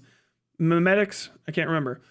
But memes or memetics are the genes of society, so to say. That's kind of how it's principally broken down. And right now, while we're in this post-revelation, really, we kind of are in the book of Revelations, even though it's not what was revealed to the guy, but really more like everything's revealed. There's very few secrets in this era. There's a very small lack of privacy, very, very, very, very broad and expansive awareness. And I think the awareness of self is the one that's the scariest to people. Even if no one else is looking at you, you can't not see yourself. You know what I mean? You fuck a mirror. You see videos of yourself in mirrored and unmirrored ways. People, oh shit, I'm in the background of that shot. Oh man, I'm on TV. Oh man, that's my name in chat. And like that sort of hyper self-awareness puts you in a position where a lot of people don't know how to behave, right? The rules are different. And there's not just rules, but there's entire new games, so to say, where you don't even know what the hell to do. You don't know like not only do you not know the rules of the game, you don't even know how it might be scored or played. You don't know if the rewards are there type deal. And people are figuring it out. And I think as humanity has in the past and will in the future, we'll figure out rules for it. We'll figure our way out. We'll get it. We'll get a handle on it. We'll start putting it together. But you can be the change that you see in the world. Like my server, I already see traditions essentially coming into play, some of which I have direct control over and made, others that I've shepherded, so to say, into a certain direction, and others which they just appeared on their own as my society that I'm making, small as it is on my server, kind of blossoms. And a lot of what I do on my server, I want to share with other people because I think it's a good way for an internet society to conduct itself. And it's based off of a lot of different places, some of which people will find, they'll go, there's nothing you could learn from them, but I do. I mean, from fucking 4chan and Kiwi farms to YouTube comment sections and far and beyond forums abundant that I've been on. It's just you get to see how people behave when they have certain rules applied and don't have certain rules applied, and what kind of behaviors should and shouldn't be encouraged. And really, people have this, regardless of how bad you might think they are or morally repugnant, and that might be the case that that's true and your impression is correct, people still have a good sense of taste when you kind of let the law of large numbers go. And you can look into a lot of different places and a lot of different communities and go, that works, that doesn't, that works, that doesn't, that works, that doesn't, and put something together. And then maybe, what I have in mind, that works, that doesn't, and someone takes it off and goes. But I think the good thing to do, and I keep saying I think and starting and going in a different direction, that people need to focus on from here on out is a true focus on understanding that you are in the time of tradition creating. This is a tilt, really more so than even like the baby boomers got. This is a time where people in China can dictate the good behavior of people in America in a way that the people in America will go, oh, okay, and find a sense of brotherhood in that decision. Oh, this is a great way of conducting oneself in this environment that none of us know how to understand. People in America can have, a suggestion for somebody in Africa. People in Africa can have a suggestion for someone in Europe, and then on and on and on and on and on it goes. And we can build something that's bigger than the things that were destroyed before. And you can learn from them. Because I say, like, look to religion when you're trying to understand faith and doubt and people's attempts to make sense of the world, doesn't mean that you have to go and rebuild the papacy. You know what I mean? Just because I say, hey, look to Islam, doesn't mean that you have to go and start, instituting tithes. Just because I say go and look into Judaism doesn't mean that you have to start writing everything down on very big scrolls in old languages. Like, it's bigger than the most aesthetic and material pieces of what you're observing. You got to really dig in deep culturally to understand tradition.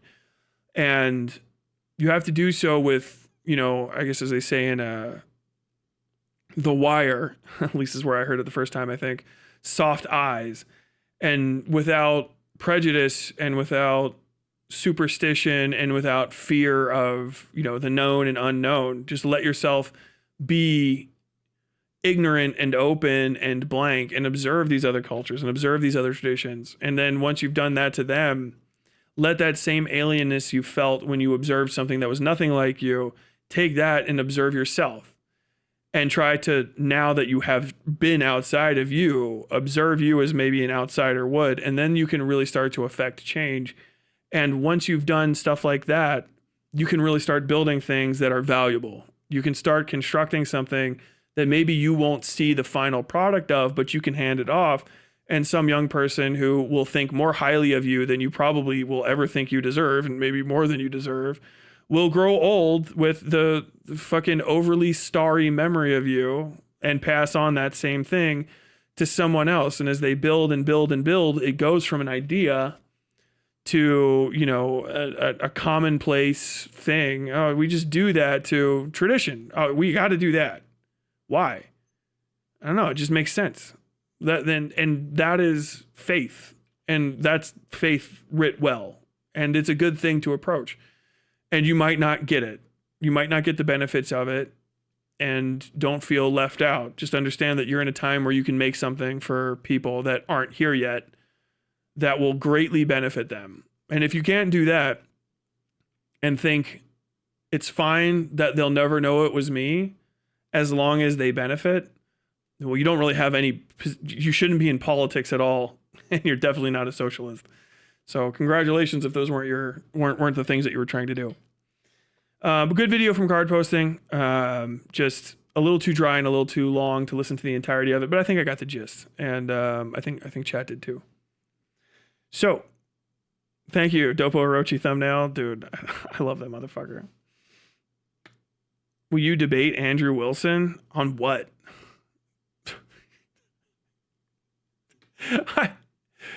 I'll talk to pretty much almost anybody, but like, on what? Do you know what I mean? I don't have principled disagreements with Andrew Wilson because I don't take Andrew Wilson seriously. I don't care what he has to say. So, it's like, would you debate Destiny? Sure, probably on a few different things, most of which he probably doesn't want to talk about. Would I debate Hassan? A billion. I would love to, not because of the clout, but because I think that there's a lot of flaws he has in arguments, and I pay a lot of attention to a lot of different things that he says, and they're not so substantially different for me that I like they're slightly off. That's where good debate happens. With somebody like Andrew Wilson, it's like, the opposite of what I believe. I mean, I could have that conversation. I don't think it's valuable particularly, but I'll do it for shits and giggles. But the second it gets boring, I'm going to turn it into content. You know what I mean? But I just don't like random fuckos that think the perfect opposite of me. I will have a conversation with someone that may go cuckoo bananas. It may be Lyle the bird pervert at the end. I'll do that. But like, I don't want people to get the idea that I'm going to sit down and have like a structured and boring as fuck conversation about some shit with somebody that believes the complete opposite of me, that's going to go nowhere. And I'm not going to go like, okay, it's Looney Tunes time. I don't want anyone to get that opinion, because I don't want anyone to be disappointed when I start fucking talking in alternative voices and getting a little fucking wacky. My rules, I guess there's new people here. My rules are always, well, first off, don't defend me. Never waste your time online defending my character or person. Just don't do it. You can argue my points. If someone's like, Tyler's wrong, here's the point he made, and you're like, no, I agree with that point, you can do that. Just don't defend me personally, like my character. I don't care for that. I don't need it, and usually people are bad at it. I always just return the energy that somebody brings to a conversation, and it doesn't mean like, oh, I wait until they draw to draw. It's just the vibe that I get is immediately the vibe that I respond with. And I'll talk to pretty much anybody, but don't expect that the conversation is going to go like in a certain way. I don't, the first rule I bind myself to when it comes to, especially in online stuff, talking, is it's got to be entertaining. Content, good content is above all. If it's bad content, in my mind, I'll switch it up. It will flip in a fucking heartbeat. Long story short, couldn't see things beforehand. Did I go beat little DGG jib shit like you wanted? Yes. I talked to him on Saturday.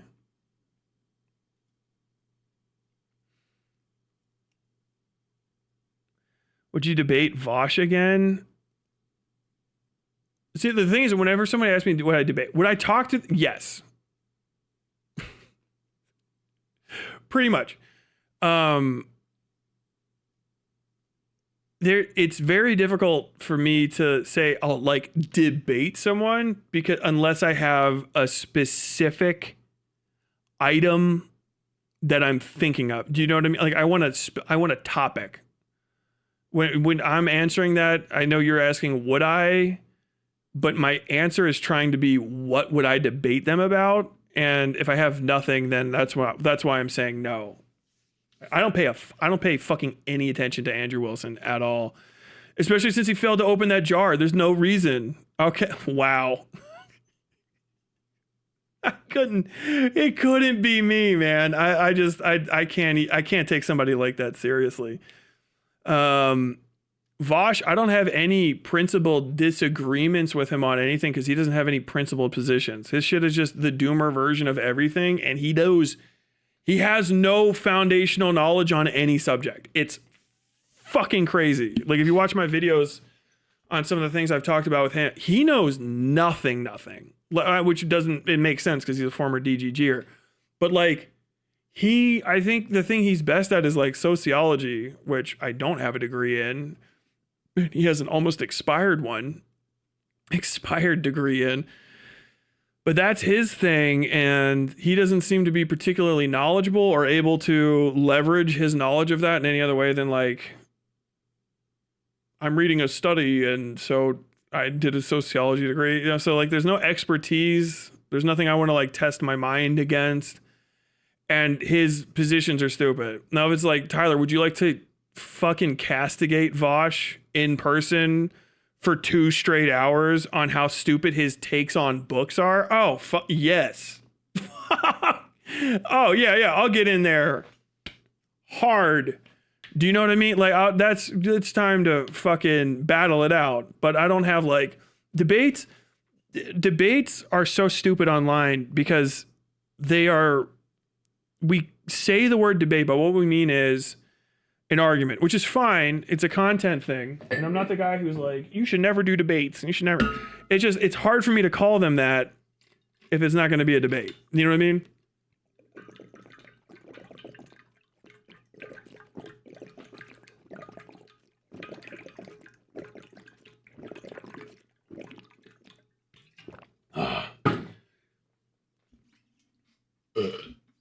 I was a little parched.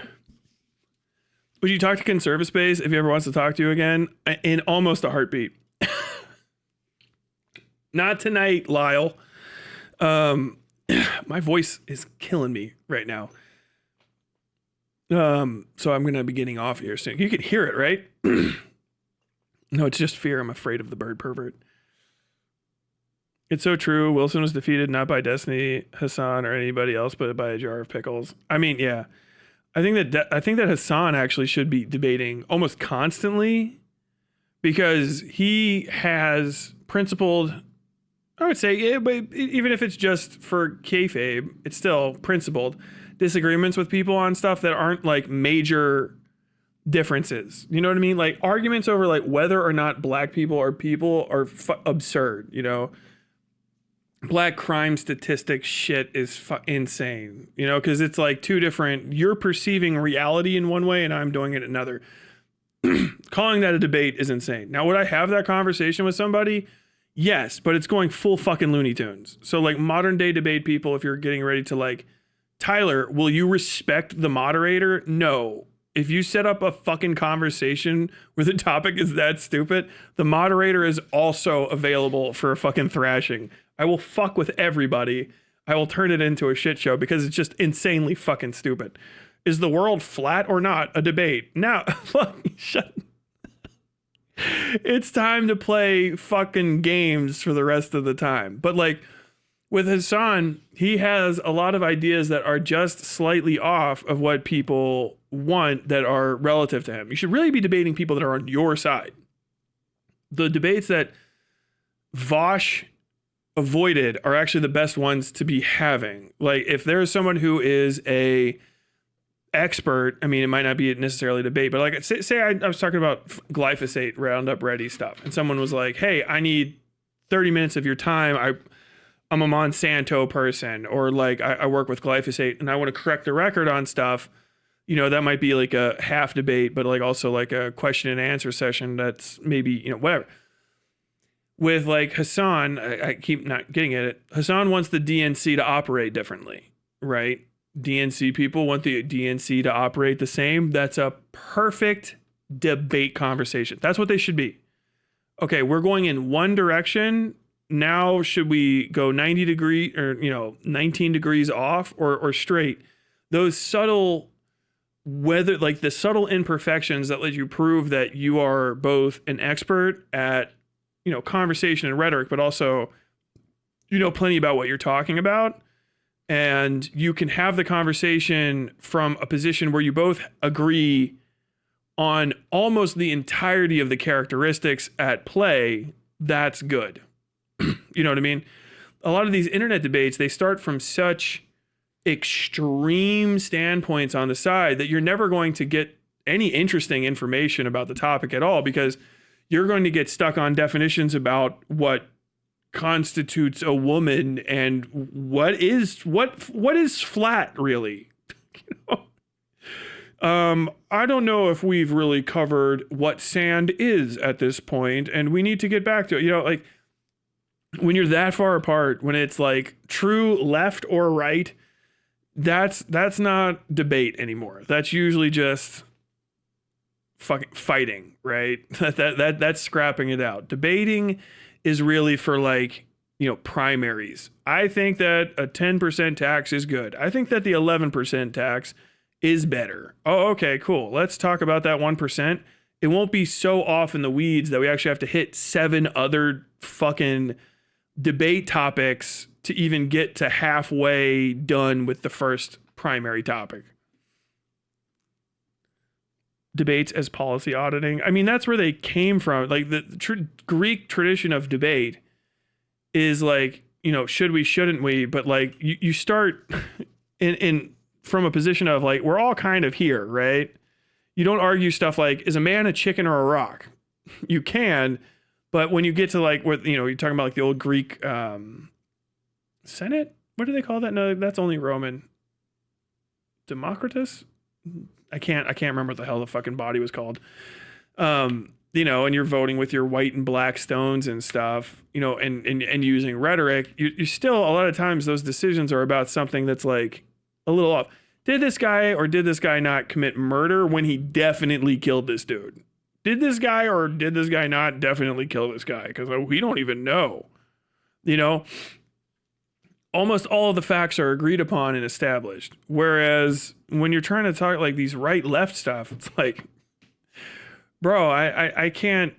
When I'm trying to talk to you about where socialism is, I have to convince you that my definition of socialism, where I'll still be in conflict with people that are on my side of this debate, is the valid one. It puts us in a position where you can argue you can argue effectively and in a way that I couldn't convince you that my side is wrong, while not actually engaging with my arguments at all, because you can just decide that reality is fine, and there's nothing I can do to dissuade you. And technically you're right, because if you perceive reality that way, then you're just going to be right, and then it's just going to be us taking piss fights at each other. It's like, I think that one of the first ones I ever had, the first debates I ever had was in my 24-hour stream, and it was me and Sunday's dipshit ass versus Counterpoints. Fucking dude, me and a series of bricks that wish they could be walls. And I remember it was in the ballpark of getting ready to be interesting, and it got completely fucking derailed because I could have used I have a definition of fascism that's my specific definition, which is better. Sunday's definition is dog shit. I remember from the time it was like, just goes completely, it's fucking stupid as fuck. Completely sideways. And like, it just deteriorated the conversation completely, because I'm like, I can't argue on his behalf, on his side, because I don't agree with his definition, even if he's like, I'm arguing against Connor's idea of something, whatever it was, because I just don't even like, so I'm stuck pretending like, well, I didn't pretend at all, but like, you know what I mean? If you take it to those, like the Crucible and stuff, yeah, okay, they're going to be arguing against the definition that this guy would give, and they're already set up for it. And it's like, if you guys don't want to stop and have me do a 45-minute explainer on how I define this differently, then it doesn't matter. And then if you bring on another guy who's just like, yeah, his definition is terrible, and like you just want to argue with that guy, then you're good. And nobody wants to see that nuance, and that's fine, because it would be boring. I'm not like, it's not like I'm sitting in high judgment of it, but it just doesn't interest me, because I would rather have the real minute debate about the definition of socialism with somebody that earnestly wanted to have that debate, as opposed to if we just want to fucking slap fight over caring about people is good or is bad, and fucking greed is good. You know, okay, let's have that fight. Let's have the blood. Let's do blood sports, because blood sports is way more entertaining. There's definitely now like an obsession of trying to basically delude axioms which are completely functional and true because other tangential points were determined conditionally true. It's over and over and over and over and over and over and over and over and over and over and over again. We just keep fucking like going sideways to sideways to sideways, and that's already irritating when you're trying to have a conversation about something, especially if it's like, if you're like an expert in it, it's going to be just like, all right, never mind, man. I actually really wanted to talk about this. Do you know what I mean? Which is, I think, where a lot of people get wrapped up. They're like, no, I'm excited to talk about a thing I care about in front of a large audience. And then you get there and yeah, you're doing fucking conversational metagaming from the get-go. It's like, yeah, we got to talk about this is a fundamental truth about the world for almost everybody, but politically these guys want to say that it's slightly off. That has to be the heart of the entirety of the conversation, but you proceed into the thing that they say is the conversation from a standpoint where this is considered pre-argued and either true or you're a fucking idiot if you don't agree with it. It's like, dude, I can't have that conversation. That's the conversation I have to have. Did you want to talk about that? It's why you probably hear, like, especially professionals in certain areas that get dragged into this shit. They're like, did you want to talk about that? Or did you, why am I here? Don't you, why are we talking about this? They're like, oh, are you dishonest? Do you not want to admit blah, blah, blah? It's like, oh, okay. So this is just a stupid fucking trap, a rhetorical trap that only idiots will believe worked. Do you know what I mean? And then like people that are professionals and have like a lot of hours and a lot of maybe even, you know, conversational or rhetorical hours in something, you just go like, bro, you've got it, because your audience is just going to go like, hey, you activated my trap card, game over. Meta lawyering, yes. And then on top of that, when you get into other communities, like the crazy thing is, you know, Destiny's community would do the axioms and bullshit and still do. But now they don't even know how to do that high level rhetorical trap work. I think I'm getting sick.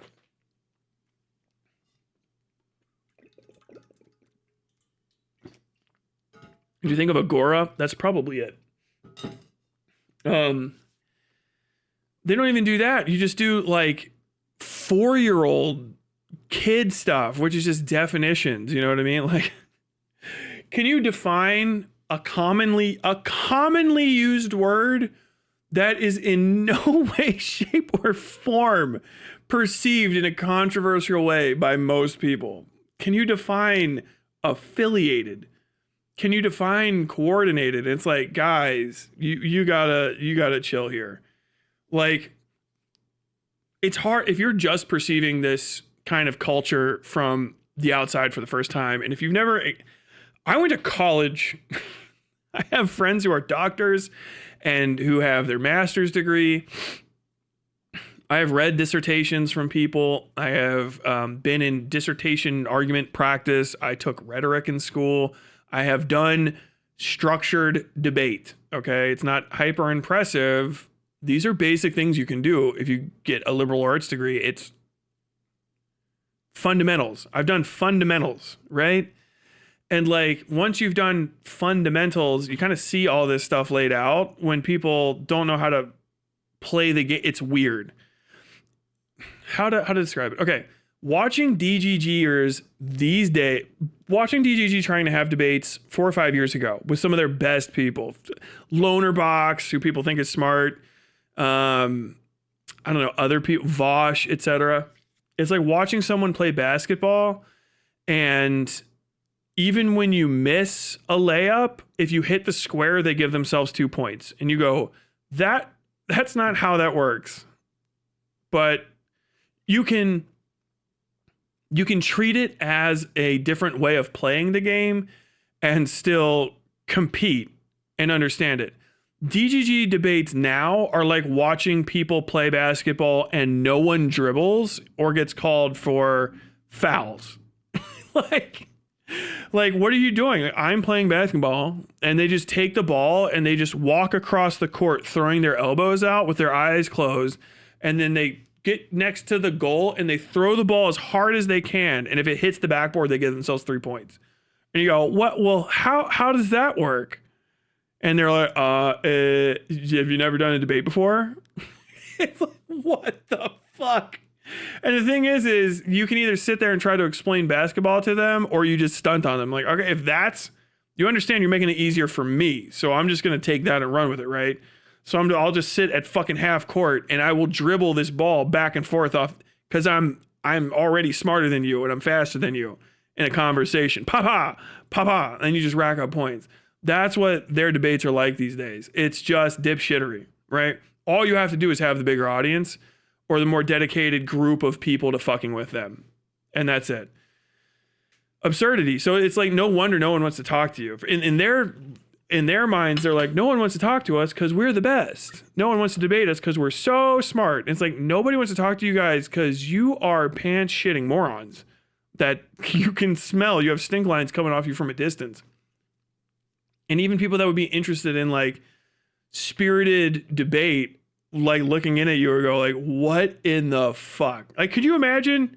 Can I imagine? I can't imagine. One of my debate teachers watching me talk to Wick and me getting to the part where he reads the law incorrectly, which is you fail the class. And to graduate most college classes, if you can't read the material and then recite it, you more than likely are going to fail. Just read it, fail to read it correctly or recite it correctly, and then when corrected, lie about it. As he has, within seconds of already admitting, oh yeah, I did read it wrong. Like, dude, to be in a rhetoric class where that was pulled off, they're gonna like, dude, we gotta stop. Why did you just do that? Like the teacher what? Everybody in the audience would go, huh? But like DGG guys are just, they're in love with it. I don't know. They're just smelling their own farts. And it's like, dude, no one's gonna want to talk to you guys except for people that are like me. I'm going to talk to DGGers to bully you. Or to destroy your certainty in your fucking org. I'm gonna come get you. I'm gonna fuck you up real bad. Real fucking bad.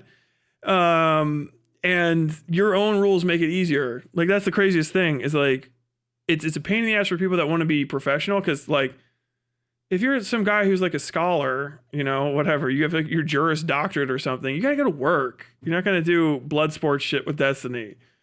I'm fucking self-employed. I make my own money. A lot more ways than YouTube, by the way. And I'm good. I'll do blood sports all day. I'll go straight to it. I'll beat you to it. The second I see you going for it, I'm like, oh, you're going to do the thing? Tat, whap. Just to hurt your feelings because you thought you had control over when the cheating started. God damn. But most people don't want to do that because it's just cringe. Like, I don't want to be seen fucking, you know, screaming and getting red-faced at some guy. I don't give a fuck. I think my red face is hilarious. Fucking dorks. Okay, I gotta start wrapping this up. For some reason, my fucking voice is going. Finding out what the word lie means live on stream is preschool content. I mean, dude. Lied about the definition of lying. It's crazy. What in the fuck? Desi's community has been severely lobotomized since his court case. His notables in his community have been reduced to Darius, Wick, and food shops. That's fucking miserable.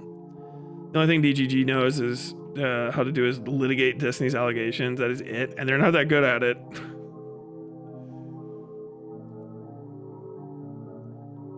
Why is this? Why can't I read this? There we go. I'm still stuck on how weird that discussion with Wick was. The instant you started to push back, he just talked over you with assumptions the whole time. He panicked. Terror is what that is. Literally, I gotta stop this guy from talking because he's fucking killing me. He didn't know what else to do. The only thing he could have done otherwise is kick me, which is that's what Hutch did. Hutch panicked because I was fucking rocking his shit, and he kicked me because he's a fucking chicken shit, gambling addicted coward raised by weak men. Fuck. You heard that, Hutch? Your dad's a loser. And he raised a pussy, by the way. So he has to kick me from the fucking call because he's afraid of looking like a bigger idiot. Big red face. I got the bigger audience. When you're ready for this, you can come back. Like, okay, whatever. You fucking junkie fuck. Wick couldn't do that because Wick doesn't have the bigger audience, first off. And like, that's his whole thing. I'm gonna be the bigger man. I'm gonna. So he's got to keep me in there. How do you keep me in there? You try to get me to leave by talking over me, or get me to make some mistake. You know, oh, you're mad, yeah. But you have to try to do something so your audience can perceive the weakness in me, but it's not there. Fucking sheer heart attack has no weakness, all right? Like, and so you just stay in there, and I just keep eating you because eventually he runs out of gas, and I just don't. Am I gonna release the "I'm My Money" song? Yeah, probably a little bit later.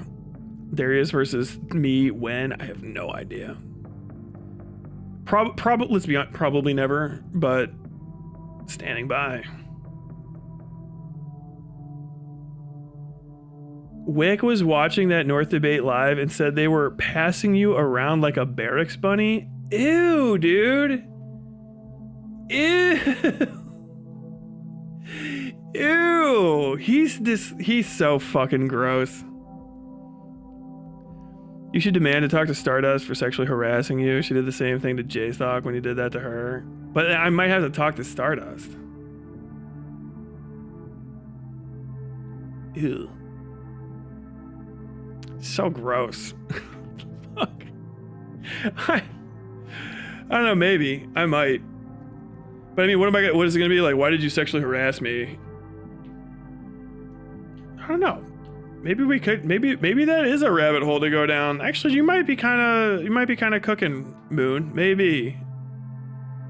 Maybe. Maybe.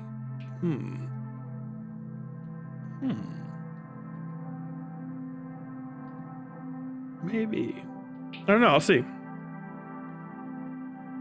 Oh, did I show you guys that yet? Hold on. I know I'm getting ready to shut down the stream, but like, dude, it's egregious.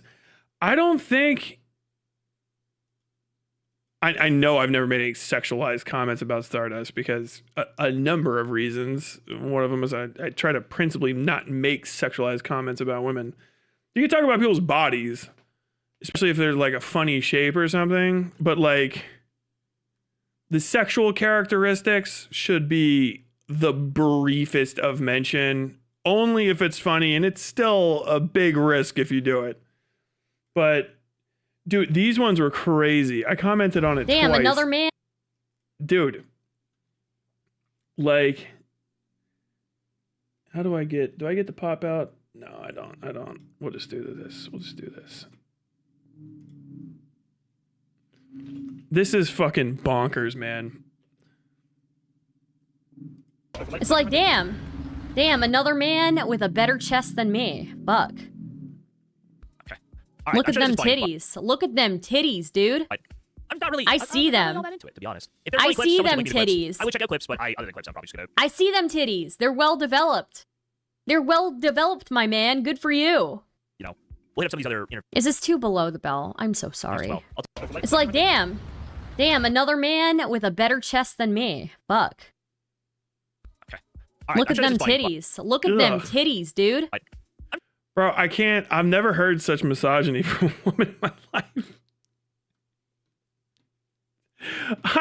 It's crazy. Like,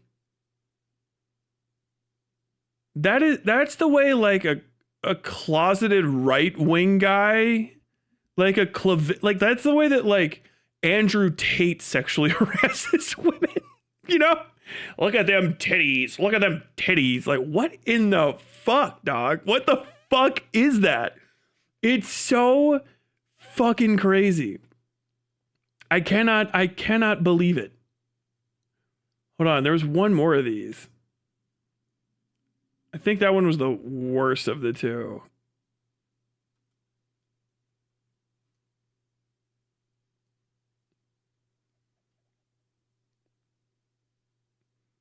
Where's this other one? Oh, I know what I got to go to profile. I'm looking at fucking.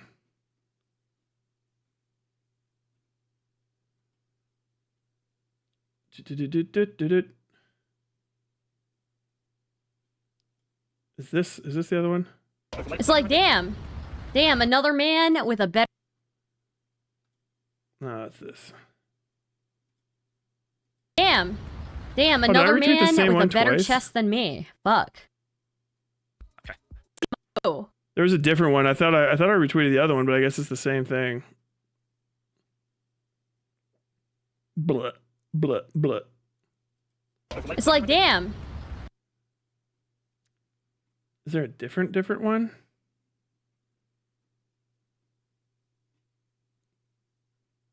But yeah, it seems like you have a lot of anti-fans of your own, Wick. That's just crazy. They hate me. Yes, they hate me. And I guess apparently they are doxing me on stream, I guess. Oh, God. Yeah, apparently Tyler's decided to do that. And I mean, he can. I mean, I wish he wouldn't, and I'm asking him to stop. Again, moral compunctions with these people. They're willing to do literally anything. Yep. That's why I think they're dangerous people. Like, I appreciate that fucking Destiny comes on. Tyler, who is he? No one even noticed. Do you know how unimportant it is? Do you know what he's talking about in that? Don't the Stardust stuff. During the conversation, if you watch the Wick debate with me, I call him by his name, Jason, and he doesn't notice.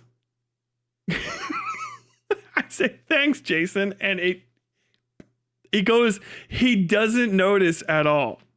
They have to tell him later. That's how fucking unserious it is. Oh my God. Why do all her insults get framed as digs at herself with Stardust? I think it's because she's trying to get people to comment on her. She wants to be noticed, really. I mean, she's, this is what I was talking shit, invisible. I think she's a person that's invisible to the kind of people that she's attracted to, probably me. Ugh. But like, the only people that ever comment on Stardust's body more than likely are just all these like repugnant commentary community guys and probably, DGGers and stuff. She dated Beckett, which is like, dating a used piece of toilet paper. no physique whatsoever. Different country. Probably. Oh, is that the one? Yeah. when she was dating Beckett is also the time where she was like, yeah, guys in their 30s just get erectile dysfunction. You know that? Like, I'll tell you, I'm 38 and I don't have that issue at all. So get fucked. Or literally, or whatever. And I think really what it is like, you just want to get noticed at all by somebody that's attractive. Do you know what I mean? Like, even if it's negatively, it's like, please make me feel like I'm not invisible to like the kind of people that I actually wish I could get sexual interest from, which is why like a lot of guys make horrible comments on women's bodies, because you go like, hey, you know, you're a whore or whatever, some nasty shit like that. And like maybe some OnlyFans model go like, this you gotta da-da-da. And it's like, okay, yeah, it wasn't positive, but at least you got noticed by somebody that like you would probably give your left hand just to have them compliment you. You know what I mean? Like if they were just like, I think you're beautiful today. Like you look amazing. I love your eyes. Like you just lit up the whole room when you walked in. Like to have someone say something like that, you would give up your arm. And I don't think Stardust is ever going to get that from somebody. And I mean, a lot of it's because Stardust is a repugnant person in her heart. She hangs out with repugnant people. She says repugnant shit. I mean, who's going to be complimenting you? You know what I mean? Like, I've met Stardust in real life. That's the funniest fucking part. She probably doesn't remember. But like, how I will always think of Stardust is at the DGG thing that I went to in Cincy, way before anyone knew who the fuck I was. She was just pushing a drink cart around. All the rest of the like creators, you know, like there was some of them, they did volunteer stuff earlier. But when it came time to like the fucking fans, the chatters are going to hang out with their little internet superheroes. No one gave a fuck about Stardust, and Stardust had to pass the fucking drink cart around. Like, isn't that rough? Like your biggest accomplishment was you got to be a servant to chat. I was like, this is the saddest thing I've ever fucking experienced. I felt bad, but I was like, whatever, you know, hey, when in Rome. Thanks. Take a fucking soda or whatever the hell was getting pushed around. I was like, damn. And I think that's it. I think as a lesson, what other people would do is just be like, oh, Stardust, you're so and so.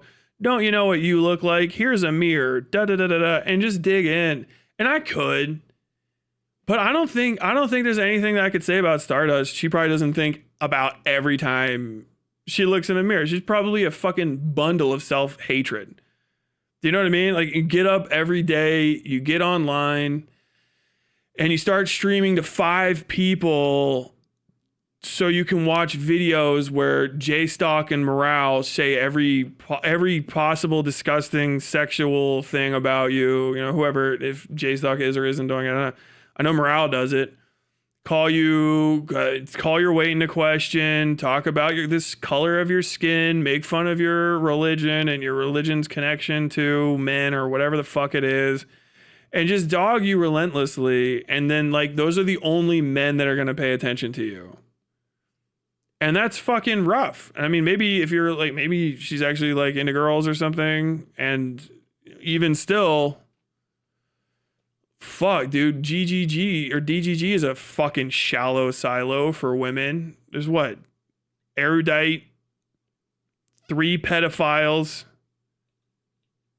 an erudite clone, and Stardust. You know what I mean? Like, that's rough. Like, who are your women that you can talk to? Who are the women? Like, I don't talk to women all day. I wish good-looking people would pay attention to me, and they don't. And the only people that ever talk about my body are racists and bigots in J-Stock's chat. And that's the entirety of my life. I have nothing else going on other than sitting in front of a corner and just getting ruthlessly mocked for my appearance because I don't have any like dreams or hopes or accomplishments even that have been dashed. No one knows anything about Stardust. I've never heard a single thing about Stardust. Do you know what I mean? I've heard Stardust get made fun of for her body and her social insignificance in the circle, but no one knows anything else. Do you know what I mean? People have to like make up stuff about her religion, and I think they got that wrong from what I understand. So it's like there's nothing even there to make fun of.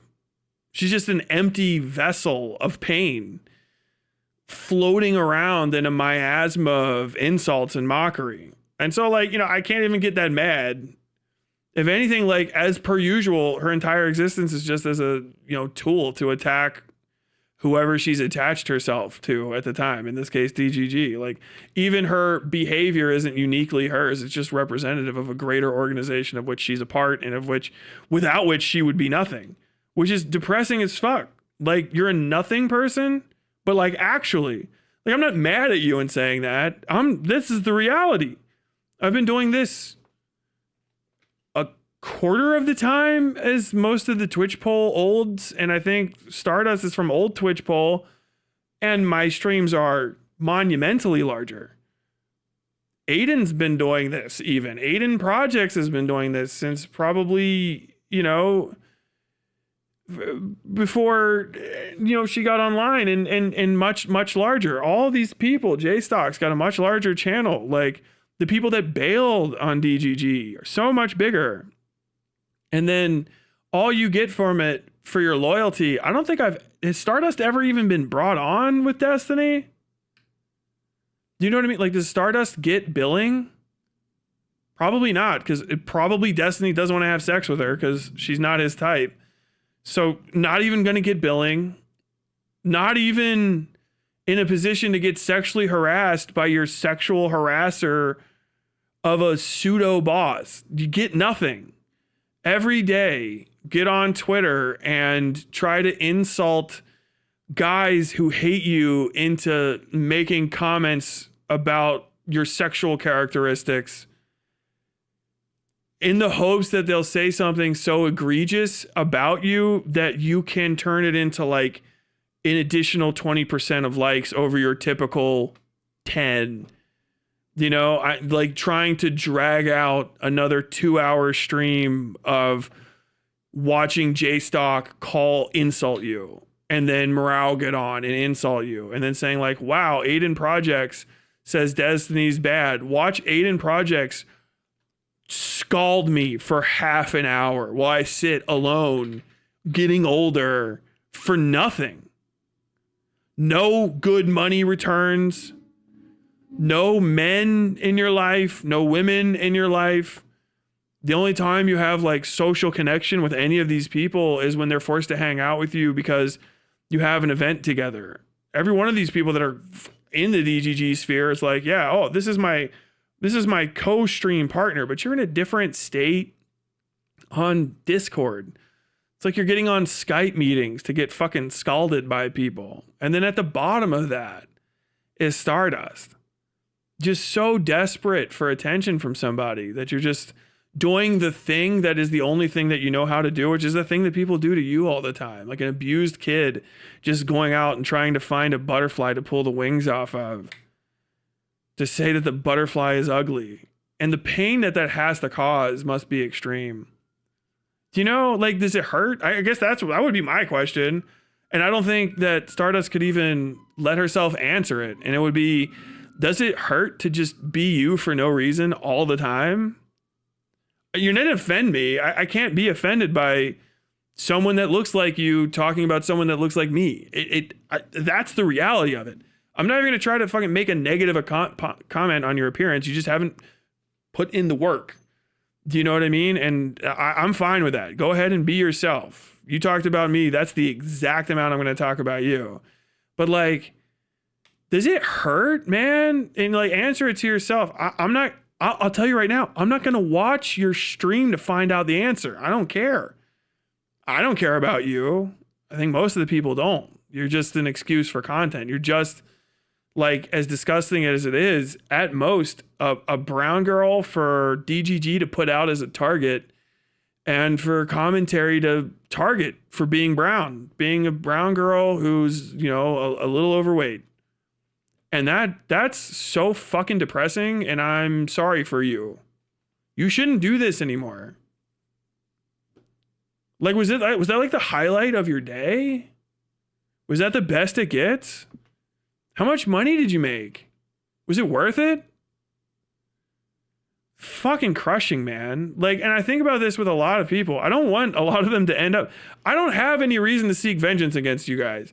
You're just pawns on a board I have to remove to get to the fucking goal I want.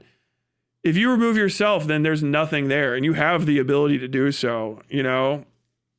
And like, this is just, it's crazy. I think you would like to talk to me, actually. I think it would be like probably the biggest day for you all week, right? Because for a while, I'm not as mean as them, and I won't say insane racist and sexist shit to you. So like, if we talked, it would not be racism, and it would be like the moment of coming out of the water for a stream for just a second before you know you have to go back down, because like, that's it. I think you should stop doing that shit. Not like you should hurt yourself or anything. I think just maybe like pick up knitting, dude, or some sort of like constructive habit, and just listen to these videos, you know, that are your like pain watch or your fucking hate watch, and don't comment on them anymore. And just busy your hands instead of turning on a microphone, and just find something else to do. That's what I would say. That's my real response. Thank you for listening if you did. I'm going to talk to chat.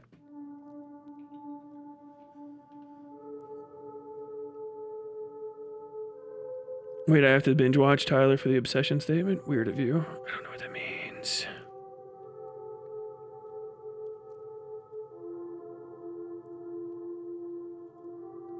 It's not too late for her to develop some self-respect, but I don't envision her putting in the effort. I mean, I think people trick themselves into thinking that they're respecting themselves, like they're taking their identity back by embracing it as a pillow for other people to just get abused and get the shit kicked out of them for it. And you can't talk someone like that out of it, you know?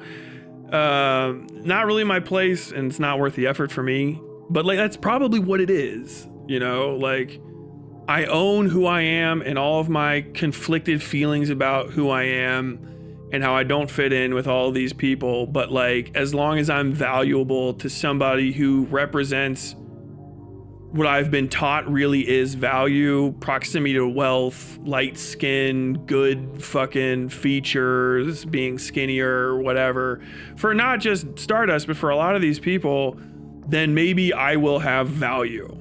You know, I don't have to hate myself, because when somebody says, you know, they say something racist to me, or they mock me for the 5,000th time for being overweight or underweight or skinny or short or bald or stupid or insignificant, like at least I can be useful to DGG by being a fucking decoy duck. And just having that be out there for them to repeat, which is like, it's just this pain cycle. It's a horror show. I couldn't imagine living like that, but like, I mean, some people can and do, so good for them.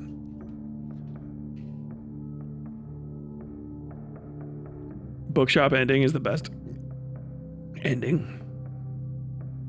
Tell Tyler's a writer, because that shit was harsh but very, very eloquently put. Well, thank you. Are we crusading Stardust? No. Just watching a ship on fire passing in the night.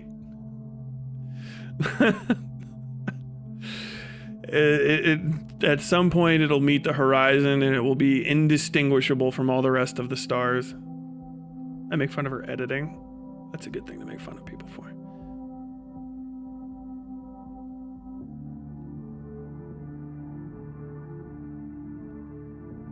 I feel like this person is so relevant that even the attention of roasting them is a net positive for them. Someone like this can wallow. I mean, probably. You know, you can't. You got me. I'm fucking. You chest me. I'm this checkmate. The blood of your Bratz doll is soaking into the sands of an alien moon as we chat. Are you the guy that was talking about kimchi? Kenshi, I don't want to play it again. But for some reason, I kind of want to try again. I don't know if I will.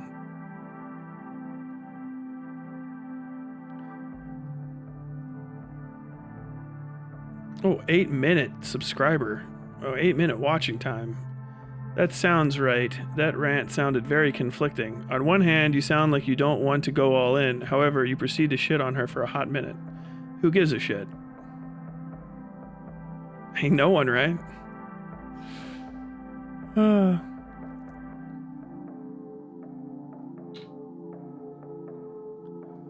think the reason to talk about that stuff is because the insignificance doesn't come from the individual shortcomings as some unique participant in the human experiment. It's because there's nothing really that unique about it.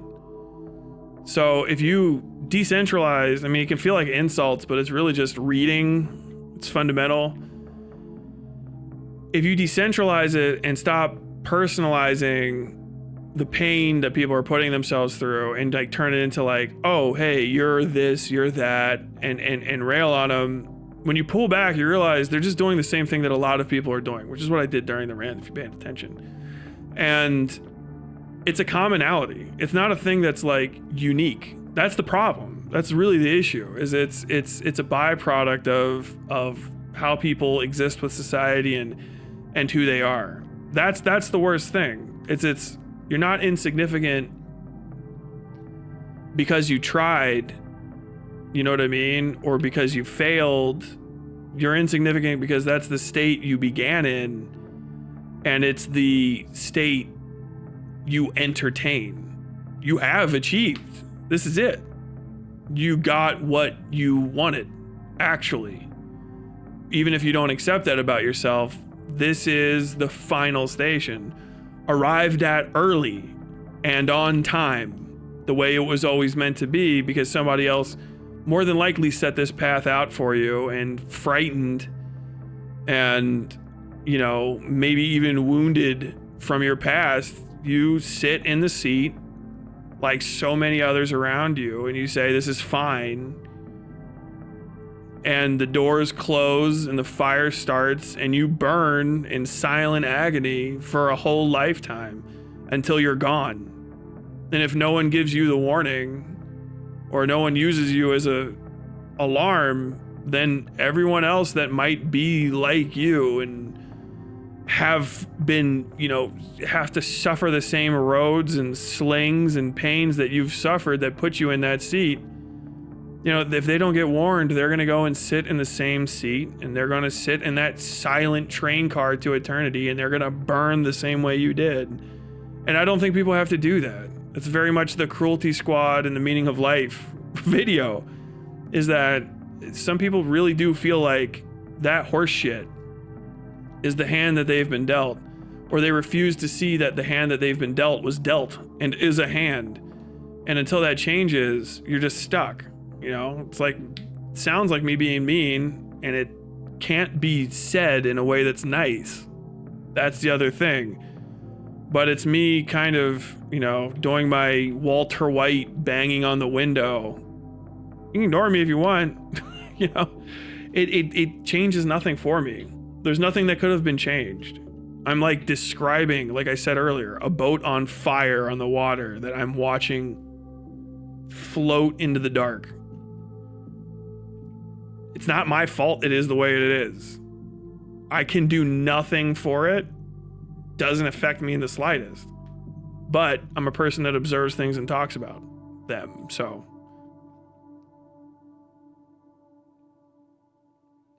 Okay, folks, you've been watching Westside Tyler Live, and I have been Westside Tyler Bell.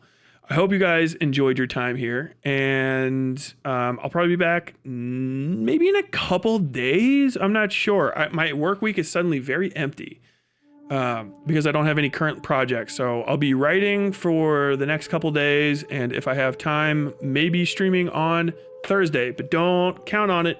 Make sure that you follow the Westside Tyler VOD channel if you want to get a hold of me.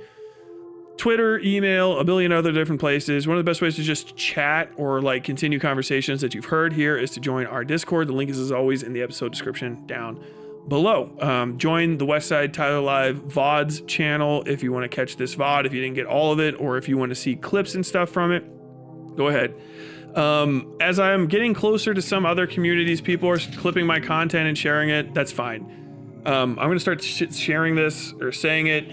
If you want to clip small chunks of my content, try not to do like 35-minute segments or anything, not because you're robbing me, but because that is what I should be paying people to do, and I'm not paying for that, and I do it on my own. But if you want to share, 1 to 5 minute long, those things that they put on Twitter because you like it, because you think it's a good point, etc., etc., etc., that's fine. If you want to make a YouTube channel and put those on there, that's okay as well. I don't mind. Some of this shit vanishes forever, so it may be the only way that you can keep hold of it. So go ahead, ominous dominus. People have asked me that. This isn't me just begging for clippers. People have just literally asked, making sure I say it on stream. And with all that said, I'm about to get out of here. Enjoy the rest of your days. Get a fucking hobby, folks. And until next time, as always, stay safe out there.